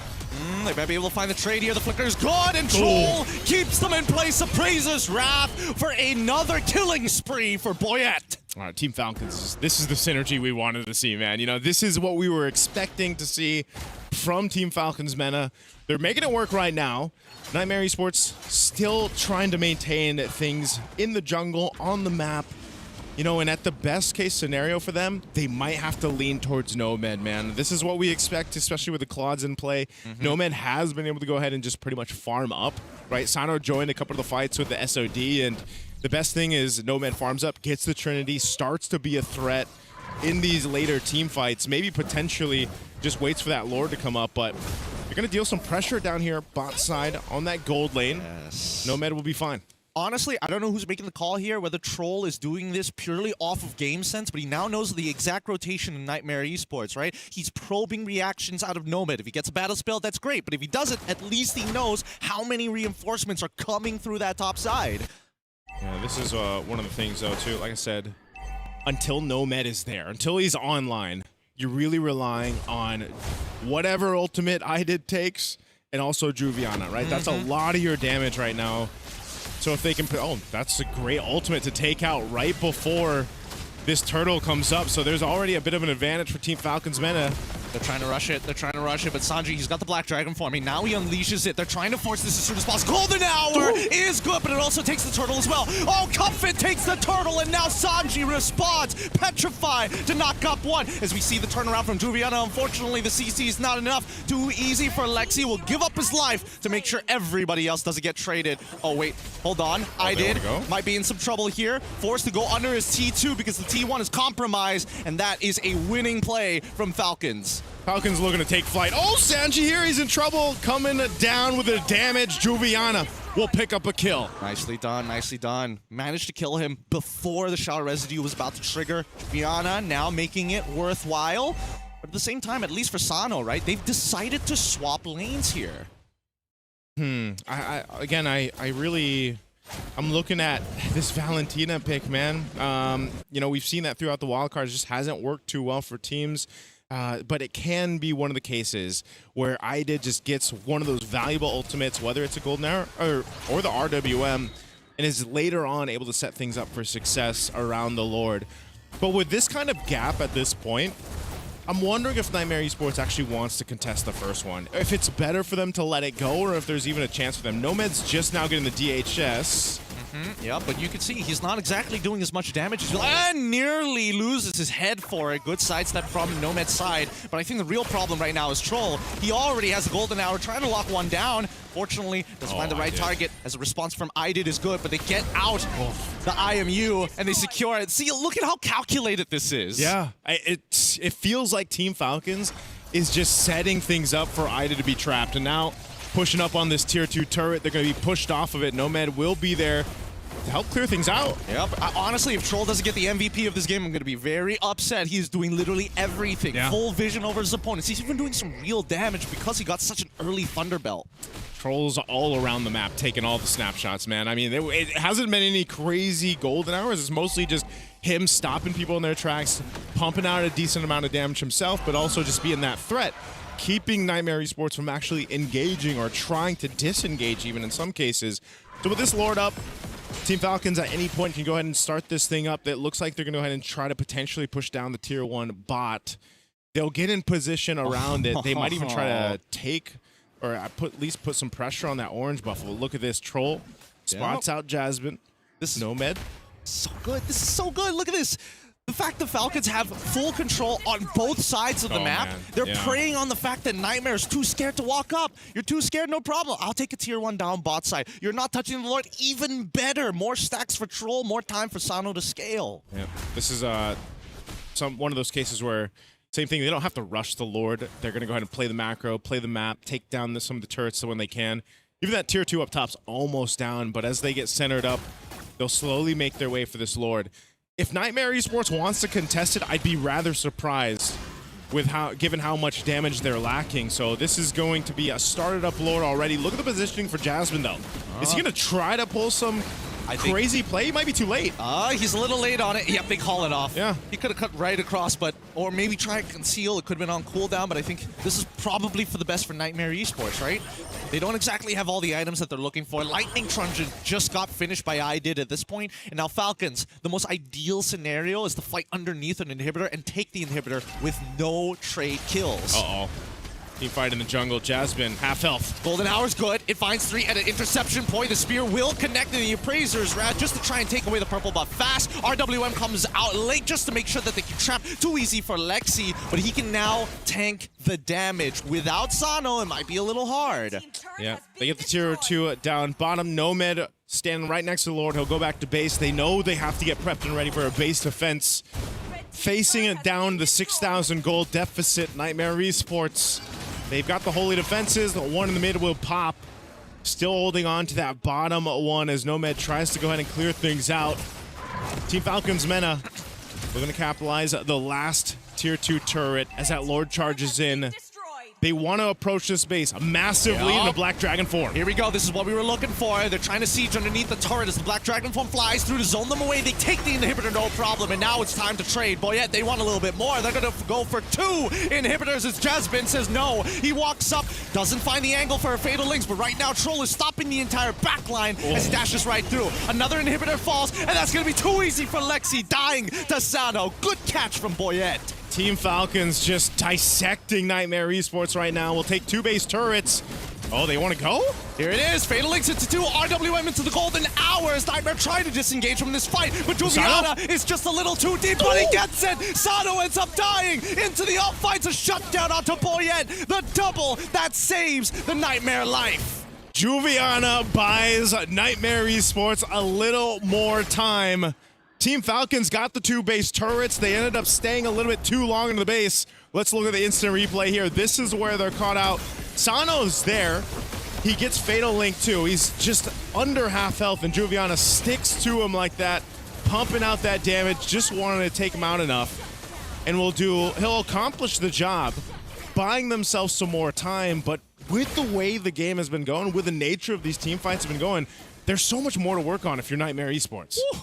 30 stacks already. This guy is getting a minimum of like 2.5 stacks every single minute. And he is having the time of his life. Now, looking on that top side, you can see that the damage is very relevant. Nomad is almost losing an entire bar. Oh no, wait, that's the BMI, and now the RW is out, and now the Sharazu kills him. Sanji gets it, and now Fike attacking the back line. Aidid next to try and turn this around, but he's got the golden hour, needs to drop it now. Oh no!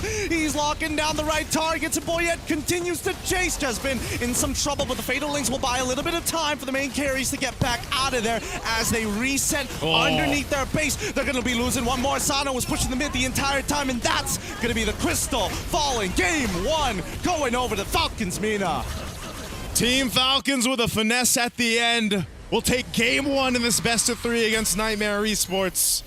Man, the spear was thrown, it missed, it didn't matter. They'd had enough of a lead to go pretty much 4v5 and just cap out a win in a decisive manner against Nightmare Esports. There's a whole lot that Nightmare Esports needs to kind of adjust before going into game 2, because man, it looked messy. It looked messy, and I'm so sad to see Claude players throwing out their BMI that early on. You don't do that at a high level. You gotta wait till the last moment.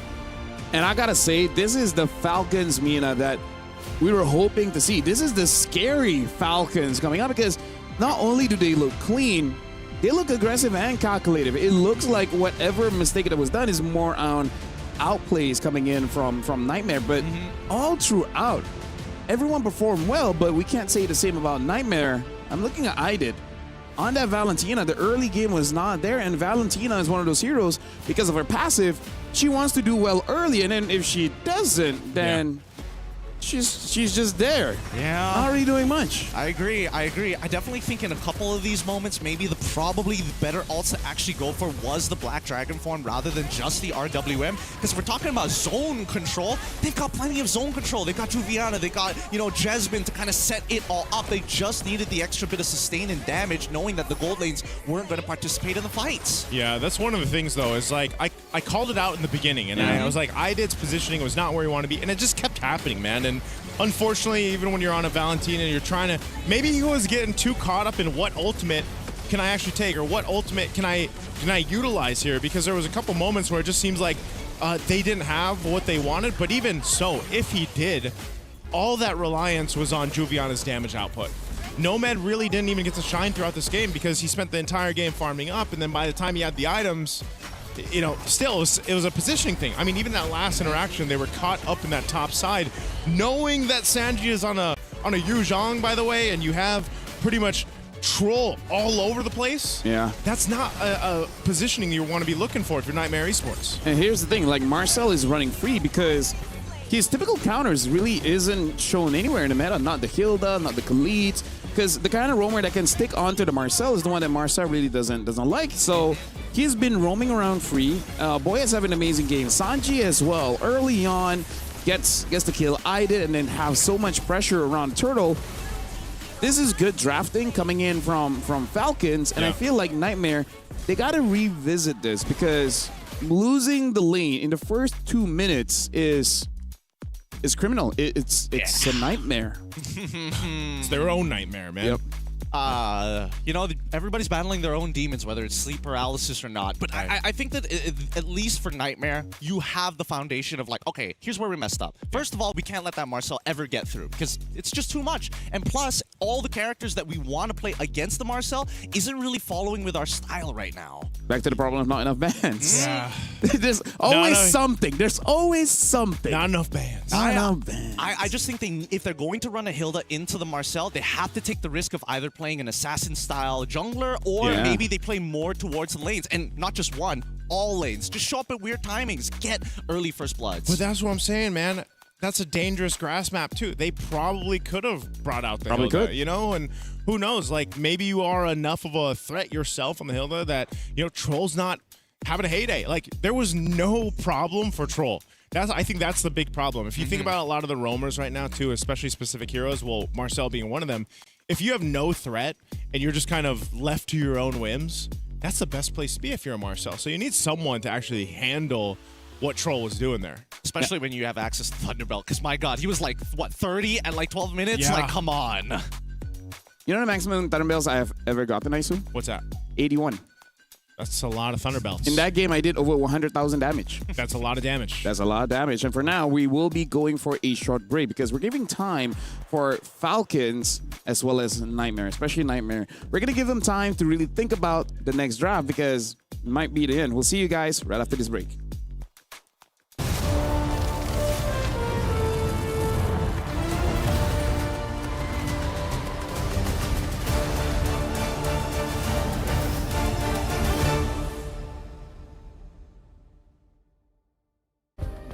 Play is in our DNA. Whenever we let it out, it becomes our superpower.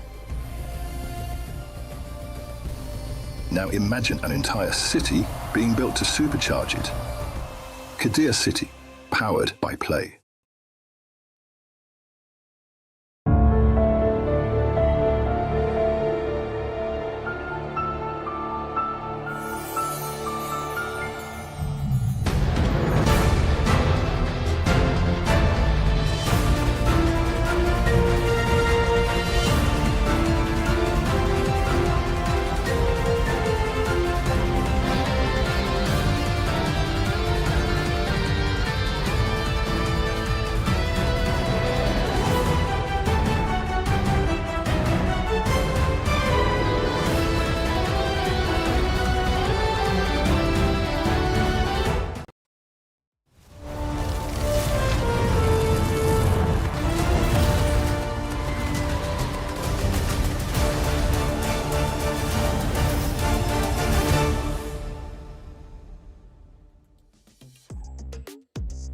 And welcome back. Ingan definitely won something, especially from Naisu. Speaking of, Gideon as well as Naisu. In that game, Nightmare really didn't show up. But Falcons, it looks like they were more than ready for that game.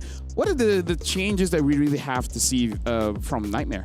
Oh, the changes? Yeah, there's got to be quite a few, Gideon. I did's positioning, I think, #1. Like, actually, almost not. I don't even want to just put it on I did. I think the team as a whole. Really? The positioning. I feel like you're the kind of coach who's just like, do better. That's my advice for you. Keep doing better. Do better. No. Yeah.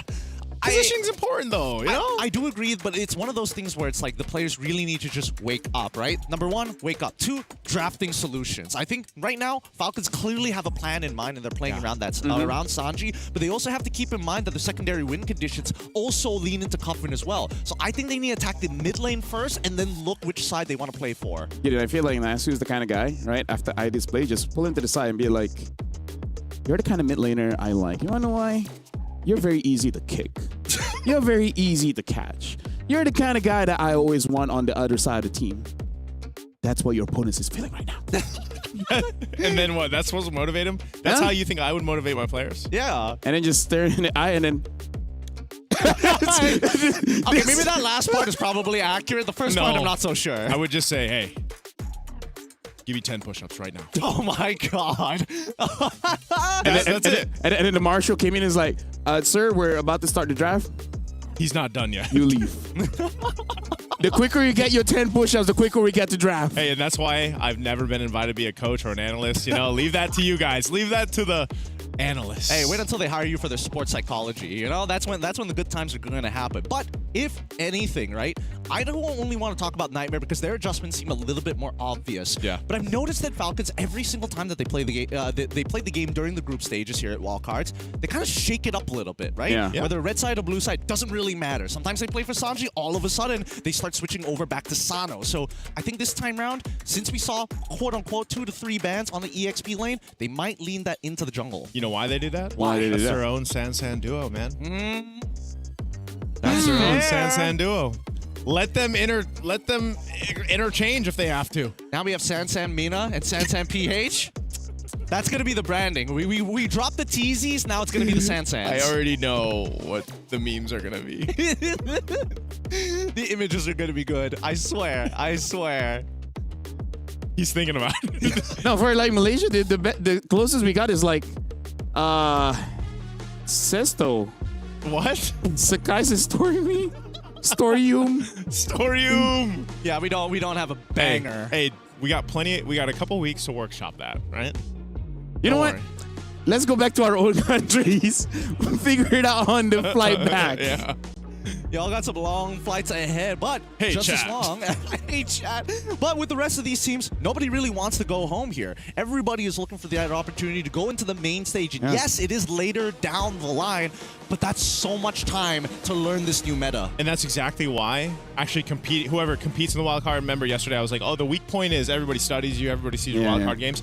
But it's also it can be an advantage too. You got all these reps in on this, new meta that's forming, and you can take that information as well and prepare for the main stage. And they have what, two-ish weeks or so before the main stage starts. So whoever ends up getting through the wild card will have, I feel like, they can look at it as an advantage, or maybe it's a disadvantage because everybody's studying you right now. And at that point, like, I'm harping on what you guys said earlier, like playing their style, because you have 2 weeks plus to readjust, right? So might as well just do what you know works. Yeah.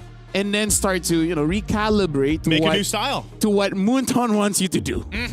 That's exactly what I'm hoping for. But let's not forget the real life implications here, right? Jet lag, the people having to fly in. Those are the main stage guys. That day one is going to be looking good for any of the wildcard teams because they're well adjusted, they're warm. Yes, you know our information, but can you play at 100%? Oh, yeah, and so wait, the wildcard team that wins stays here, right? It's pros and cons. Right? You don't want to go home. Paris is great. Yep. Yeah. You can walk around. The sun is there all the time. That's true. Daylight savings, but yes. Yeah, we went on a run last night, and I was like, is it really 10 p.m.? I slept and woke back up, and I did not see the moon. I spent an entire day without the moon. I never thought I'd have that experience. Yeah, that can throw you off, actually.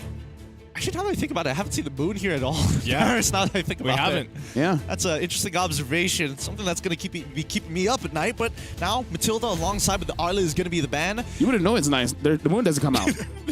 Yeah. It's going to be out during the day. Yeah, I was going to say. I was thinking about that, too. I was like, Well, anyway. Nightmare is going to be the first pick. Falcons second. We're going to be playing on Broken Walls. Marcel has been banned out by Falcons themselves, alongside with the Arlet. And now the Phobius and the Matilda banned out by Nightmare. Nightmare is the first pick here. What was going to be the priority, Zushin? I think Zushin probably. I mean, now we're not seeing as many quote-unquote EXP bans coming out from the side of Team Falcons, and I think it's probably a good idea. And usually, when we see teams banning out similar picks, or at the very least picks that they think is generally good, it reflects. Yeah, and I don't know. First blue pick priority for Nightmare, just with the case of. You know, Juviana's not going to get the R-Lot. The Marcel's not going to be taken. They're still going for those targeted bans, of course, towards Team Falcons Mena. What does this mean for Nightmare on their game plan to get to a Game 3 here? Again, the stakes are high. You got an elimination through this wild card. You've really got to lock in a good pick for... And who is it going to be? I think that's the main question. Is it too easy for Lexi where you want to go ahead and solidify a solid choice in the jungle, or do you go for something else? I think it's got to be more straightforward here. I think they need to actually play for a power pick on IDIT so he's comfortable first, build up his momentum to get a better mental for the rest of the series. So I'm thinking just the Zushin. Yeah, Jushin. Even if it's not your comfort, I'm pretty sure it still look good. Yeah. It's kind of hard to mess up on a Jushin. So if you do, oh, you know you're really bad. Yeah. I think it's Jushin. With the Boxer band there, that's this. Come on. Or Freya. I can accept Freya as well, but it's Zushin. 99% that's going to be the Jushin. Keep it simple, and now Freya should go on to the opposite side. The question is whether or not Sanji is going to be the one playing it or Sano. Yeah, Freya gets picked up. Zushin is one of those characters where you're like, oh no, I got nerfed. Anyways, but yeah, Doesn't matter. Atlas as well as Freya. Freya has been having pretty good games. Paquito, not so much. Today, the Paquitos have been knocked out. Maybe it's not new skin, man. It throws you out. It really, maybe it's lore accurate. To the point where we saw the new skin, and then the second time it was used the old skin. It throws you off. It messes with you. It messes with you. It's like I'm heavy left punch with a kick. Knockout punch with a kick. I'm just glad that they don't change the ability names to fit the quote-unquote themed skin. Oh wait, they might. I haven't gotten the skin, but they might. I'll be really upset. Knockout kick. Hado knockout. Or Hado knockout strike. So because I have the Badang Seiya skin and they changed the abilities there. They did. They did. I thought they would There's a few Cho skins that they changed the abilities. Oh no. I think even the Kyo skin they changed it. Oh no. Not the greatest thing to hear, but hey, you know, that's just part of our jobs. Yee, you're gonna get locked in one more time, at least the way to actually poke against this Jushin. Okay. Both of these sides of the first draft are really good, honestly. I mean, the game plan is there. I think with the Fred, Jushin, you've already got a really solid mid lane rotation that you can go with, depending on what they put in the roam here. But this is already good for Nightmare Esports. I think I know what's going to happen. I think they're going to lean into maybe a Uranus pick here for the side of Nightmare. It feels like a very old traditional style comp from last season, but we'll know for sure once the bans start coming through in the second phase. You think that's just to deal with basically make it a dead lane? Make it a dead lane, yeah. Make it a dead lane and let Freya kind of do whatever she wants, but still being relevant. The Paquito gets bought here. If they really want to kind of match the Freya in terms of like Gideon movement speed, yes. Chose a Seiya skin instead of Way the Dragon.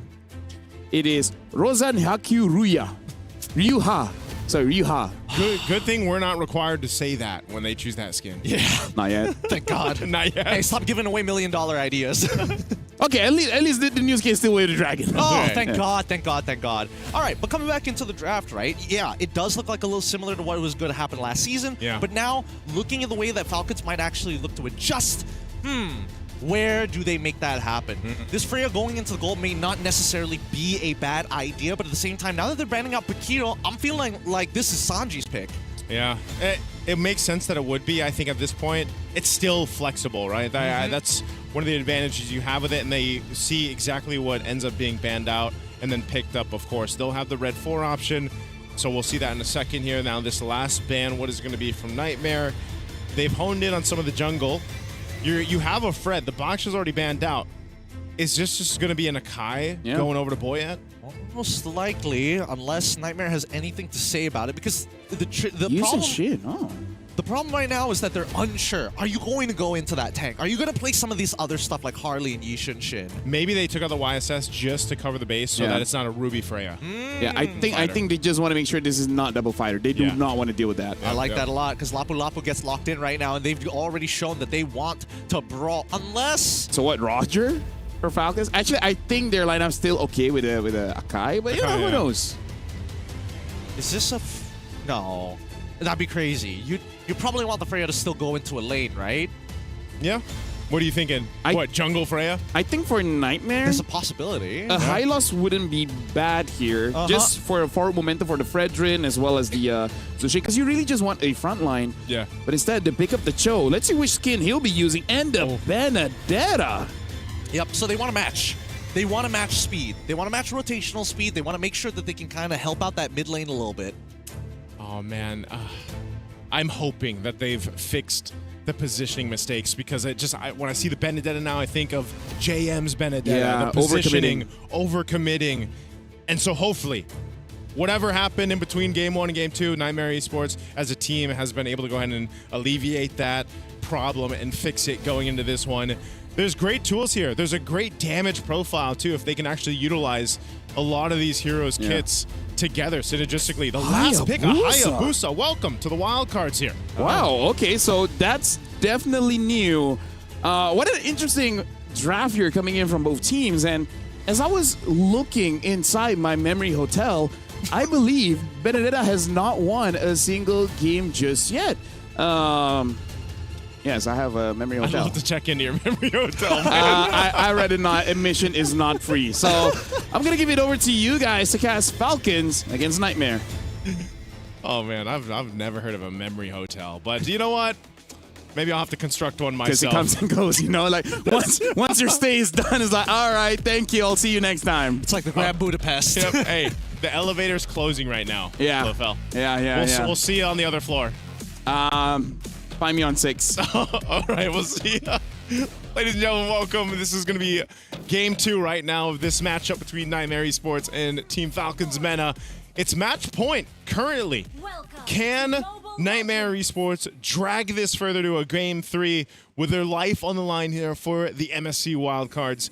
We're going to find out in this one. Well, let's find out. Because again, it's all about this level 1. How are they going to exactly prepare themselves? Because we are not getting a leash on either side here. Maybe just a little bit of a leash from Sano, but nothing on the opposite end for Nightmare. As mid lane is already in full control, Juviana is already doing a good job playing this level 1 against Sanji. Yeah, this is that'll be interesting to see, I guess. Fact 2-wise, the fact that Benedetta really hasn't done too well in the wildcards, looking for that win. But like I was saying, when it comes to down to the team fights, the spread of damage that this lineup that Nightmare Esports has is rather good. Also, Jasmine's going to have to rely on the kicks again, to make this work and set up the team. They just don't want to get set up themselves. Every single time we see this Atlas in play, you already know that's going to be a big problem. Dude, Sanji needs help. He needs help right now. He's about to die. He's literally about to die. First blood by Juviana underneath the turret. He was not able to touch his wave for 2 levels straight. And now Jesbin is the next to fall as Cuffin secures the kill. All right, so there's a trade. A bit of a trade. Yeah, I am surprised just as you that he ends up dying level 1 currently. He missed EXP. Every single time he walked up to the wave, Juviana came out. Made sure that he traded well, and Sanji, unfortunately, couldn't micro to get close enough to the wave to get the EXP. It's a losing matchup at this point, right? That 1-level lead is just too much for Sanji to deal with. Let's see if he's actually able to go ahead and recuperate there. They might have to rely on Boyette. Sano's on this offside, though. No mid. Are we not punishing this? Okay, I guess we're not punishing this. We're going to go straight to the turtle. Gonna leave the gold laners on an island as Sanji honestly really can't do much about this. Goodness, level 2 to level 4 Juviana. He's pretty much not going to join this XP or this turtle fight. It's better they just give this up. Let's see. Boyette. They're gonna try. Jesbin takes a bit of damage, but he's not afraid. As long as Sanji ain't level 4, there's nothing to be scared of. It's too easy for Lexi aura farms in their tri-brush. Yeah, so this is a problem right now for Team Falcons, just because of the mere fact that you really can't compete in the XP lane currently unless some type of miracle happens. I mean, looking at Sanji here, you just see he gets comboed and gets brought to half health. Now the Petrify is available. If Juviana has the Electro Final Blow or not, he could probably kill Sanji at this point. There's pressure on this turret. Sanji Gonna clear this minion out. He'll do just that. Hits the level 4, so at least now he's got the bravest fighter. Oh, Juviana. That he did have an opportunity, a window while he was level 3 to maybe go for the kill here.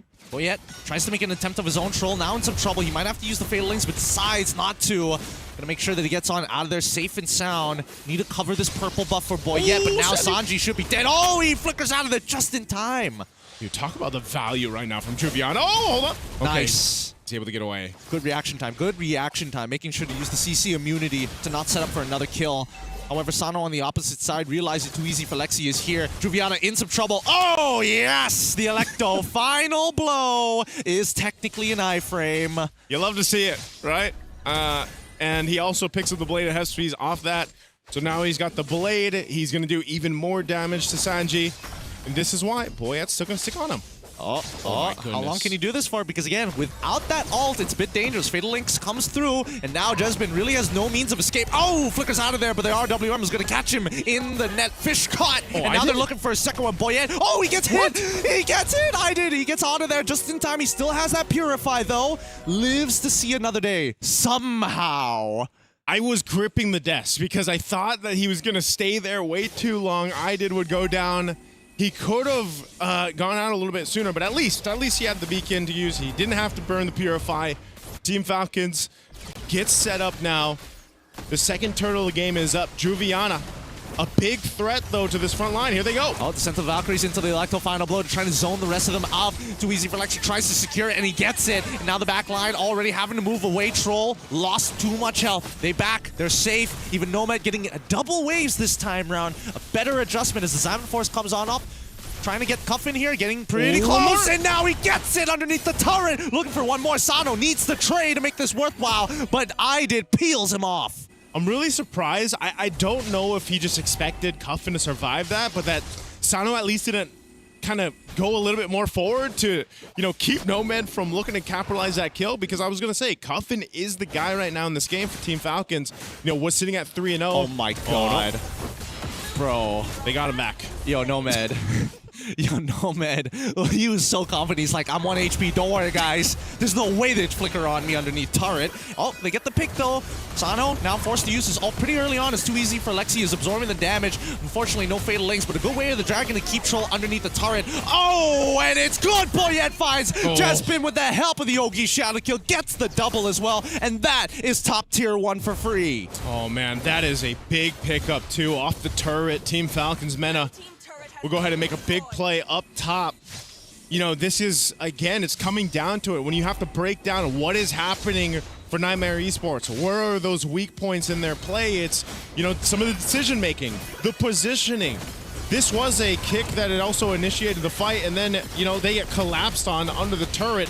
Boyette has a clear sign to go ahead and use the Wiki Shadow Kill and capitalize on this around the real-world manipulation. So even under your turret, you are not safe. Well, hey, look, Juliana now in a 1v1 against Sano, which is basically unwinnable for him. Petrifies Electro final blows. Doesn't have enough time. It's too easy for Lexi. A millisecond off to get him out of there.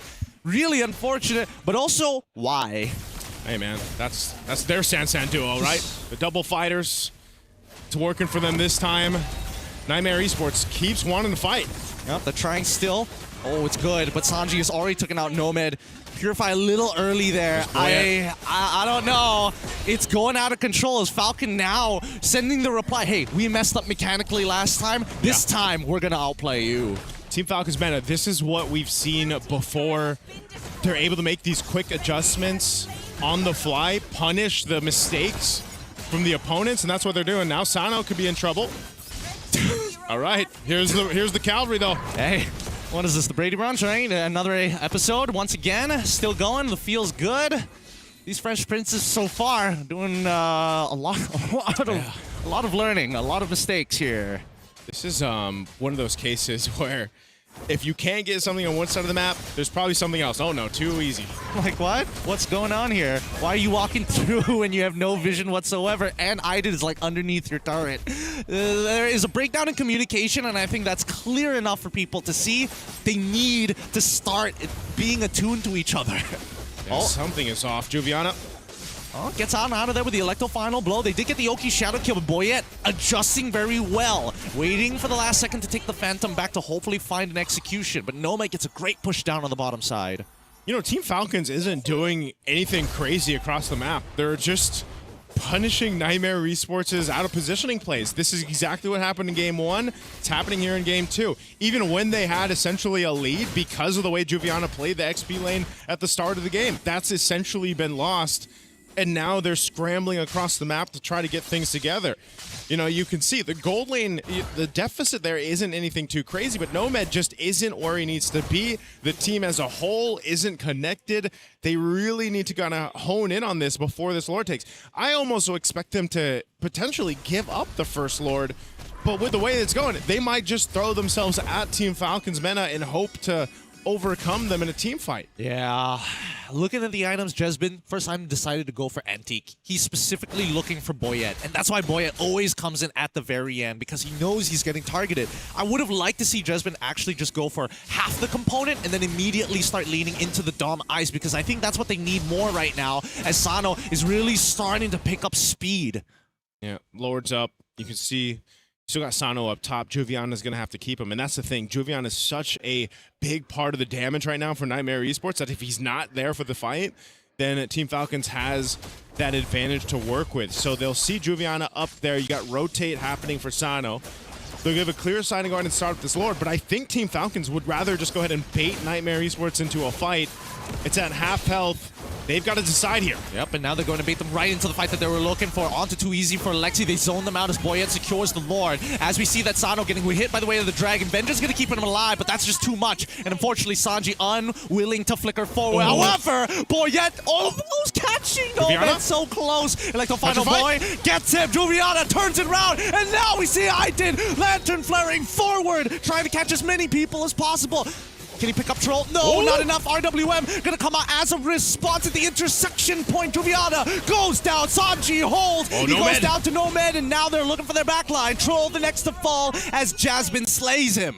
Well, Nightmare Esports has been making mistakes all game. Well, that time, that was Team Falcons Mena overstepping after the Lord was secured. As you look from the instant replay, Sano did his job.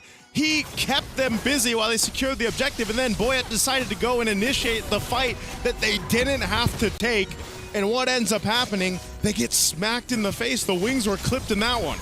They just weren't paying attention, right, to Juviana getting into that back zone, even though they were the ones who actually took the ground from them in the first place. A simple mistake that honestly costed them a lot more than they probably should have. Now, gold score pretty even on either side, despite the KDAs going 8 to 11 as the total kill score.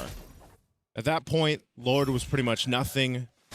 Team Falcons pop and conceal, potentially want to make a play with Troll here, but he doesn't have the flicker, so if they can put some pressure on the tier 2 turrets, that might be all they can do before the next Lord comes up. Mistakes like that are crucial here, especially in the best of 3 format, especially in this elimination match right now through the wildcards, because Team Falcons, who had a relatively good lead, has essentially now left it almost to an even playing field, right? Nightmare Esports is slowly catching up. You saw the amount of damage that Nomad's actually able to go ahead and pump out now. He's still working, I believe, on his next item. He does get the Feather of Heaven. I'm not sure if he's got the Holy Crystal yet, but this is potentially a play they're going to try to make up top here. He does have the Holy Crystal, so Sano on Jasmine. He's trying to sell this. He's trying to sell this as much as he can, but they also know that they don't have enough damage. They see Troll coming in. Jasmine's going to go for the kick. He's going to get hit. Fatal Links as well. They give the free pick over to Falcons. Going to get a little bit more. Oh, thank God he had his ult. The barrier keeps him alive. Yeah, good thing. I know what they had an idea there. It ended up not working out, but at least, granted, Nightmare Esports will get a tier 1 turret. It's something. It's a consolation prize at this point. The tier 2 and mid, they're going to try to hold it down. Oh, the Electro final ball. He doesn't get the eye for an eye in time. Gets out of there. Ends up dying anyways. Boyette secures one. RWM next. As Sanji tries to move forward. Troll needs to peel backwards. Sano now finally back in. Needs to attack that back line. Unfortunately, can't close the distance. Ogi Shadow kill being thrown, but thank God, too easy for Lexi. Body blocking the shadows. Good defensive play there from Team Falcons Mena. Playing around that rear ward manipulation Cuffin to make sure that they had a way out and to also stop Nightmare Esports from moving forward. So they'll try to blitz this Lord, it looks like, to go ahead and secure it.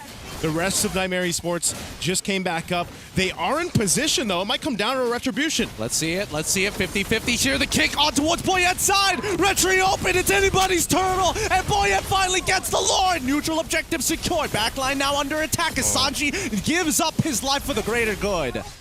See what's happening here. Both Sano and Sanji giving up their lives for the team. This time around, though, Team Falcons Mena made that adjustment, said, hey, guys, we got the objective.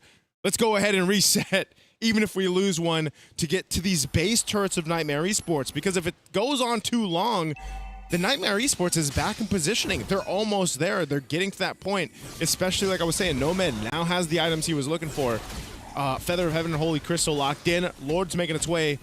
Down one member, this might not be too much value with this Lord again. Oh, Jasmine. He finds it, gets the kick onto Boyette's side. Unfortunately, Juviana just a little late to the party there. Sano. Now Sano in the fight, the backline troubles the RWN, cuts the fight in half, and they're going ham. Ida trying to peel backwards, and finally the Yogi Shadow kill comes on out. Too easy for Lexi, still maintaining his life, but Sano says no. With endless battle purchases, this could be an endgame angle. Boyette's ready to fight, and inhibitors start to fall. All right, Lord is work done. They couldn't get the mid turret just yet. They do have a wave pushing in still. Two members are down. Nomad.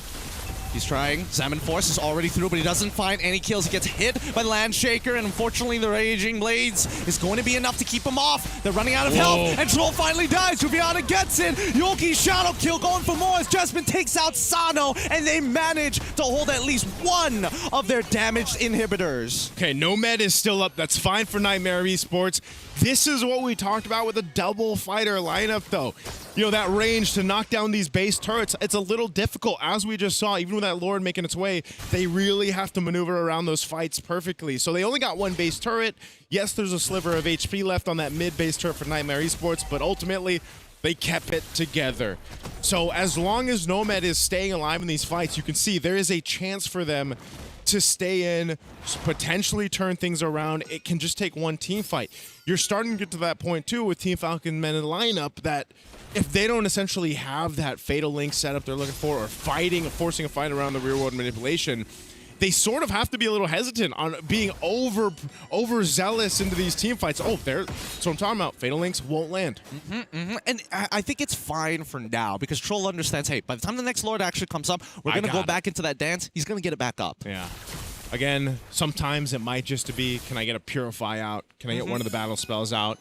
That might be best case scenario, but... Oh, good sidestep here from Idid. These shadows. Again, keep in mind, Boyette, he is dangerous. He's 6'1" and 6 right now. He's got very relevant damage. Everybody is afraid of him except for Too Easy for Lexi.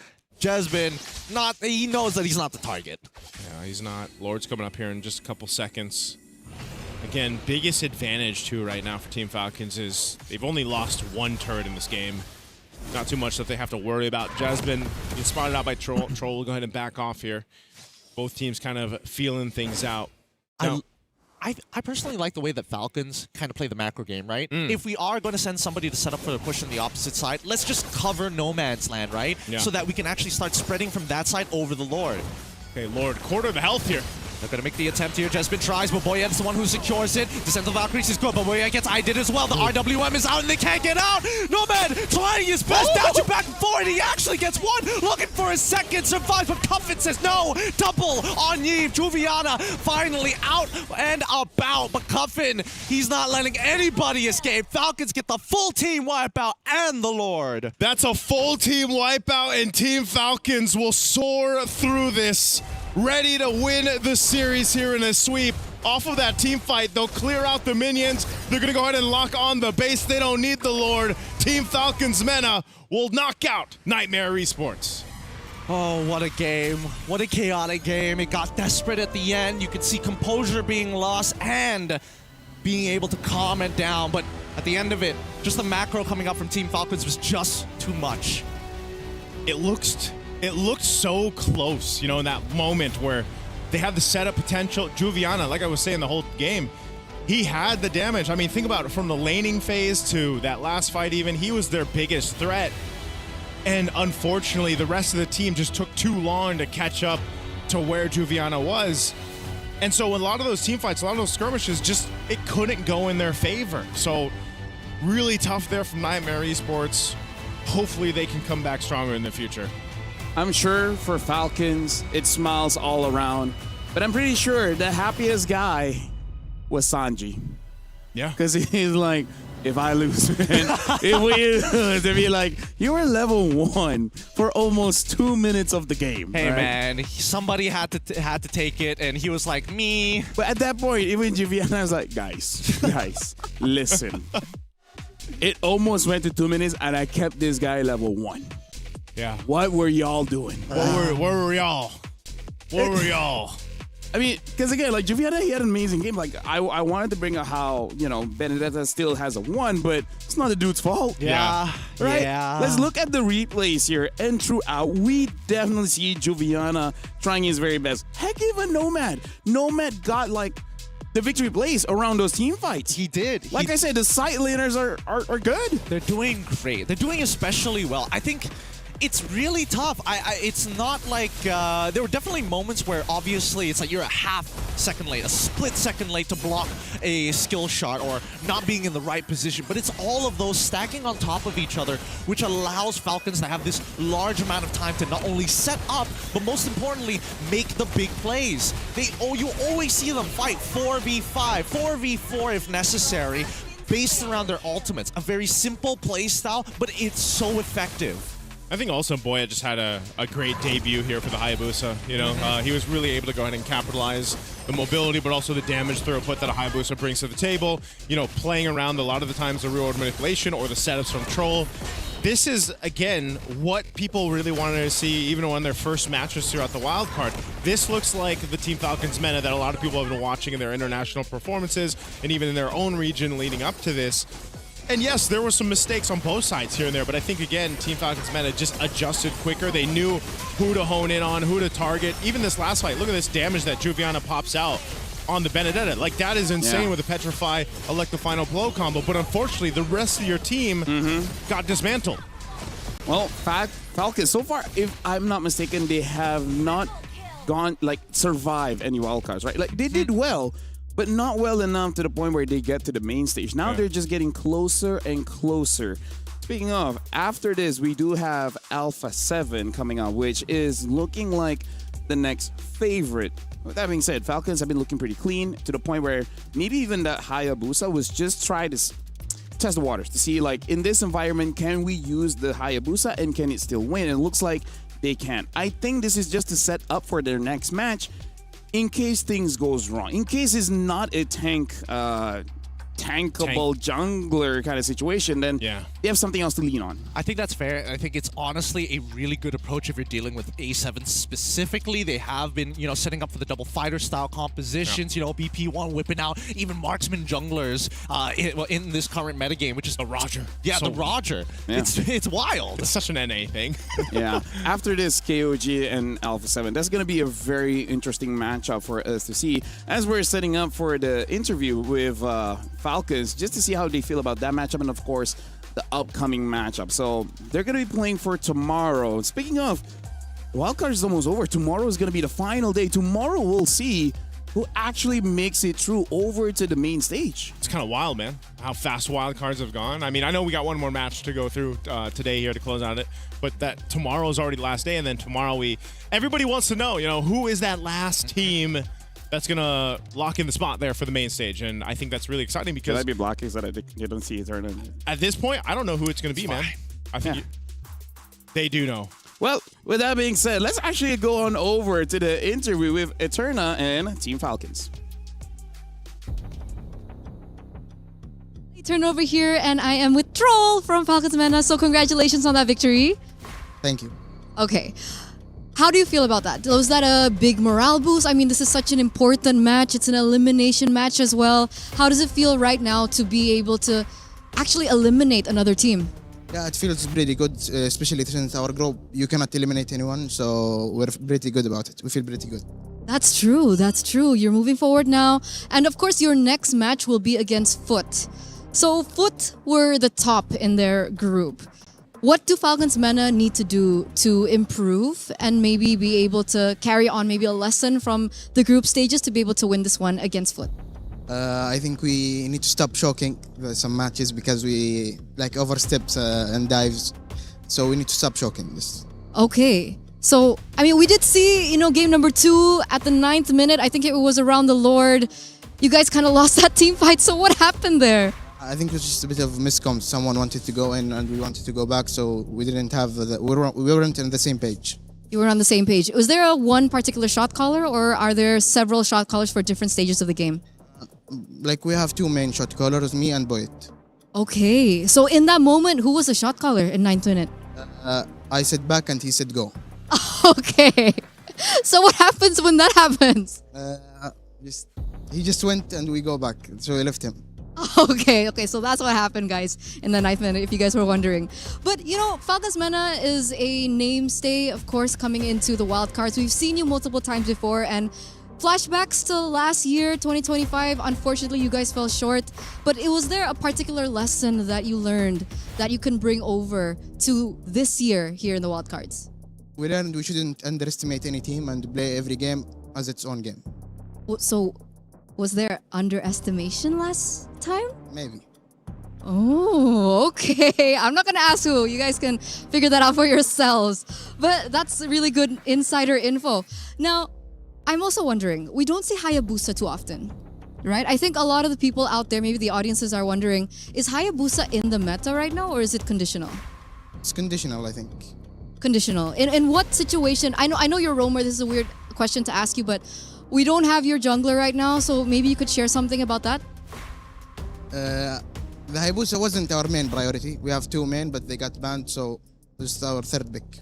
Okay, so 3rd pick Hayabusa, it worked out in the very end. So before we throw it over back to Lafel, we were wondering if you had maybe a message to your community. Keep cheering for us and we'll do our best. And we're excited. Thank you so much once again, Troll, and we're going to throw it over back to Lafel. Take it over. Can we just say that's like the most realist thing ever? I love it. How's the show go? He say go, I say back. So what happened? First we go, then we go back. That's like the most realist rank experience with friends ever. Hey, I like the honesty of his answers, man. Shout out to Troll. Yeah, big shout outs because No wonder that's his name. to be fair, not a lot of our players on these interviews are, willing to kind of give that information over. And not to mention some genuinely valuable information about their picks as well. So this at least gives us an idea before they start making their way over to face off against Foot. It's funny too because I was thinking the same thing. Like, is Hayabusa, now that he's had his debut, are we going to see more of him? And it's just like, you know what? He was like our 3rd pick because everything else was banned out, which is true because that is going to happen more often than not, especially when you get to the main stage where you've got a lot of the utility junglers being banned out. So, now it's a toss-up of, all right, what do we bring back out? Even earlier today, we saw the Suyo in the jungle, come back through, now the Hayabusa. So, Roger, I feel like some of these picks are bringing some flavor to the jungle. Haya must be feeling just a bit sad. It's like, I'm number 3? I'm not even a second choice. I'm the 3rd one. Oh, boy. Oh, right? 3rd wheels. With that being said, we have one more final best of 3 for today. It's, again, an elimination match. It's going to be KOG going up against Alpha 7. So make sure you guys don't go anywhere. This next one might be a banger.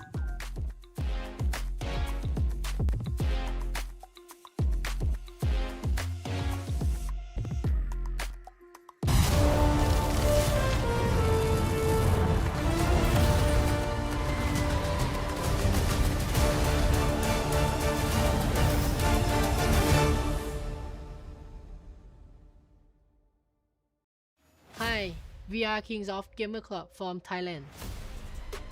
Winning MSL Thailand Season 1 really means a lot to me. I've been playing a really long time ago. This is my first championship. It really means a lot to me. I really dedicated this international tournament in my beloved father who passed away recently. I got a dream, Payen and Nai, climbing on Eiffel Towers. And today we are being here. I hope the dream comes true.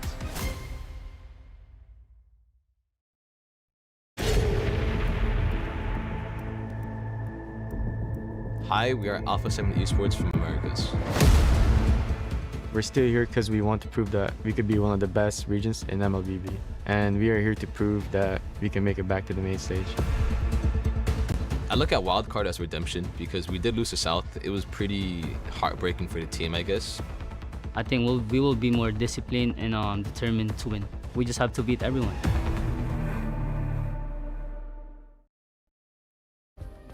Play is in our DNA. Whenever we let it out, it becomes our superpower. Now imagine an entire city being built to supercharge it. Kadir City, powered by play.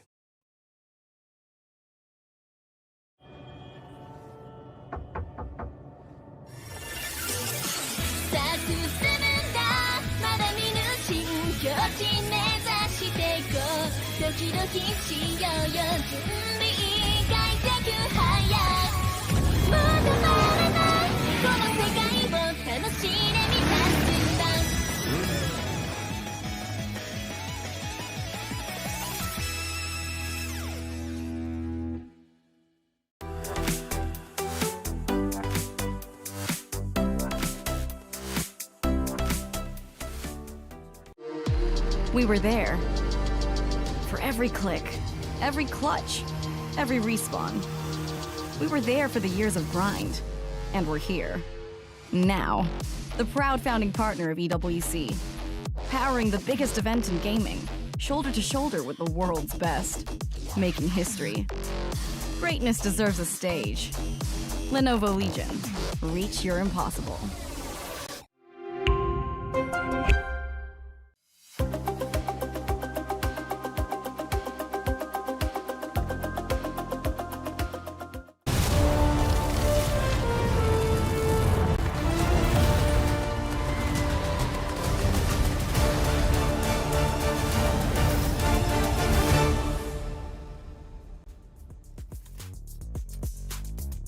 Final match of the day is going to be Alpha 7 going up against KOG. And again, it is an elimination match here at the EWC 26. This is the Mobile Legends Bang Bang wildcard. My name is Zafel. Alongside with me is Getting Q as well as Naisu. So far, Alpha 7 really looks like they only had one bad game. The rest has been looking pretty good. Yep. KOG, it looked like they roughly understand how they want to play. And even in an interview earlier with Eterna, they said they have studied extensively for a lot of different teams, including Alpha 7. But I believe we have discussed just a little bit. It looks like the bans might not be enough for Alpha 7. So it will become, for me, I'm curious, what will we KOG do to disrupt the drafts? I think that instead of disrupting the draft, let's just make the draft predictable, something that is straightforward. Hey, I don't want to deal with your double fighter nonsense in the Yishin Shin jungle. Let's get rid of the Yishin Shin and force BP1 to go back on a tank. But that's what we just saw, though, too. Like they got rid of the Roger. Yeah, they pick up the Roger. In that case, in the previous matchup, they picked up the Hayabusa, so they still had essentially two fighters. Suyos as well. Yeah, so I think Alpha 7 is that team that, like, even if you have a game plan when it comes to the draft, and we talked about how the advantage of going through their own little like global ban system has kind of made them a little bit more of a threat, I feel like, when it comes to certain types of bans. They still have the potential to go ahead and surprise you with a draft that's more unique than what you're expecting. So let's talk about the must bans. And that will give a picture of how difficult this is, right? You must ban the Marcel. Yes. And then this is debatable, but I feel like you must ban the Arlet.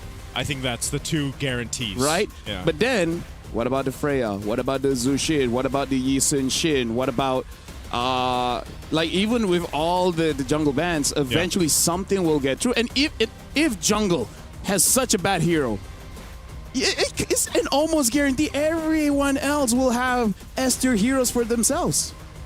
That's the that's conundrum. the choices. That's a conundrum That's you the find conundrum.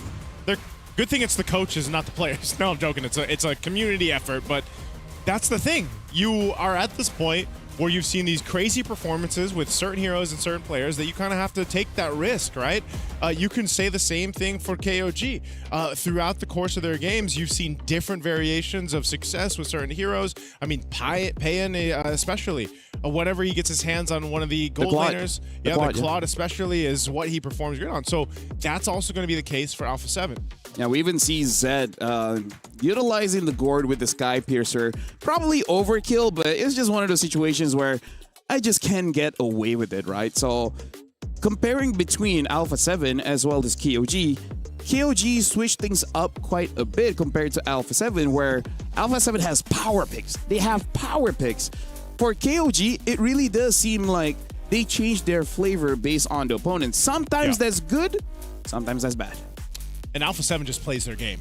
Yeah. I think, I think, well, despite everything, having the ideas of like trying to play against these specific teams, I think coming into this best of 3, right, instead of the best of 1, the mentality has already changed. Yeah. Now it's more so of like, hey, even if we drop game 1, it's not the end of the world. It might just be more beneficial to, get the information early on. Yeah, I think as we get to the draft here, you're going to have to go ahead and see, exactly what the play is for Alpha 7, because we've just seen so much different priority, and the same can be said for KOG. Yeah, honestly, looking at this lineup here, it's going to be the ultimate test for the coach, honestly, right? Yeah. We are going to be playing on dangerous grass. Alpha 7 will be the first pick, KOG on the second. We already see KOG batting out that R-lot. Yeah. And Alpha 7, they're like, you know what? We will make it so that even if it's a good time to use a tank jungle, we will not be using it. They're batting out the Akai, the Boxia, and I'm guessing the next one is going to be Fredrin for KOG. This has to be a Marcel ban. It has to be. I would be surprised if we let it through. End up letting it through. Yeah. Also, the utility jungler. So it just kind of, you hone in on, all right, what potentially can we go ahead and lock into the jungle? The Phoveus would be the last ban from Alpha 7 and towards KOG. I don't know if this would be the case, but if maybe one of the options, and I don't know if we've seen any teams do this just yet through all the games, but what if you just prior the Claude? Like for Zia. As a Malaysian, that's what we've been doing. Sometimes in the Philippines too. You just take the Claude. But Atlas is raising in stock value, man, already. Think about it. 15 times it's been picked up already. And let's also talk about how many times Shark Zero got prioritized, right? Yeah. Marcel, Atlas. And yeah, Atlas looks like to be the top dog here. So for KOG, in terms of tank jungle, there's still the Fredrin, but I kind of feel like you have to take the gourd. If not, you will have a very, very bad time. Who knows? Maybe Alpha 7 will go for a Valir or something just to make sure that data feels bad. But yeah, I feel like for KOG, either Claude Gourd or Gourd Fredrin. But instead, they pick up the Harif here. Very interesting. As well as the Fredrin. The reason why I don't care if they don't pick up the Fredrin, because come on. There's no way, right? There's no way that Alpha 7 will take Fredrin. Yeah. That's what I was thinking. Like, I don't see best player 1 picking up the Fred. Although, it's not to say he can't play. He's played it before. It's just one of those things where it's like, they might want to go with something else. And with the Atlas priority, it's kind of already telling us things. This YSS is the case. Now do you grab your Ruby? There it is. Now you're going back to it, what we saw them do yesterday, right? The double fighter.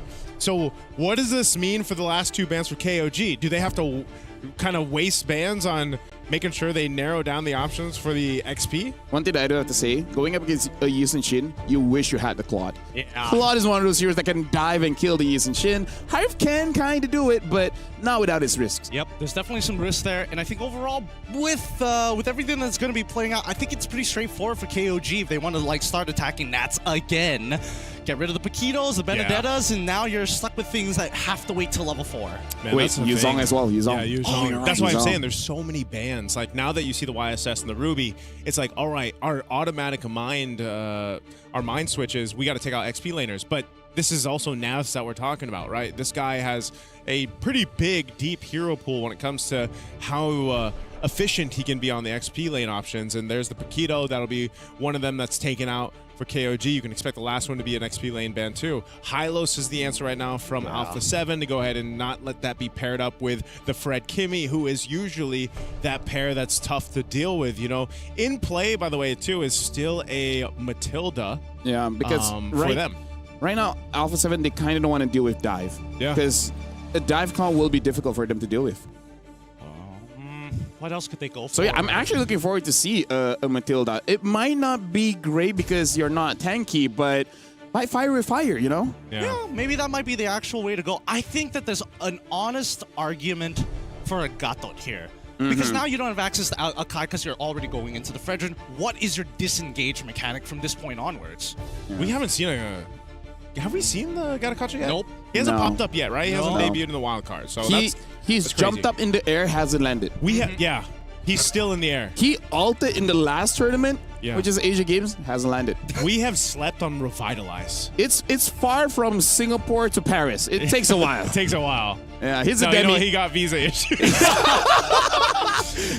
he's a demi guy, but he's still, demi. Hey, he abides by the law, okay? Yeah. Even if he doesn't have to be on the airplane. Yeah, It's fine. Yeah. But these are some great... Padang shouldn't have issues. Malaysia is fine. Does he have... Oh, yeah, he probably would have the passport. Yeah. Looking at Alpha 7, I really like the bat. It's really well thought of. Anything that stops the double fighters from actually closing the distance is a great way to deal with that style of composition. So getting rid of the Glorious Pathway on top of the Wrath of the Dryads are amazingly good tools. Yeah. Okay, and They even now got at the this Roma point- here. Yeah, they have. Glue. Oh, right, glue. Yeah, I was thinking of the glue as well. The only problem is if somehow Alpha 7 picks up a counter towards it, but it doesn't really look like their style to use something like a Vixana or a Faramis. Actually, a Faramis might not be bad, but, maybe they haven't practiced it yet. I wouldn't put it there's the past gourd. them. Yep, the Gourd comes through as expected, right? True damage to kind of cut through all these big tanks up front. What is that? Terizla? I don't know. I think they might just go back into the... Alice? What about the Freya? Wait, it's still open? Oh Yeah. my god. They have Freya Ruby, man. I didn't notice. They can go... I don't know. I'm just going to go I'm based more on history and impressed. say Bene. I'm more impressed if they didn't make a good pick. Alice, again, still pretty good. Still pretty good. You need a front line and someone with continuous damage. Interesting. So again, it does go to show that they're really... Hey, after yesterday's game, BP1, I'm putting 100% trust in you. I'm going to be initiating for you. I'm going to create those angles for you, says Nats. And I think he's showed that. Remember in his interview, the question, best player one, what do you have to say to the doubters out there for Alpha 7? He's like, well, I hope yesterday's performances and the results spoke for themselves, basically, and now let's see if this composition, which is shades of what we saw yesterday, albeit the Alice is a little bit different, but it also works really well to have that paired up with this kind of composition that has a lot of crowd control, a lot of burst magic damage too, gives space to a YSS to work with. You've also got Vision, which even helps you even more against this. So Lapu will be the last choice here to round out KOG's lineup. All right, so now looking at the lineup here, Alpha 7 still gets the draft that they want, right? They got 3 of the core members. Something that KOG has to look out for is that Sky Piercer, right? Yeah. Enough Sky Piercer stacks that Fredrin is going to go down faster, maybe even to Kimmy. So just got to be careful for that. So Naisu as well as Gideon. Final elimination match for today, Alpha 7 against KOG. Here we go. Last match of the wild cards for day 3 anyway. We still have tomorrow before we complete the run and find out what team will move forward to the MSC main stage here in a couple weeks. And I think a lot of people, myself included, it was nice to see, refreshing to see Alpha 7 come into play. Took a little bit while to go ahead and find that groove, but they definitely found it going 3-1 yesterday. Now, on the other flip side, KOG struggled here and there, but they've so far gotten things together under their belt. Let's see if they can do it here in this best of 3 against Alpha 7. The question is whether KOG can continue this run and whether Alpha 7 takes the mantle now and tries to qualify for the main event after. So far, going to be pretty traditional starts, mirrored sides of the map as we see the mid lane being highly contested for as always. And to be expected here, Zed is going to have a natural level 1 advantage. Yeah, this is one of the things that you usually see, right? The Kimmy, the Fredrin. Now you also pair it up with a Glue. Glue is a pretty annoying roam to deal with just because in a lot of cases you think you're safe. And then next thing you know, you're being dragged back to the enemy team. And taking a look at the emblems here, you can see things not too crazy. A little bit more tankiness here for Nafs on that Alice. That's so good. They saw the retribution come out from BP1 on the Lethal Wanderer, and now they're going to go for an immediate invade.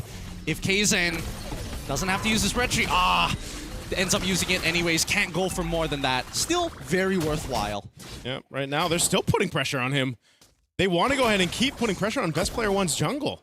The longer it takes for Best Player One to scale back up, the better it is for KOG. And yes, they still have money on the map. The longer they delay this, the less likely it is for the rest of the A7 members to contest for first turtle.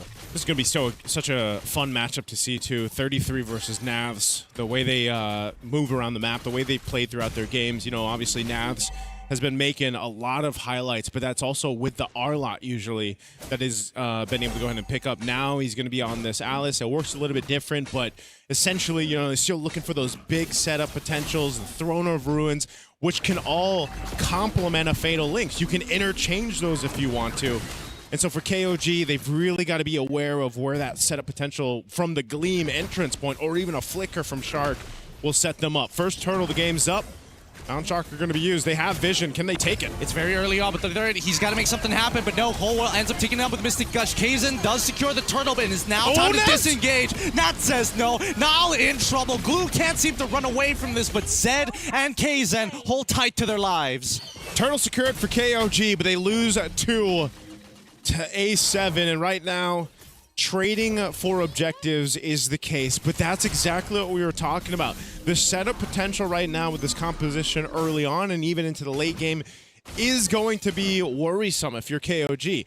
How do you play around that? How do you make sure that you're not going to get engaged on? And that's one of the things why the Fredrin, being as durable as he can, helps out. Obviously, Zed might sometimes have to utilize his traction pulls, the ultimate of Kimmy, to go ahead and either peel or just kind of keep things from getting too chaotic there.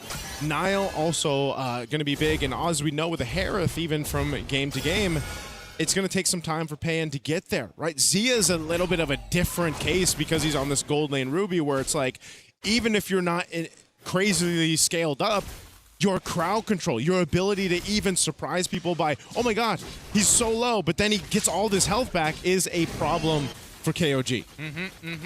It's going to be tough to deal with this raw sustainability, especially in the earlier stages. Once they get anti-heal, then it becomes a little bit easier, and the next point of contest will come down to BP1 and Cold World. So at this point, KOG, they just got to have a nice and steady grab. Their composition scales really nicely into this game. Keep in mind that they still have Harith on their side alongside with Kimmy. Zia makes an attempt, unfortunately does not find the hook. Yep, doesn't find that pull in. Oracle was the first item for Navs too, so he built that in. Little durability there to help with this Alice. Mount Sharker, best player. Okay, engagement looking good here, especially if you are Lapu, but best player able to trace this out of there just in time, despite the flicker. Nats, he's holding his best, but now the Fatal Links come through from Shark to allow him to survive a little bit longer. Nats almost out, still holding on, so strong. Takes one back with the help of Glue, but that is still an inevitable defeat. Hey, they took out best player one. They're looking for Zed. They're so good at extending their leads. They had already won the fight, and Shark said, no, I can fish for one more. Okay, best player one's to pick up the Sky Piercer. The team's going to go ahead and hold out that turtle for him to make his way here. Let's take a look at the instant replay. This is actually surprising. All right, we get a bit of a look at this, but what happened here was essentially best player one gets caught out. Nats does a great job at following through, and mind you, he was really, really low. Ends up still staying in it and just in time for Cold World and Shark to make it there for that fight. So all that leads them to also securing the turtle. Yep, they're trying to do their best here, but KOG, they're only following just by 2,000 gold behind. At this point, 1.8. Nats, he's making sure that he's covering as many sides as he possibly can, because from this point onwards, Alpha 7 is expected to start snowballing out of control. They're expected to win all the neutral objectives from this point onwards. Okay, Shark up on this bottom side. Takes out KOG from this side of the brush. They want to start going ahead and knocking down some of these tier 1 turrets. They've garnered themselves a couple thousand gold ahead. Nothing too crazy that KOG can't work against. Taking a look at the gold difference here across the lanes, you can see that, you know, at least for Payan, he's been farming up. He's going to have to just deal with Naz here. Naz tanky enough to go ahead and push him back, but Payan is what they want to go ahead and lean towards once we get to that later game potential. So we might even see this be a full breakout fight for the last turtle. If not, then KOG decides we'll just wait for that Lord.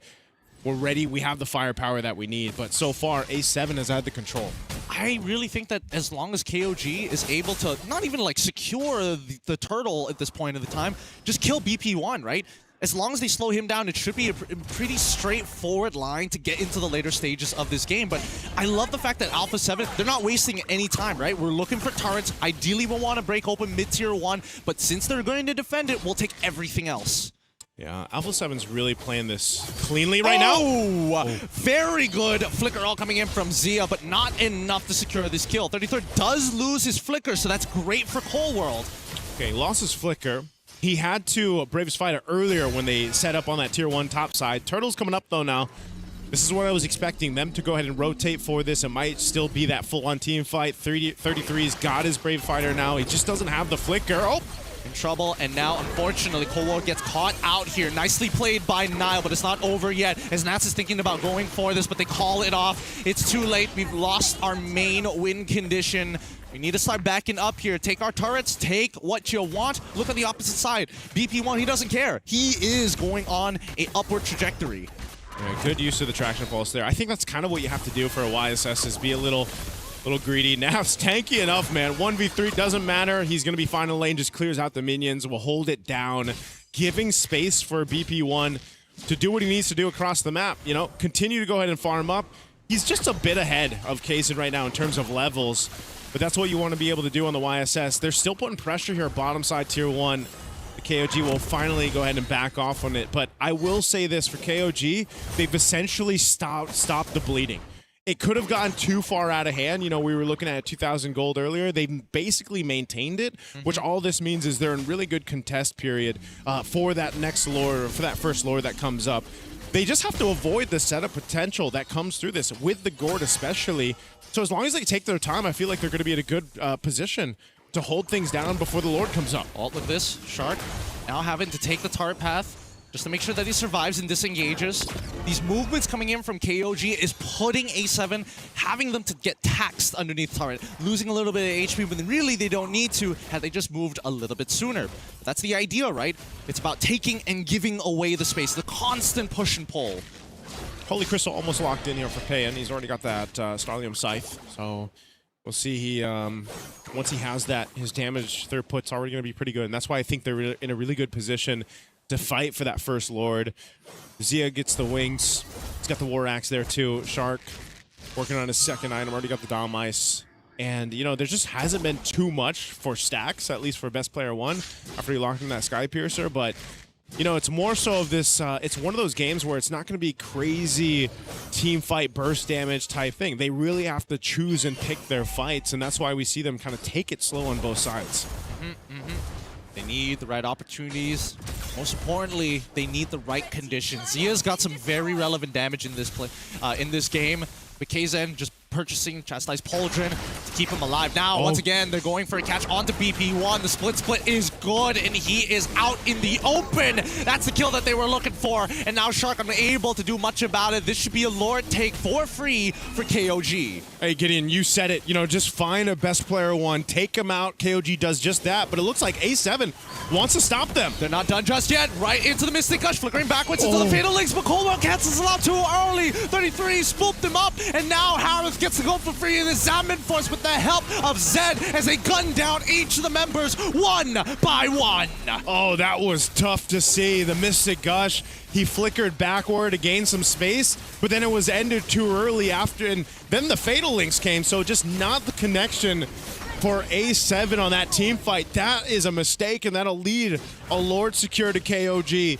So they have essentially not just stopped the bleeding, they're healed, right? They brought it back. They're in a good position to start marching towards the base turrets. They haven't got any turrets yet, so they need to go ahead and play around this Lord, take down some of the tier 1s, at least put some pressure. That might be all they get off this first Lord, but they've essentially gotten themselves back into this game. Yep, we're now hitting the 30K mark at 10 minutes, which honestly is kind of slow for 10 minutes overall. It just goes to show that both sides are not hyper-focusing on just farming. They're so worried about these bigger movements that they have to focus their attention to defending their borders. Yeah, this is what I was saying, you know, very different kind of nature that we're seeing here unfold in game 1 of this best of 3 as the tier 2 turret does fall. Divine Glaive now locked into for Payan, so you already saw a preview of the damage in that fight up in the mid lane. He's gonna hurt a lot more, so Turrets will fall across the board. Tier 1 up top, Tier 1 in mid, Tier 2 in the bottom. KOG looking to take another turret up top. This is huge value off the Lord that they were able to go ahead and secure.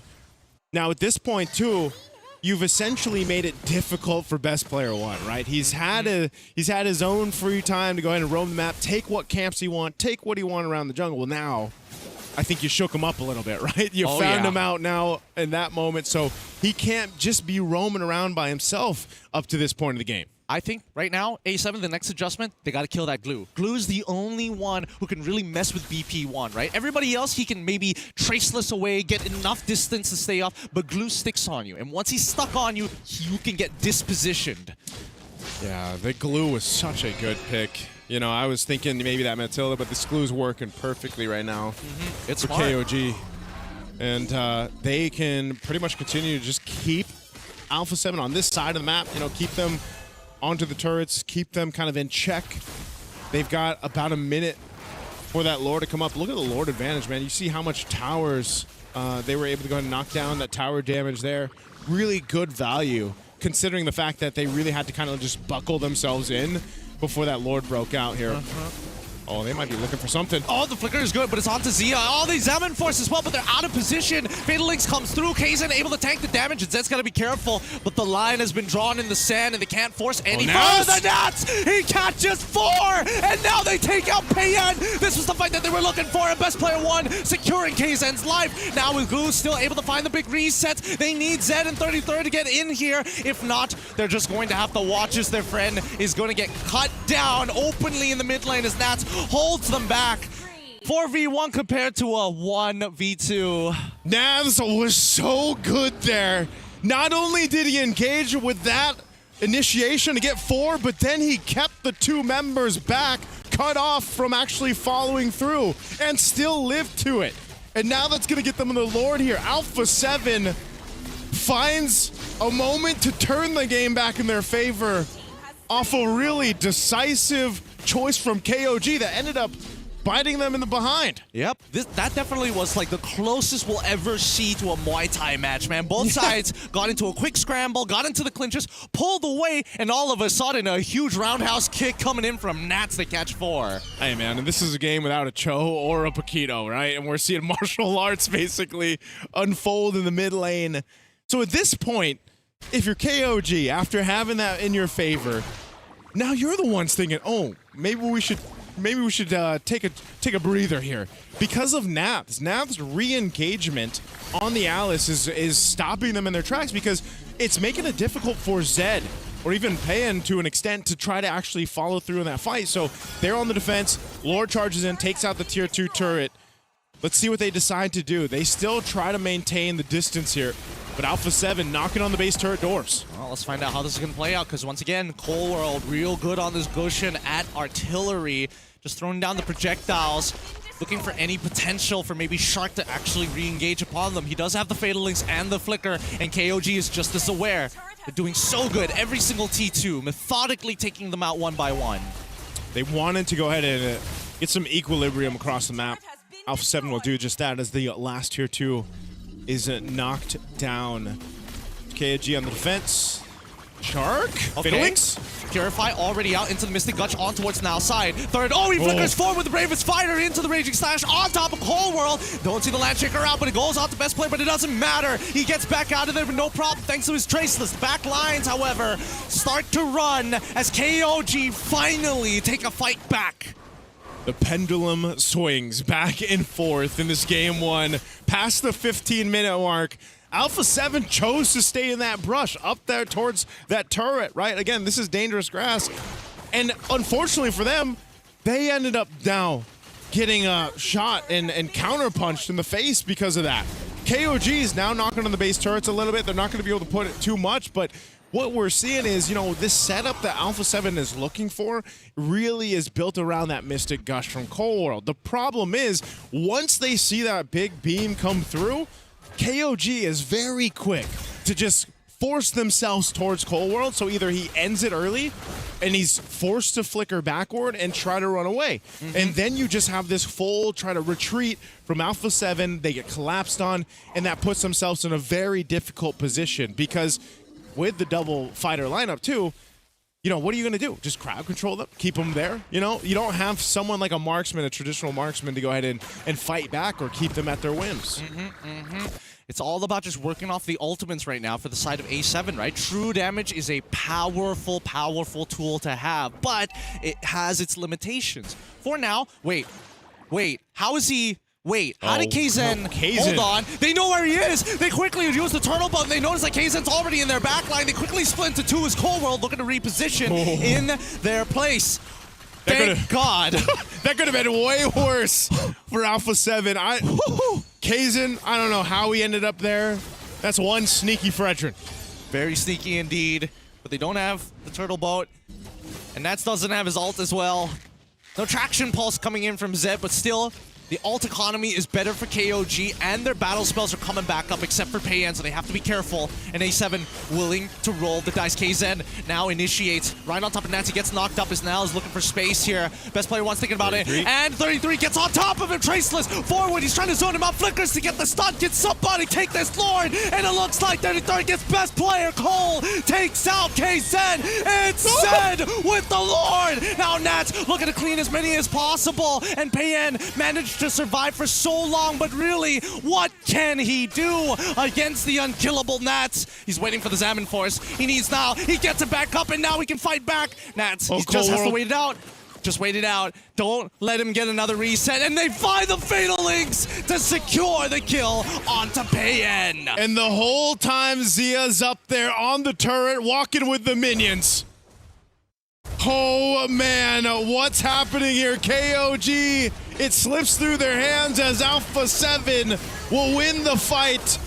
And they'll clear out what they can. They need some more minions though. They need a little more time. Oh.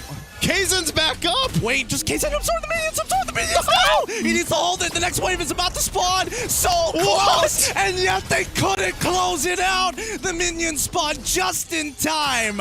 And nothing they can do about A7. They found the opportunity, unable to close out the game, literally 3 seconds away from it. So close yet so far. I mean, looking at the instant replay, this one again. All right, we missed it a little bit. This is the live cam, but what happened there is they went for that fight. They end up, again, dissecting things. Nats bought so much time. It was the Mystic Gush that actually killed Kaizen. So, but surprisingly enough, Zed secured the Lord for them. And then they were able to go ahead and keep them into the game because of that Lord, those powered up minions. Because if that wasn't the case, then that would have been the game-winning push because Zia had just decided to go take that base turret and make things happen. But unfortunately for them, with those powered up minions, KOG is able to stay in this game a little bit longer. I think right now people need to recognize who are the ones who play around the burst and who has consistent DPS. For the side of A7, it's best player one. He has the most consistent amount of DPS they can pump out if he has the space. Same goes for Nats. He can fight on a dime. That's totally fine. But on the opposite side, it's actually Zed alongside with KZen who can take... Well, actually, let's also include Nal into the conversation as well. They can fight forever for as long as you want. 33 and as long as Payan, they must play around their ultimates to make it work. Yeah, that's what we saw in the last team fights too. Again, just how long they stay alive. And I almost think too, in that last one, 33, maybe if he stuck to Cold World, put a little more pressure on the gourd there, that could have been a different case because that Mystic Gush, if it gets that full use, that efficiency there, that's where, you know, you get the majority of the damage burned through. Taking a look, not too many stacks, right, for best player one with that Sky Piercer, but that does still have a value to it, just having a couple stacks here. Lord's coming up this time, powered up, evolved, 20+ minute mark for this one. A very long game one so far from what we used to see in the wildcard matches, but either team here, at this point, when they start to switch in some of these defensive items, now we're seeing the immortalities come to play. They want to make a play on Payan. Well, they're going to try. Wow. Now on top of Payan. Payan is 1v1 and almost gets it. The Fatal Links in time. Oh my goodness. He's able to swap items into the immortality, but still dies anyway, nearly finishing off a 3v1. That got a little close because I was gonna say if best player one died there, they can't get the Lord. They can't do what they wanted to do. So threading the needle on that one for A7. They stay alive. They've got a clear sign for this Lord, but it's not going to be easy to take because KOG has the tools that they need to stall this out, to play up front. Immortality for Kazin. Niall's got his own as well. They got to go ahead and fight for this space. They need to buy time. 20 seconds for Payan to be up. Oh, and now they're making the attempt. Early Purify. Oh, and now the engagement from Nats is beautiful. His best player wants secures the kill out towards Zed's side. The front line, however, now slowly getting whittled away. BP. Oh no, he's caught by Kazin. He should be able to Traceless out of here, but he has immortality. Traceless saves him anyway. His 33rd, unfortunately, is the next to fall. And there you have it. After all this time, you have Alpha 7 taking the win 4-0. Payan is the only one left. Can he truly clean this up? Oh, this is dicey. Zia, does he get the pull here? The stun's gonna come out with a projectile! It's good enough. And before Payan could even wait for his Purify to come back up, Alpha 7 take game one. Took them a little bit longer than they probably wanted, but Alpha 7 will make it happen to come through in game one. It went the distance. It would have been a little bit longer than we expected. Well, what a game. Even for KOG, back and forth, making things contestable. I mean, down to the wire. It was really what it came down to is both teams had their moments where they were able to go ahead and find a certain member on the opposing team, take them out. Again, that would have been very different if best player one ended up dying in that exchange up top. But good thing for Alpha 7, they didn't. And I get it. KOG wanted to stall it out. Maybe they had enough time to wait for Payan to come up. But, hey, Navs and the rest of Alpha 7 did not even give them a chance to think about it. Yeah, looking at the kill score, you wouldn't know that the game was actually quite close there. And I feel like KOG, they got what they wanted, was to be able to deal with best player one, because that wasn't his standout game. The standout game really is coming in from Nats. Nats is the enabler on making sure that Alpha 7 looks amazing, right? And I feel like the mindset of this draft is KOG understands that Alpha 7 wants to overload on the crowd control, funnel every single thing onto best player one. So they try to make a lineup that's a bit tanky. Even Zed on his Kimmy, building the Demon Hunter sword, make it so that eventually he'll be able to have enough damage to deal with Nats. But the problem is, the target, look at this. That was so clean. Nats has been having MVP plays over MVP plays. Like, he's making it easy for his team. Let's just put it that way. Yeah, I really got to give it to not only Nats, but alongside with Shark, because they're the only two who can force out Purifies from their opponent, and they work well in tandem. If Shark is the one who initiates, then it's Nats who's going to catch them at the end. If it's Nats who initiates, it's Shark who comes in at the very end. Oh, man, even this is what I was talking about. It's great that best player stayed alive there, of course, through that. Really good decision from the team, but this, too, Zia, the one who had to get the Purify, and then there was the follow-up there with the Throne of Ruin from Nas into the Gush. So the layering is what worked so well with Alpha 7's lineup, because it had to be someone to get the battle spells out, or even so the Purifies out from this lineup from KOG for them to actually fully utilize this. And so it was just really good layering of the kits that their heroes brought. Honestly, looking back at the clip of the 1v3, there was very little chance that the Hive could have gotten the kill there, actually, because what he wanted to do was to Chrono Dash forward, but then Zia was there. And looking at a clip, Zia has been saving the Don't Run Wolf King. So the moment he moves on forward, he's going to get stunned up and he's going to die anyway. So I think it was hoping for more crit coming in from the Chrono Fission. Hopefully that's enough to take down best player one. So it was a very, very good attempt, but also Zia just making sure he doesn't use the second ability, making it so that there's hesitation. Enough for best player one to get a kill. Yeah, I think, again, the teams are going to have to start to really consider that double fighter. That double fighter from specifically Alpha 7, but even as the meta develops and we get to the main stage, because now it's just showing that it's working really well. It's able to work. I mean, yes, it's an Alice, you know, in that case, but still, that early oracles and the tankiness that an Alice brings play so well with Nas' playstyle. How about this? Instead of banning the junglers, you ban the gold laners. Ooh. Right? The enablers for this double fighter anyways. And right now, what has been Bible for the last 6 months is Paquito, Freya, as well as the Ruby, right? Ruby, yep. I feel like try to attack some of them and try to see what else do they have in the pocket to actually play that gold lane. But for now, we will be going for a break as we're thinking what other things that KOG could have done. We're going for a break. We'll see you guys right after this.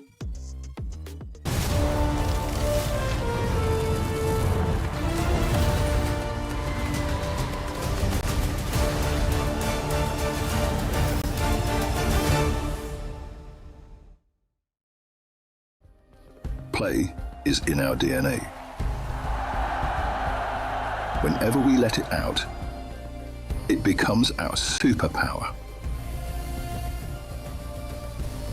Now imagine an entire city being built to supercharge it. Kadir City, powered by play.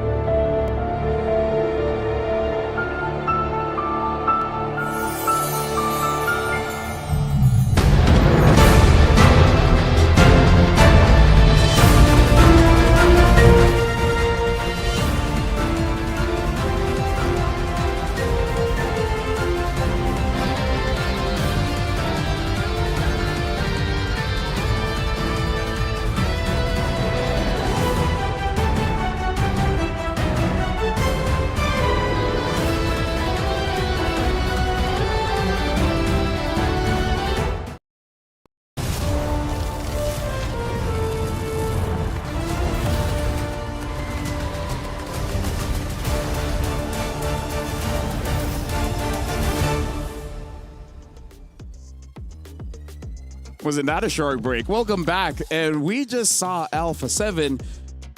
It wasn't a close game, right? But they won a lot of fights in the previous one against KOG. So, not gonna lie, I feel like KOG is moving in the right direction, right? Like, they have semblance of an idea how to deal with Alpha 7, but it looks like they aren't there just yet. There's some missing pieces left that they got to figure out. I agree. I think that right now, a lot of the problems really just come down to who are the key players on the opposite side. What are some of the key picks that need to be taken advantage of? Because as much as we talk about so many of the other picks, there are those common ones that always reveal itself. Like, I don't know if we can really commit to all these gold lane fighter picks when you still have to deal with Marcel, the Atlases, and is on top of the Zhuxians. It's too much. Not enough Vents. Not enough Vents. Hey, he's gonna stick by his statement of we don't need more bans. We don't need more bans. I prefer global ban. Makes it exciting. I had fun watching Amir. Yeah, so after watching MCT Emmer North, I really enjoyed it. And I was like, maybe someday there's room on the international stage for some global ban. I don't know. Maybe we'll have stipulations to it or not, but I think it's also one of those things where it's like it widens obviously the hero pool for the players. It makes things a little bit, I feel like, more difficult too, obviously for the coaches out there to really decide on what to bring to the table. But why do we want to make it easy for them? We don't. Why do we want to make it easy? We want to make it hard, right? That's why we have more maps. It doesn't have to be global ban. It's just something to spice things up. Because my pet peeve. What's that? A lot of grand finals is a sweep. A lot of 4-0s. Right? Malaysia has been hitting it. And what are the chances? Can't relate. What are the chances that MSC will be like that? I don't usually. Yep. Okay. Yep. Oh, I'm now looking back at history. It's 4-1, 4. Like 2024 was all 7. After that, no more. What if before more bans or before global ban, what if they just made more maps? What if we had 8 different maps? I think that's one that's going to be difficult because... Like, what else could you add? Yeah. Or what else can you subtract, Yeah. I don't know. I think I would just apply for a gun license at that point. I don't think that's the right way of doing things. 8 maps is ridiculous. And not to mention that we're already in testing in some places, allowing you to pick what kind of maps in not only the sides, right? Yeah. Especially because I feel like some heroes, honestly, unbalanceable. Yep. Like... Facts. If you nerf too much, it's unusable. Then it's unusable. It's some not all. Some very hard to find that middle ground. For example, Ollis. For example, Ling. I feel like they want to make Ling usable, but they cannot make it to the point that overpowered. Like Ling, he flies around the map. You make it strong enough that he would just get banned instead of getting picked anyways. What about Fanny? Same thing. Same problem. Yeah. Literally the exact same problem. Like there are some heroes that's just unbalanceable, man. You want to hear another one? Jushin is another one that's also in that category right now. Unbalanceable. Unbalanceable. Like, how do you do it? The only way that they can technically fix her is if they reduce the range of that lantern flare. Yeah. Harith is kind of in that. Harith is kind of there too. Harith. Lunox is also like sort of, but right now she's under the line rather than above it. Yeah. Fredrin is also kind of in that. His kit is good enough where people find ways to make him work. But there's never going to be a world where like all the heroes are viable. You know what I mean? Like, unless you force them that you can't pick it up again for game number 2 and game number 3. That's what I'm saying, you know? Hey. You can try your best to balance, but you know, some are just unbalanceable. You might get it next year. Who knows? I think that personally, like going for the global ban system really is just putting a band-aid on the inevitable problem of, hey, maybe some of these heroes actually do need a bit of a rework. You know what, Gideon? I think this has been shared. This thought has been shared in my chat too before. I think people, after, what has it been, 9 years of competitive MLBB, they're fine with a Band-Aid. Like, let there be a little Band-Aid for, let's test things out with a Band-Aid. Final thoughts. Huh? This is my final one before we get into draft. Okay. Make MLBB FPS. So you just create another platform for a different problem. So people forget about this one. That's what happened when they did MCGG. Hey. All Fanny players are like, hell nah, I don't want to do this anymore. Hey, I'm sure people out there can think of a MOBA or two that is first person. Yeah. You know, so.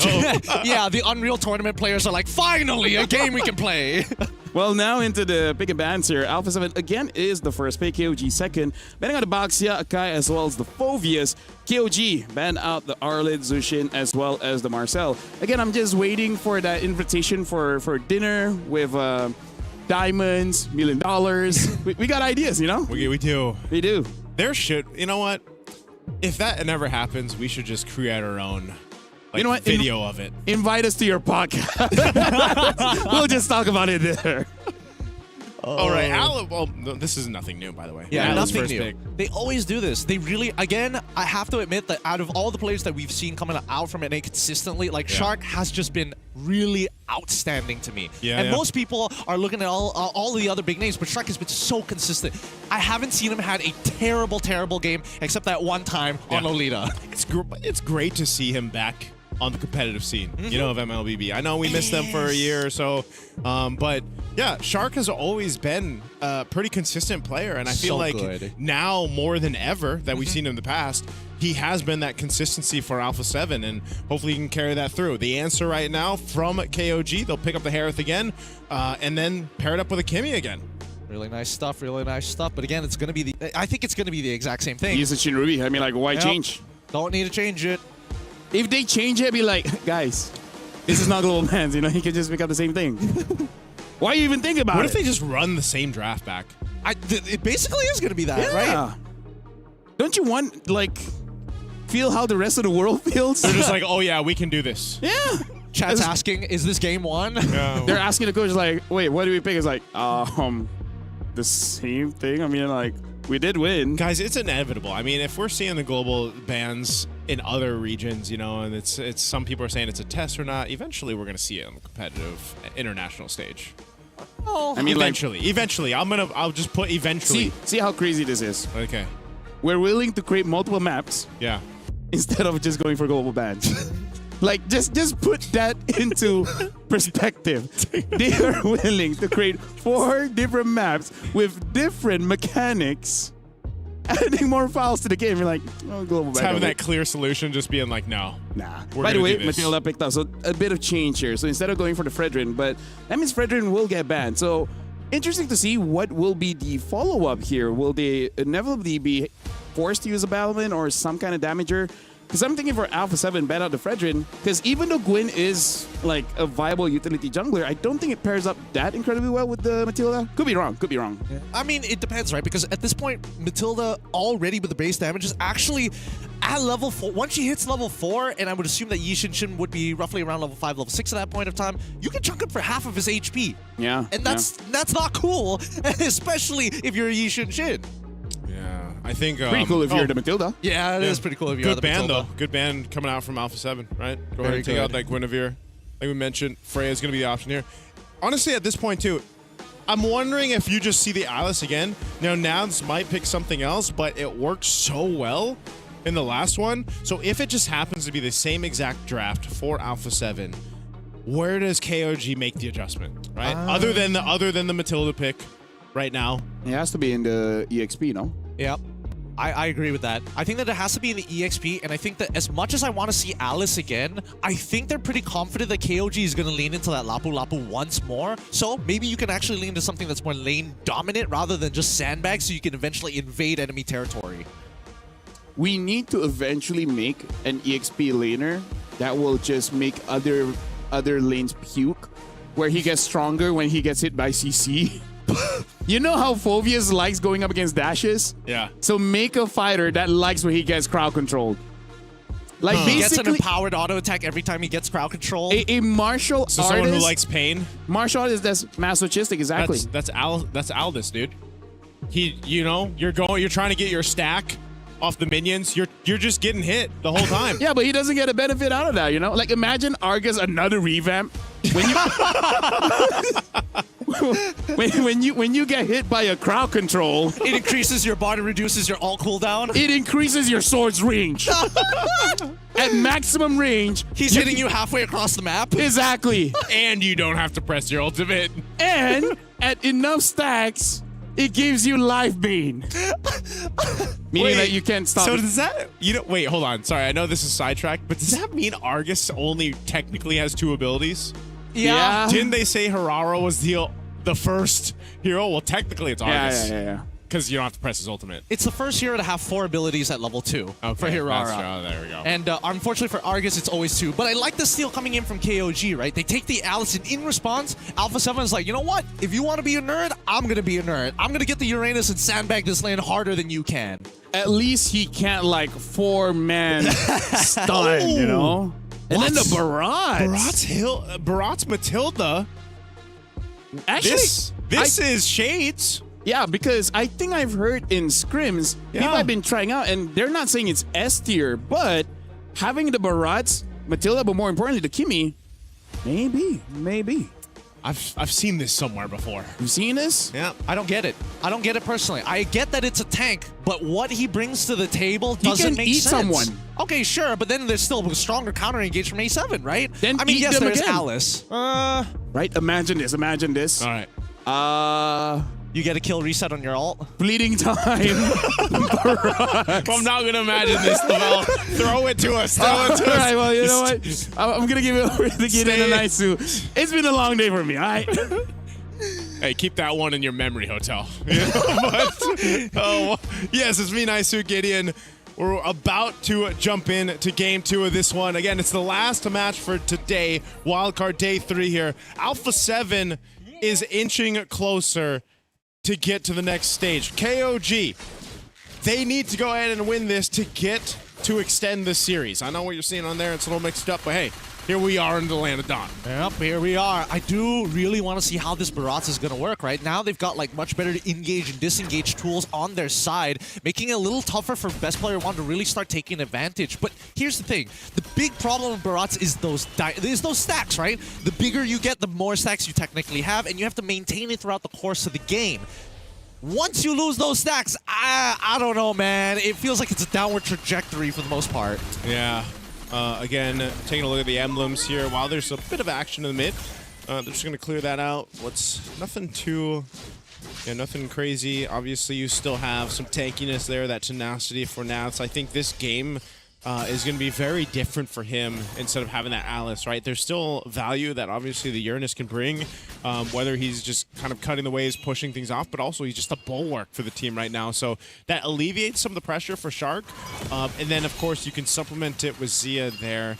And just allowing to best player to have that space to work with. Cold World, same thing like we saw him on the Gordon in the last game. Yep, he's got to be, Cold World especially, he's going to be the key to this. He's the main anchor for the team. In the previous, there were moments where he's forcefully, ejected from the formation. I want to see how KOG is going to try and disrupt that, because they got close, but A7 just had the better counter response each and every time, just mechanically forcing their way through, and also punishing the overextensions. Yep.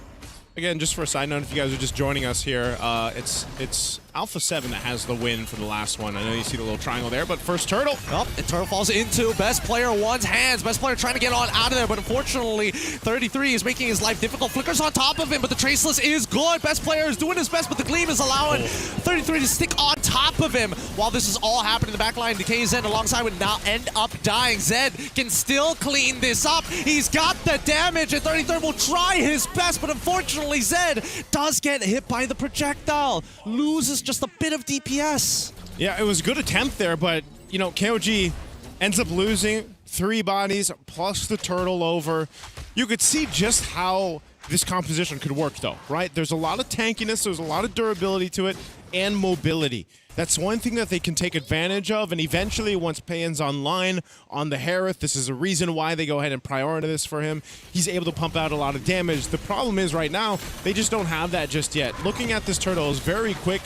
BP1 gets in there, secures that.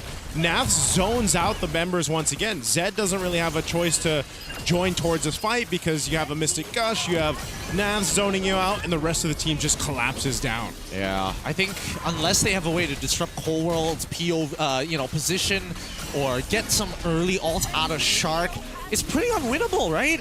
Or is this just my assumption? Because I feel like KZen walking into there tries to go for the Daytona's welcome. Unless you're hitting BP1 or Cold World, everybody else just doesn't feel worth it. Might be one of those cases where it's just like, you know, eventually he's going to land that Daytona's welcome right on the right target. You know, that could change the course of a team fight, essentially. Little pull in here with the I'm Offended. Pay it. Oh, okay. Zia now 1v3 here. Really, he knows he's dead. He's not even going to try. No point trying at this point, but the rest of his team is there to look for maybe a turnaround. Shark tries. Fatal Links through. Gush is close, but not close enough. Best Player 1 able to secure it at the very end, and of course, that one kill gets him the Sky Piercer. Yeah. He's able to get it just on the edge of the Mystic Gush, man. Turtle's up. After that exchange, Nas will go ahead and bully Nile out here. Payan's going to go for this reset. We'll see Alpha 7 get in position. That's how you play EXP. Yeah, that's how you play EXP. Ruining people's days. You can't go back. No, you're not allowed. I'm the one who shuts the door. Yep. Oh, this one's dangerous, but Nats, he doesn't care. He knows that as long as Nile is there, oh man, KZen ain't even gonna bother. But now he is attracting a lot of attention. Shark could potentially get him out of here. They know they don't have the Daytona's welcome for the time being, but here comes Turtlebolt thinking about it. 33 trying to slow down, gets underneath this turret. What a disengage. Yeah, this whole time too, Naf's just playing his own game, you know? Just annoying KOG, blocking him off from the rest of the team, from the rest of the objectives. And that's a problem. This is what we usually see and why the Uranus was such a cornerstone pick in the XP lane before. He might have fallen off a little bit, but he still essentially does the same thing. You know, and so even if you have 33 jumping into these fights with the Gleam, trying to get the Throne of Ruin off, if no one can join you, because Nath's is zoning them out, that's going to be a big problem. Yep, quite a big problem. I am curious about the itemization, though. Are we expecting our tanks to straight away go for the traditional armors into Radiant armors, or are they going to go for the anti-heal? Looks like anti-heal first for Shark, which is probably a good choice. Not to mention that Nats is just eating it. Yeah. He doesn't really need to do too much. I mean, he already locked in that Oracle. Uh-oh, this might be more than he can chew. Without the broken walls, able to find a different angle, but Daytona's welcome going through Guiding Wind as well. He still flickers out of the air, almost survives, but 33 now trying to extend this lead even further as they pull themselves back here. Shark able to slow them down for just a little bit. Okay, so he's not that tanky just yet, right? And it was also a good use that time in the Daytona's welcome. I almost thought that might backfire, though, because it might have bought them enough time for that rotation for Alpha 7 to join, but luckily for KOG it didn't. They're able to go ahead and capitalize a kill off that. They're keeping things even. You know, across the board, even though they've lost 2 objectives, those turtles have gone to Alpha 7, they're still allowing the proper members to go ahead and get farmed up, get what they need to do, and then hopefully they can contest in this next one. You can see they're going to go ahead and secure that orange buff. They've already got vision around there. They're going to go ahead and try to contest this again on broken walls. They can pull it towards that backside if they want to. But we'll see. BP1 is still on that bottom side with Naz. Shark is up here. He's going to go ahead and spot this out, give that information. But here's the rotation. We'll see if KOG is able to secure an objective here. They're going to take their time. In terms of the wave, it's pretty neutral on top and bottom side. It's an honest 50-50 here, but the control is for A7 on that mid side. And it's best player one who steals it away! He's trying to get on out of here, but the guiding wins. Unfortunately, not going to get Nile out of there. And now, Shark in the back ends up dying to 33s. He's trying to cut the front line and back line in half. He's able to catch them, and finally, this might be their moment. Gush comes through! He's gotten one. 33's out of there. Payan looking to clean anybody up, but there's just too much mobility. And now Nats, he's thinking about going further. The projectile hits, but he just doesn't have enough life. He just wants to keep his eyes open, and they want to take mid tier 1, and they get it. Oh, very clean team fight from Alpha 7. Great take with the retribution from best player 1 on there, and Palo, I think that was a kill. Let's take a look. Okay, no, Payan's still alive. He survived that. He'll get back to base, but that's that instant replay here. Nile goes down in this, and then they try to disengage here. It was a good attempt, but Cold World held onto this Mystic Gush, which came in clutch here, bringing them low enough for them to capitalize on this. But Payan, you can see this. He's got damage already. Yep. Give him some more time. KOG might be able to go ahead and win out those fights if they're able to get the right targets down. I think if we pull up the item list, I'm pretty sure that Payan might have... wait, hold on. Let's have a quick look here. Almost there. Oh, he's already moving towards getting on to that Holy Crystal early on. We've seen a couple of teams actually do this of getting half the component here for the Feather of Heaven, and then making sure you get the entire damage from the Holy Crystal before completing your last item. Yeah, which is kind of crazy that he's already able to go ahead and pump out that much damage with basically a Starlium Scythe, right? And as you kind of get to this point in the game, KOG... No, he did it outside of the bush. They all saw him. They saw him, man. You're a huge dinosaur. You can't hide like that. I've never seen a dinosaur exhibitionist ever, but this might just be a first for everybody. Hey, don't worry about it. We now finally get the tank shredding items. Wishing Lantern already purchased by Cold World. A very valuable item here, especially since the Guardian Helmet purchase from KZen. Okay, Lord is up. They know that they're on that bottom side, so KOG, they're going to take the risk. They're just going to try to blitz the Lord. Oh, here comes BP1. He's going to try his best. Guiding Wind's going to come through. Oh, no, the Traceless might be good enough, but somehow Nile is able to secure it. KZen ends up losing his life. How did Nile get that? How did Nile take the Lord? Hey, maybe one of the Wisps came out clutch for that one. They do get the Lord. KOG still has 4 members. They've got plenty of Purifies too. Oh, they're going to jump in. 33. Okay, 33 right on top of Cold World at this point, and as long as he gets... Oh, he gets pulled in by Zia, gets hit by the Mystic Gush. The Gleam is in the wrong direction. It's now Payan. Tries to clean up the 2 members, holding 33 down. Now in some trouble, Nile gets topped up with the help of Payan, and as well as the Flask at the Oasis. Not a bad fight there, actually.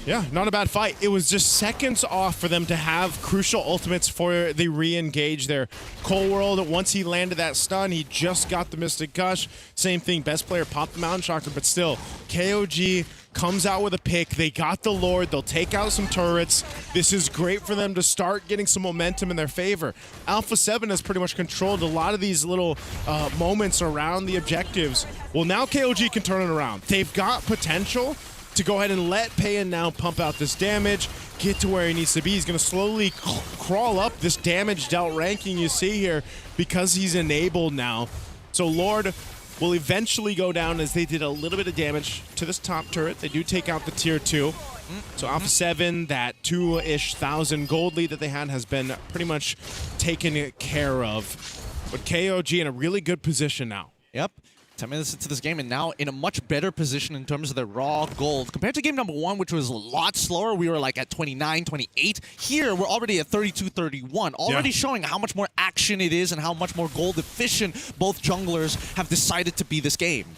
It's really interesting that the Barretts is working the way it is, you know? I mean, part of it is not even so much these crazy Daytona welcome setups, it's just also how tanky he is and the threat of the missiles and everything else. Looking at the gold distribution here between the 2 junglers, you know, it's nothing too crazy. You expect the YSS to be a little bit higher, just in terms of the speed and the farming he's able to go ahead and do. And that's definitely something that has worked for Alpha 7, but nonetheless, KOG has done a phenomenal job at keeping things in tow. And now they've got control. This is where we start to see the strength, I feel like, too, of having a Matilda help you rotate in different areas around the map that you essentially wouldn't have if you didn't have the Matilda. Yeah, and I think it gives a lot of security for Kazan to be like, I don't mind dying, because there's always the possibility I could be able to get on out of here at any moment. And if I still do die, that's fine. 33 is doing a great job. Payan, he's 0-4, so he's not dead yet. Zed's in a good position too. Like, things are falling into place. For KOG at this point, when this Lord comes up, because that's essentially where we're going to see this all clash through, is number one, relying on your Purifies for that setup that Shark, you know, again, we talked about how consistent Shark has been throughout the wild card so far. He can still do the same thing on this Atlas. It was priority pick on the blue side for them now twice in a row. And there's just, it's more for KOG being mindful of all the crowd control that can come through, and then dealing with Navs and not getting tunnel visioned on Navs, zoning them out. Because that's what he did in the early part of the game. But now they have enough defensibility that they can deal with this. So they're all just crowding up around here to go ahead and start this Lord dance up. Yeah, I like this a lot. You can see that A7, they instantly adjust. I love this, I love this. They're making sure they have mid prio, forcing KOG, who are currently just trying to make sure that this Harith can pick up the farm, top side, mid, wherever he needs to. The rest of the team is looking to position themselves at intersection points so they can't get into the back line. Okay, let's see this. Again, Wings picked up here by Niles. Got a little bit more movement speed to work with. Pan gets a Divine Glaive. Noah's picked up by Cold World too. This is a very important Lord for both sides. Mount Shocker use half health on this Lord. Oh, they get right on top of BP1. And more importantly, the Daytona's welcome connects! Payton now goes in hard! Zavenfort's already through. Shock the next to fall. Here's the Fatal Links comes down. Doesn't matter when you've got that Purify. This fight is done for. They turn back and they need to secure this right now. Oh, great move. Great play from KOG. We talked about how much of a threat the Matilda and the Barretts will be at this point in the game, and we saw it just happen there. Best player one had nowhere to go. And when you can make a move that quick and literally a snap of the finger, that's the strength of KOG's lineup. Oh, super dangerous. Just super dangerous. Any little mistakes could cost you so much here. I wasn't expecting the draft to turn up in this particular way, but considering everything that has happened, I take my words back. Maybe Barats could be the way to make this work, and you said it yourself. Inevitably, he's going to get the jungler on the enemy side. It's not about how many Daytona welcomes you take. It's about how many that hit. It's about how many that hit, right? And at this point, Kazan happy to go ahead and take up a ton of this damage. You know, even because he got the Guardian Helm earlier, he's got enough magic resistance, physical defense as well. He can take those shots, just heal it back up and get out of dodge if he has to with the Guiding Wind. So Alpha 7 trying to stop the bleeding on their side right now as they have to deal with this Lord. They cleared out some of these lanes. But KOG, do they have the potential to actually just force a fight? I think that's one of the biggest things here. Honestly, they probably shouldn't. Ideally, they don't, because A7 want KOG to actually come into them rather than the other way around. I feel like if KOG need to try anything, it's with 33, and then afterwards, nobody else, right? 33 and now should try something. If nothing happens, that's fine. They can at least get out. I think KOG is more comfortable just waiting to go ahead and fight around the Lord. I think throwing 33 maybe forward like we've seen might be a little bit too risky. They don't want to lose 33 on this Alice, because just like previously, it was so good in the hands of Navs for Alpha 7, and right now it's 33 shining through this, doing the same thing, just kind of sticking to that front line or just pushing off Shark from even getting some of the vision that he wants to. So KOG with the upper hand, and you know, the sleeper of this, the whole concept of having a Harith again, slowly build up. Earlier he was 0-4, now he's got a kill. But it's more so of the amount of damage that Pan is dealing out that is, I think, keeping Alpha 7 in their tracks. Yeah. Also, Kazan is starting to lose his stacks. There's kind of nothing to hit. He's getting a little smaller. Getting smaller. He's getting real small here unless he gets into combat. And finally, he's maintaining it. He's get back out. That's a scary thing right now, especially in the late game where you're like, you do so much damage to the jungle creeps that you can't just hold it in place to maintain the stacks anymore. So you got to go up into the waves. Yeah, you can see this, you know, I think in their case, KOG happy to play. Even if Kazan doesn't have max stacks, like, he's still essentially got to get out of jail free card. Oh, good Shark. Daytona's welcome. As a response to the Fatal Links from Shark, anti-CC, can't do much about it. They back away, and now they know Fatal Links is out of the question. Turtle Boat is also out of the question as well. This should just be a Lord for them. Yeah, I mean, they see Zia at the bottom. I don't see them really contesting this. I think Alpha 7 might just choose to wait to defend, but they are crowding around this. Oh no, BP1, he shows himself, and unfortunately Colwell makes an attempt onto 33's live Payen. Now takes the Lord, they've got no resources left. A7 need to start running here, and now the flicker forward catches 3. Too easy for 33 as Payen fights BP1. They get the initial pull coming in from Zia's side, but he pulled it in. 33, the one person he didn't want to stop, and now Nats, he tried his best, but now recurring.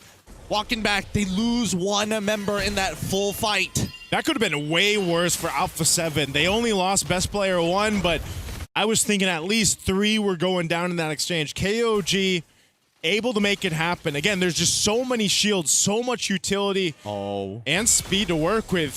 Oh my Alpha goodness. 7. Wait, the fat flank here.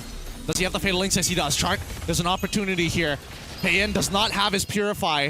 At any moment, they could unleash. They're waiting for BP1 to come back up. They're willing to sacrifice this inhibitor. And you can see the engagement coming off the 33. The attempt is made. Shark is coming. Payen in trouble. Flicker forward. Fatal Links onto 3 once again. BP a little short on the Turtle Boat, but it's good enough. The damage from Payen is just too much. KZen finally falls, but it's still a 3-for-1 trade. And KOG bring it to game number 3.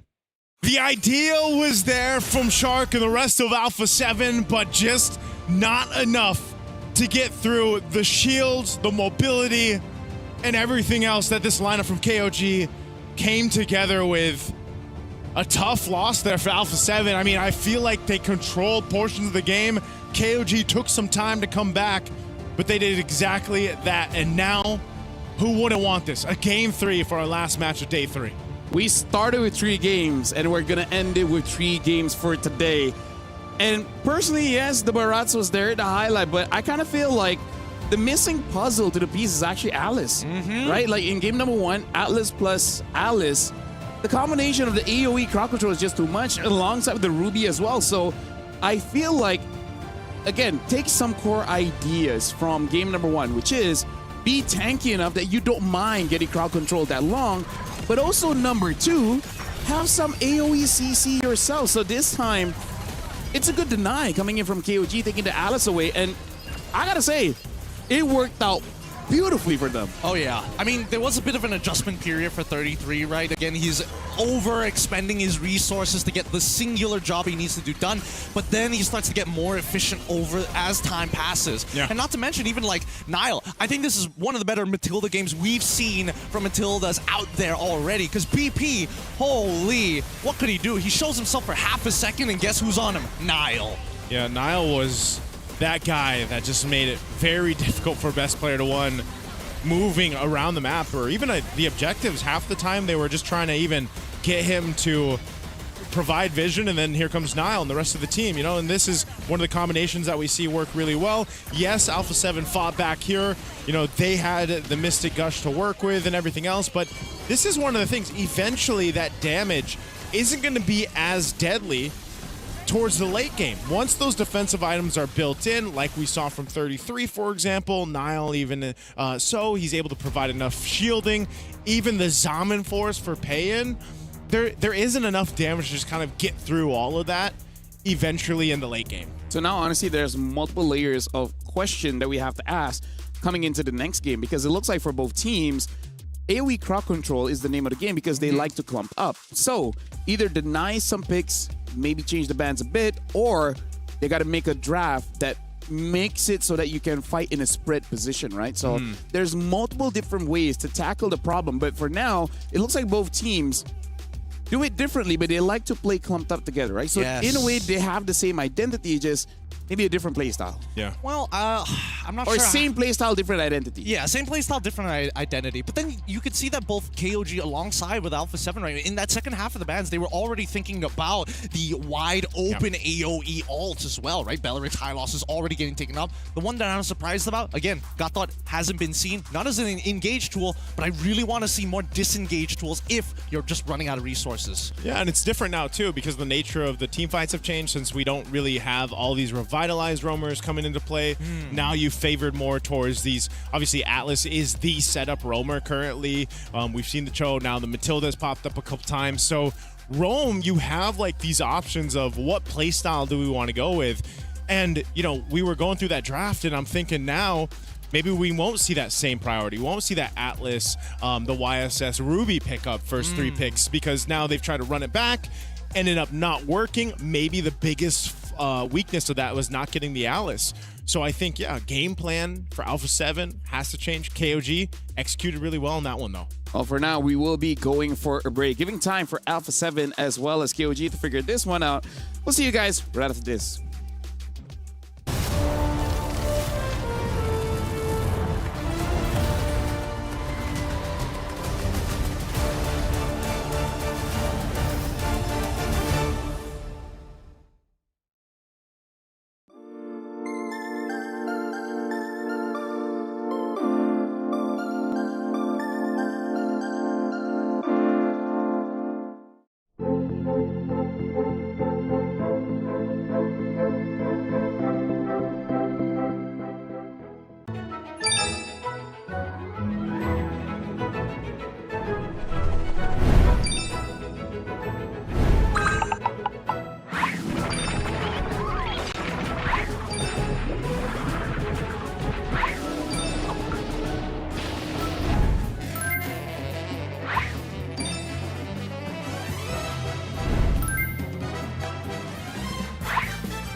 Jumping into the last game of the day, we got to make sure everyone understands the stakes here, because elimination as well as another fighting chance to get to the wildcard stage. And here's the thing, KOG came in as one of the favorites to make it all the way through into the main stage, but then during the best of ones didn't look that great.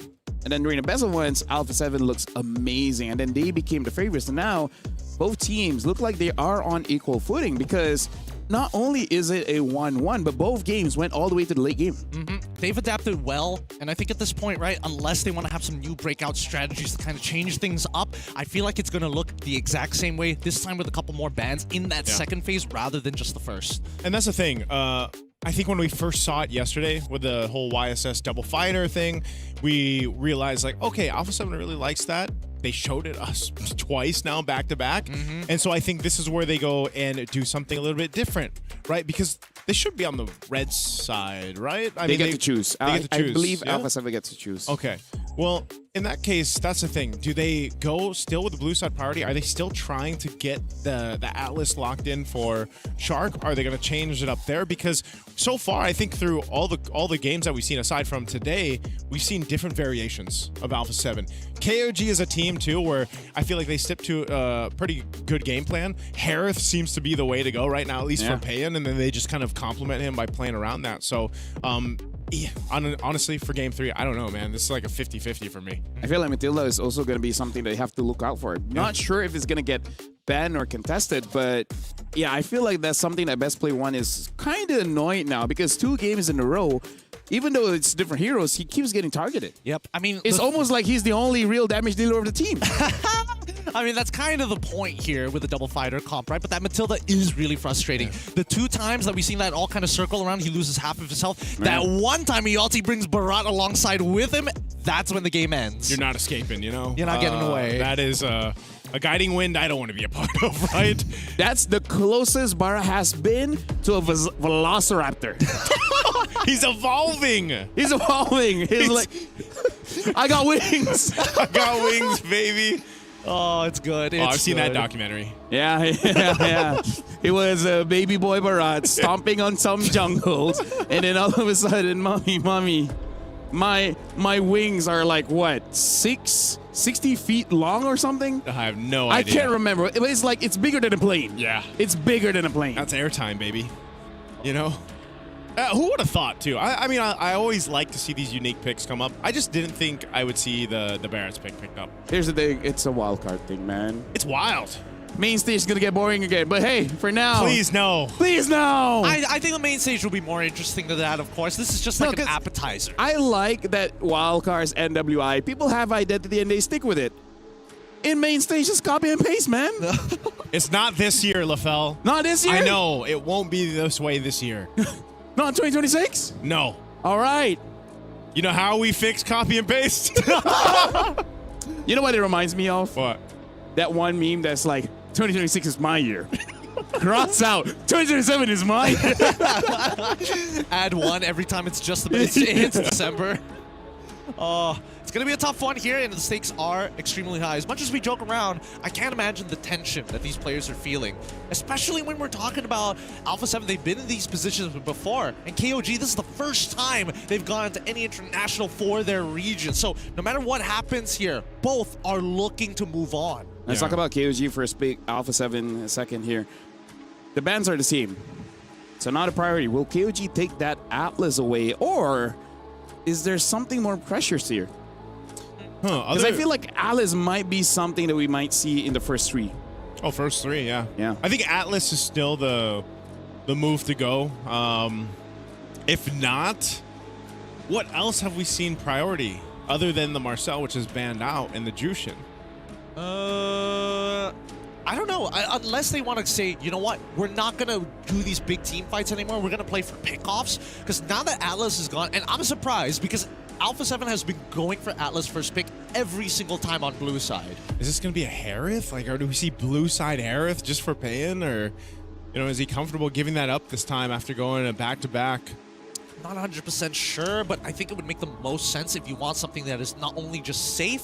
Oh, they also they take the Kimmy this time round. Okay. Is this safe? I wouldn't say Kimmy is the safest, considering what's out there. I was considering that they might want Kimmy first pick, just because they have used both games, and I think their main idea is they need a draft that can fight at any time, right? Not being super skill dependent. And now with the hard pickup, I want to see whether KOG will instantly pick up the Claude or the carry. Yeah, I do want to see what that matchup is going to start looking like here. But at the same time, this is finally, for the first time, we're not seeing, you know, a support picked early on in that first half. Finally, we see Fredrin get locked in. Are we swapping the logos here? What's going on? Fredrin? You don't like Fredrin for best player 1? Fredrin has a punchable face. You don't see the value in him?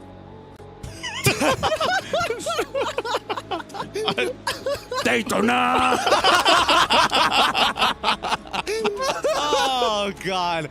Oh god! We gotta work on the voice lines here. So far, the dubs for the Japanese voice lines have been my go-to.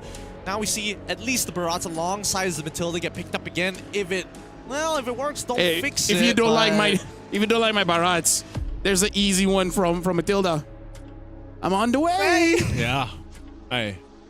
Either way, they're running. She might be Malaysia because she says that all the time.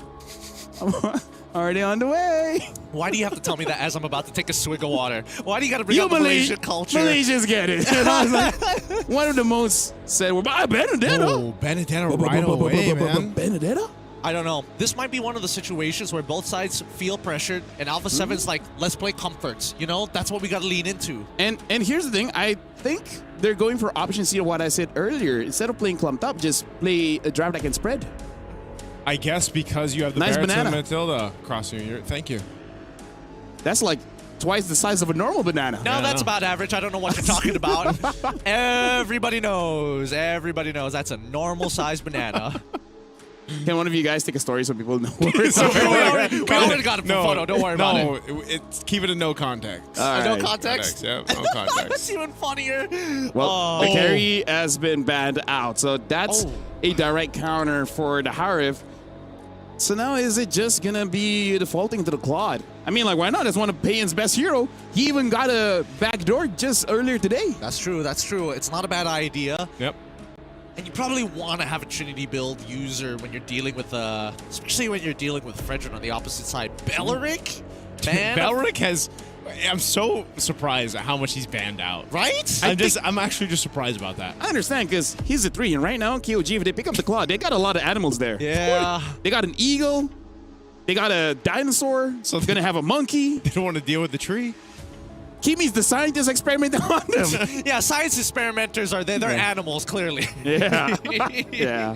Oh, boy. So what is going to be the roamer here? Well, looks like they're still going to hide it. They're going to pick up the E first. Solid pick against the Kimi. I'm okay with that. This is a very old school kind of concept too already that Alpha 7's going with. The Eve, the Fred. You've got a Benedetta to slice things up within the real world manipulation, so if anyone's caught in there too. I mean, we saw this before too. A Petrify right on the targets might be enough, but again, what's the last pick for them? You know, what do you put in the roam to make that happen? Is it just going to be a Hylos? It's not banned out. Maybe even a Cho. Cho is there too. I think it's either Kalir or Cho. Wait, no, maybe not. Maybe not. They need some kind of AOE as well, right? I mean, they can all. I mean, no matter what, Yeve's position is kind of compromised, right? Yeah. Like, there's no way you can defend her if Alice is there. Will they use a support too? They still need a front line, but sometimes as a roamer, you get mildly infuriated with healing, so you kind of want to use it as well. Yeah, there's also an argument for like Valir roam just to be able to kind of like push people away. Kaja, all right. We were thinking of Catch, but Kaja's so left field. Yeah. Hasn't been revamped just yet. I don't know how I feel about Alpha 7's lineup, man. I think it's okay. Generally speaking, I think that Kaja, the only reason why they didn't go for Kalia or for the Cho is the fact that at least when I catch you with a Divine Judgment, you have reduced MR. So now Yeve and Harith can start doing real damage early on. That's true. The only thing that I worry about as a Kaja player, I learned this the hard way. Yeah. I can ult the Claw, but the ult still goes through. It still goes. It doesn't cancel. So crazy, right? Naisu, this it. If I get tied out, I probably stop shooting. Anyways, Naisu, it's your turn. Final game of the day. I guess the guns don't work like that for Claude, right? He's not restricted enough to stop shooting. No, if you tie Claude's hands, Dexter's the one going That's at true. it. That's logic. Okay. Ladies and gentlemen, welcome to the final game for day 3 here at MSC Wildcards at EWC 2026. It's me, Naisu Gideon, and this is what it's come down to. KOG or A7, who will move forward to tomorrow and who will be knocked out? Let's find out right here, right now. Level 1 already going to be extremely dangerous on the other side, and Zed unfortunately does not win out the level 1 trades, losing out his regenerate early on. That's, at the same time, this is tough, right? Like, as a Benedetta, like, yes, I get to push first, but now that I've got Shark on my side, like, even then, it doesn't feel like I'm quote-unquote winning the lane yet. Yeah, it's just one of those things playing against the Alice here. You know, seeing Nats on the Benedetta is very nostalgic. One of those picks for him especially. Ooh. Okay. Oh, look at this motion. Look at this movement, Nats. He forced the level 2 to get the early Lethal Crab, and now on the opposite end, they've already gotten first blood just because of it onto Kzen. So that will stall out Kzen a bit. Oh, Nats. Okay, he should eye for an eye. He's fine. He's going to go ahead and get that XP too as before he goes back to base, resets. So that bit of an exchange actually kind of stalls out Kzen in the jungle for KOG for now. That was a really well telegraphed play coming in from A7, right? They call Shark early from the mid lane to come and help out Nats to get that first push and minimize the damage, the life loss, and then contest for Lethal Wanderer and take out Kzen at the same time. I mean, Kzen was trying to go for an invade if I was being perfectly honest, but even so, it's a good adjustment. Yeah, good adjustment. Buys him a bit of an advantage. Nothing too crazy, you know, at this point, but that still is something. And you also know, just because of the case of like we saw from the previous game, that eventually that Matilda Barrett's combo is going to be something to deal with. So if you can go ahead and get a snowball, even if it's small, built up, that's great for Alpha 7. Off of all of this, look at this. They're going to go and get the turtle. And now they're going to fight even more. Daytona's welcome already connecting onto Nats, and unfortunately connects with best player. Oh, dodges! Just in case. Benedetta comes in hot with the Electro final blow. Everybody's low. He wasn't able to take him out. Everybody flickered away from it. Kzen, help somebody, anybody. Can anybody save this man? No! So close. Nile, he tried to shield him, but BP takes the kill. Did the missiles bring him closer so that he could get the hit? I think it did. And now 33 in trouble too. Can he gleam away in time? No. Shark will pick up another. This has got to be the best early game start for A7. Like, they've got the tempo on the strong side of the map when technically it was supposed to be weak. They were able to take KZen down 2 times already to maintain a very solid lead for best player. At this point, invades are necessary, and look at that, immediately punishing Nile. Oh, Nile trying to get away. RWM as well being utilized. Oh, he just makes it out of there. Surprised that he didn't die. Unfortunate. Yeah, that was smooth by Nile. Staying alive there. Good for him. They can't lose any more bodies at this point. They kind of have to reestablish themselves in the jungle. I mean, even looking at their emblem breakdown, you know, there's nothing too crazy. They're tanky enough, just like we saw from the previous game. Eventually, though, too, there's so many good interactions that KOG's lineup can allow them to have, and I think that's why the scaling of this composition is quite scary for Alpha 7.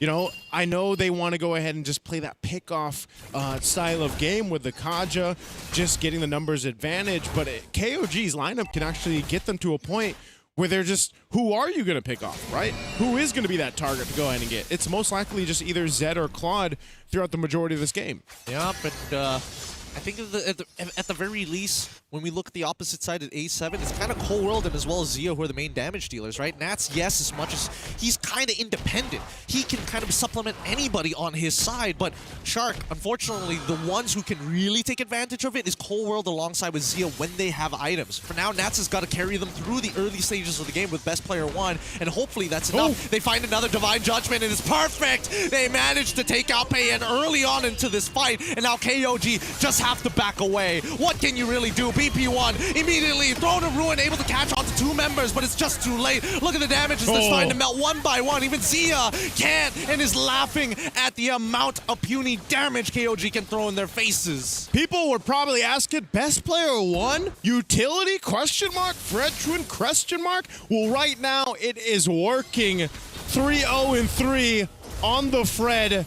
Looking to take out 33. He can't even escape either. Man, Alpha 7 is on fire right now in Game 3. Let's take a look at the instant replay. They obliterated Payan before this. He gets the turtle. They collapse down around the real world manipulation. Look at his energy eruption, stopping Nile from escaping too. Great plays from Alpha 7 right now. Yep, Alpha 7, right now they've got some great mechanical advantages against KOG. KOG, unfortunately, just doesn't really understand what the power spike is here, unfortunately, right? They need to wait for their power spikes. Without the item power spikes, there's no point even going for these big contests. They can wait for Turtle 2, Turtle 3 even. And usually most teams would wait for that 3rd turtle before they, you know, limit test themselves. Yeah, at this point, KOG might have to wait a little bit longer because I think all across the board since the start of the game, they've dealt with trying to catch up, right? It feels like they're trying to catch their breath. They're in this marathon they didn't train for, you know, at this point. So now, what do you do in that case? Well, they got to slow down maybe a little bit, not give these bodies up. Shark is the problem because the Kaja, even if you want to slow down, even if you want to avoid it, if the Kaja wants you, he's going to get you, man. He's going to get you. And it doesn't help that best player 1 is literally able to walk into your territory and say, this ground is mine now, right? Yeah. He's able to take space naturally. He's got the lead to do that. And he's honestly dealing a lot more damage to Zed and Nile than they would have liked. Yeah, let's see what happens here. See Halbert pick up by Nats. Going to go ahead and help deal with a lot of the sustainability, the shields that come out from the Matilda like we saw previously. If they get caught in a petrify, the RWM, they're in trouble. Whoa, flicker forward. On to 2. The knockup is great, but now immediately we see the Zia dropping down. Oh, the RWM as well. They're thrown to ruin. Everything has been thrown underneath the sun. Cold World in trouble. Tries to get away. 33 flickers forward and trying to enable it, but unfortunately the peel might just be too good. The backline, however, Nats tries his best. Can't get Zed. KZ ends up going down. Nats is down for the count, and 33 is just trying to get on out of there. No, he walks away. Oh, the Gleam able to pull him through. And still yet, they are slippery. What a trade. The 1-for-1, Navs had the right idea, but essentially he cut off the team from each other. But ultimately, Alpha 7 will get themselves the last turtle of the game. They secure it now, 3-3 on the turtles. I don't think they're too worried about losing Navs in that exchange. The job was done. They got it done. And that's the thing. They have to continue to build up on the snowball they're building because eventually KOG will be in fighting form with this composition. Payan, once he gets the Trinity on the clock, that'll be a big part for them, right? Zed can then just rely on maybe being a little bit more of an assister, just throwing out the traction pulls to set things up. You're already seeing, too, even despite 33 dying twice, he's quite tanky already, right? That's what the Alice has showed us now back-to-back games. They catch him, okay. Now, already, Daytona's Arrow's already been thrown out as they knock up forward with Guiding Wind, blazing onto towards Shark's side. Zed, he's getting some good damage, but nobody is going down just yet. KZen, the first to fall. Just too many stats. Appraiser's Wrath onto 33. Gets it to the back line, but Shark able to dodge out of the way just in time. Ring of Punishment to slow the rest down, and 8-7 have covered themselves from every angle. Man, really good team fighting presence from Alpha 7. They dissipated from the fight. They spread out enough for them not to get collapsed on. Look at this. Daytona's welcome. They said go. KOG wanted to make a play. They end up fighting into this crutch here around the real world manipulation. Payan went in. Good damage with the Blazing Duet, but by the time he goes back, again, Shark survived. They weren't too worried about it, and they're tanky enough and ahead enough in terms of itemization that they keep themselves into that fight. No one falls into that. Yep, which begs the question. 7.2K, one of the biggest leads we've seen here in this match between A7 and KOG. Let's pull up the item list to see how far they truly are, because that's Thunderbolt. That's fleeting time already for Shark. On the opposite side, first item completions are through, but we don't have the Trinity from Payan. Man, the jungle gap, especially here. Best player one because he's 4-0-5, you know, tanky enough to deal with a lot. Eventually, that might not be such a big factor. The Lord is up right now, so they're going to go ahead and start this up. Alpha 7, Shark, and Naz will make their way. Shark very quick on this Kaja. They might potentially just go for a pick-off, use a Divine Judgment, get a numbers advantage to work with. They can take their time with it. We'll see if Naz goes and plays the long lane, puts some pressure there. See who from KOG decides to go and deal with it. Yep. They'll take their time. They should set it up. They honestly should play to set it up because best player, his itemization is great. Chastise Pauldron into the Radiant Armor. They're trying to rush in, and now the Conceal comes through. RWM is the first to come out. They're trying to get the Lord. Cold World! How? He steals the Lord and Zia takes out KZen. Now with his Avid Force, they continue to press on forward as Nats finds one into Zed. Guiding Wind is able to find a trade backwards, but this is not what they were looking for KOG. And best player, Energy Eruption doesn't connect, but it's okay because Zia puts him in his back pocket. Cold World. It's a cold world right now for KOG. 33 will be able to gleam away, but can he actually get away with his life? He's caught under the turret. He's getting cleaned up. Lord charges into the mid. Oh no, no, KOG. After that one fight and a Lord of Steel, they might just be seeing shadows in their rooms, and they'll have the name A7 as they're looking to crack down on every single inhibitor. First with the mid, and now with the top side. They don't have the Xamarin Force. They might have to back away here. Nile, he's looking for an opportunity. Nile. Pulls in, KZ to the back. Daytona's welcome combination connects. And he spits Cold World into nothingness. And Shark, he's already slowed it out. Praises Wrath. This is now a bad fight. The RWM catches them in the net, and it's over. That's it. Alpha 7 come back for the fight. KOG with 3 members trying to defend, but it won't be enough as Alpha 7 looks to clean things up. Oh, the wave, it gets cleared out just in time, but at what cost? And the next wave is here. Alpha 7, 19 kills to close out this game. GG, well played. A valiant effort from KOG, but Alpha 7 came into Game 3 with a game plan, and they did not let up. Best player on Fredrin. I don't think any more doubt for that one. But as a team, man, they made everything work there. Everything that could have possibly gone wrong went wrong for KOG, man. And it's all because of a simple goal lead, a simple early game movement from Shark and Nats to turn it all into one beautiful package. I gotta say a lot of mistakes as well that we will be discussing later on. But yeah, let's first address this best player one on that Frederick. Looks absolutely amazing. But here's the thing, I gotta say, as a roamer, I'm more excited about Kaja because I'm like, wait, It's viable? I mean, like... The Kaja works like that? I mean, like, you know... Let's go. Eventually, you'll be like, okay, I'm tired of using Atlas. Okay. You know, and then I'm not feeling like Cho right now, so, you know... Maybe a Kaja. That's fair. That's fair. And I got to give it to Cold World here because that was a crazy steal. They responded to that so last minute as well. That was more on what was going on with Case because he already ate. Yeah. Right? He already ate best player. And then he still has retreat. I think he got stunned, but we got to look back at what actually stunned him because that was a long time. It wasn't an instant steal. Yep. It was like a good 1.5 seconds, and then all of a sudden, Cold World got it. I have no explanation for that as well, but really... He has to be stunned. We just have to see what stunned him. Yeah. I don't know. It could have been one of those moments, too, where Cold World just, like, you know, doing the tap, tap, tap, tap, tap with the Eve. Yeah. It could be the Petrify as well after he spits him out, but then you're not supposed to get CC'd anyway when you're in like the Daytona's Welcome, you're CC immune. But then when you spit it out, that's when you're, you know, viable to be hit.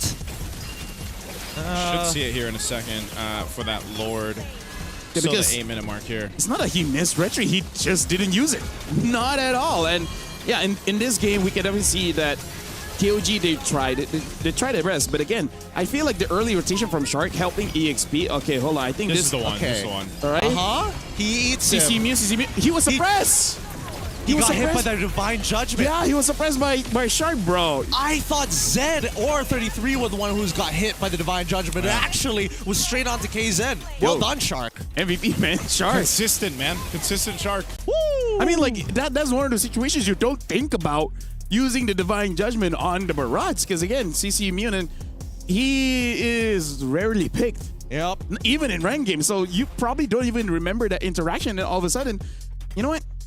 Global ban, man. Global because bans. of global ban, they face against many different heroes, and they use many different heroes, so they just got all of that inside their memory hotel. Yep. That's what I'm saying, man. Teams. Global ban, man. They're global ban. It's call it whatever you want. Call it what you want, but it's clearly if that's a copyright thing, you know, international ban, I don't care. Either way. Mythic ban. Mythic ban. When you get to mythical honor or mythical glory, you have mythic ban. Either way, still, KOG, as much as you see them, they're not walking away disappointed with this. They still, a couple of them side smiles. They understand that this is only one step in a very long journey for the region of Thailand, and we were happy that they came here and put on a great performance. Yeah, again, you know, it's great to have MSL Thailand, you know, to have that first season for them. I think they really surprised a whole lot of people. It was great to have them here for the wild cards, and just like with any of the regions that are finding themselves in the wild card for the first time or on the competitive scene, it's great to see the faces, even old faces, by the way, you know, from 9 years ago. Yeah, honestly, right now, for everyone from North America watching, this is a good time because now you can unclench your butt cheeks, right? Because now you're like, oh, okay, now that's good. Well, there's still tomorrow.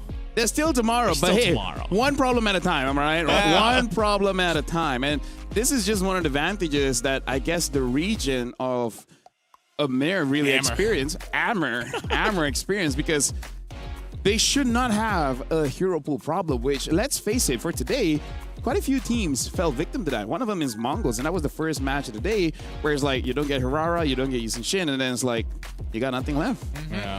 Everything needs to be played at a high level, and I think that's the really scary part, because we heard it from so many regions already, so many influential people within our esports scene saying, hey, the rest of the world's catching up quick, so you better buckle up. Yeah, I like that also you got to see kind of the versatility from Alpha 7 so far. If you think about all the games that they've played, it's been very different strategies from them, and I think that makes them a big competitor going into tomorrow. And you know what?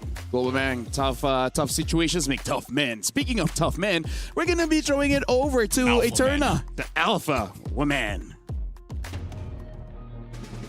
Welcome back, guys. Here on stage, we have Nats. So congratulations, Nats. I have to shake hands with every player now. Congratulations. Thank you so much.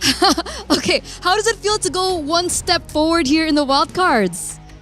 Honestly, I was really excited to, you know, be in the grand finals. Really, one step closer to grand finals. So,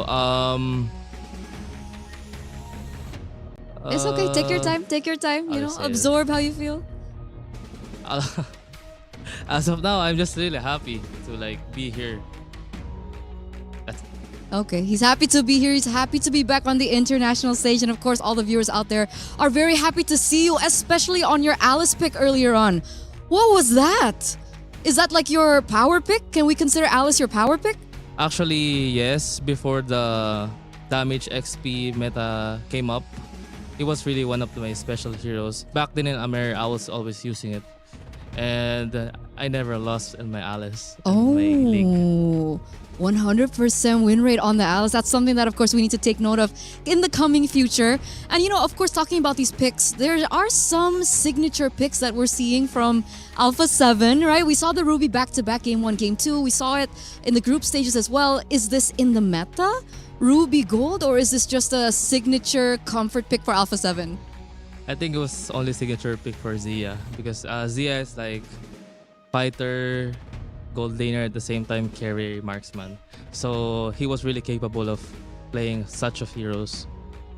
Okay, so we can expect more versatile heroes, I think, coming in from Zia, yeah? Yes, of course. We saw him suddenly move on to the Harith. Was that planned? Like, did you see like, okay, maybe Ruby Gold doesn't work anymore. Let's try something new for Zia. No, actually, if we win in second game, we're not gonna pick Harriet, obviously. But when we feel like we don't have damage in second game, we just pick Harriet. And the same time, Harriet is one of the powerful gold laner as of now, and we can like flex other heroes too. Like if we pick Harriet, I'll play Bene because Bene is such a good for marksman heroes. Yeah, we play utility, such a good comp for us. Okay, so we definitely know that Alpha 7 has a lot of strategies under their sleeves. Let's not spill too much. Okay, we still have 2 more matches before you get to the main stage. And as we're talking about coming closer to the main stage, tomorrow you are going to be facing Huns Esports. Now, what do you think about them? Did you have time to study their games perhaps yesterday? What do you think is going to be your main challenge up against them tomorrow? Actually, I haven't studied Hans yet. But now that we're up against with them, after I get home, after we eat, I'll just study all their game style and how they play. Is that usually your job? Actually, it's all of us. But sometimes, you know, as an individual player, I still review games, especially if the enemy we're up against is them. Okay, and we're curious to know, is it a short amount of time, you know, overnight or? Actually, I'll just watch the game to see what are they doing, what's their specialty in the mid-prio, what's their XP always gonna do, is he taking crab or he's like more on the turtle fight. Okay, so more on specifics of rotations per player. That's what we're getting. Okay, so earlier on we got to speak to 33 and he mentioned that you guys once were coached by the same coach, Coach Panda. And earlier on, he was like, yeah, I'm really excited to go up against Nats in particular, and he really wants to give a good match. So maybe do you have something to say to him as, of course, unfortunately, they will have to be eliminated today? I feel bad because me and him were both coached by Coach Panda. But, you know, this is esports, so I really feel bad about him. But it was a pleasure game. It's an honor to fight him, and he was really pretty good player. I think that's going to hit with him. If he's watching right now, that'll probably hit that message. So thank you once again, Nats, and good luck, of course, for tomorrow. Good luck studying tonight, as you do.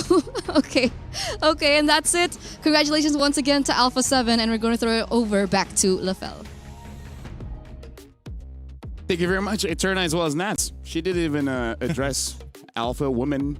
Alpha Eterna. Woman. Hey, you know what? I was already saying, you know, it's like self woman. You know what Nats is gonna do? What's Nats gonna do? He's gonna study his mind off. He's gonna study his mind. Old inside joke. If you guys heard that before, then you guys are real OGs. Speaking of, again, like, still an amazing performance coming in from KOG. Unfortunately, they have been eliminated. And like Eterna said, tomorrow we'll be starting with 2 best of 3s and then rounding out the decider match to see which team actually make it outside the wild cards and go straight into the main stage, where we got Falcons Mena going up against Foot, and then later on it's Alpha 7 going up against the Huns. Yeah. Right? So right now, a lot of basically everyone's coming in from different regions. They're all representing their own regions here. Oh, that's hard to choose, man. I don't know. No, I feel like if you start pulling lots, you probably get the same prediction rate as everybody else. It's tough. It's tough. I don't know. I think looking at all the regions, everything they've showed us so far in the wild cards, I think whatever team ends up getting to the main stage, they deserve it because this has been, I feel like this has been a really good competitive wild card though, like from what we've seen in the previous. Yeah, by the way, just to let everyone know, tomorrow not only will we see which team actually makes it all the way through to the main stage, but make sure you guys watch at the end of the day because we will have a group draw for both MWI as well as MSC. So that's something that you guys have to be looking out for. But now we're looking at a wildcard gauntlet bracket to wrap up what happened today. Again, we start off with Nightmare having a good game against Mongols, but then gets eliminated by Team Falcons Mena. KOG as well had a pretty good start, but then eventually found against Alpha 7 and they got eliminated there. For tomorrow, it's going to be Falcons Mena going up against Foot and then Alpha 7. Oh, wait. Or are they going up against each other first? That's what I was wondering. Is this a... Wait, but if that's the case, then they should be because we were talking about cross group. I forgot it was cross group. Cross group. That was on me. That was my bad. That was bad information on my part here. Yeah. The acronym. Wait, hold on. Cross No, group. there we go. Okay. Yeah, it is this. Yeah. There Okay. we go. I was like... Because that was just the phase 2. Now coming into the phase 3, this is by far the most important part here. Because remember, only one team makes it to the next group. Yeah, basically you got to win the first one and then win the second one. For Foot as well as Hans, they have not played a game today. They've had, I would say, plenty of data. You think that's an advantage? The resting today, basically? After what Nat said just now, I think that's a lot of information you can work off of the next draft. I feel like it's less about the rest and more about the information. I feel like Foot has less so because Falcons Mena, they showed the Hayabusa, right? Which for some people is like, oh, you revealed your card, but at the same time, it might make you paranoid, right? Makes it so that you don't know what they're going to pick. So for now, we're going to be looking at the schedule for tomorrow just to see the matches as we saw just now. We're going to start with Alpha 7 going up against the Hans Esports and then Team Falcons Mena against Foot Esports. Again, winner will fight for the final best of 3 to see who makes it all the way to the main stage. And then once we know, then we'll proceed to the group draw for MWI and MSC. So once you know that you're in the main stage, you just know like who you're going up against. Oof. Yeah. And by the way, I think Mirko is going to be the one doing the draw. So Oh, no. Good luck. Do with the information as you please. I'll be there, but I won't be touching any balls. Mirko said he wanted to do it. Hey, let him. At that point, let him. He's on stage. He's dressed fancy. Let him. At that point, just call him Bruno. Don't even call him Mirko anymore. Yeah. Because, you know, Bruno. Bruco. Murno. That's the one. With that, thank you very much, Gideon, and thank you very much, Naisu. Tomorrow will be the final day of the MLBB Wildcard Small. We'll see who will make it to the main stage, and we'll see all the draws. And so with that, we'll see you guys tomorrow for more EWC 26 MLBB Wildcards.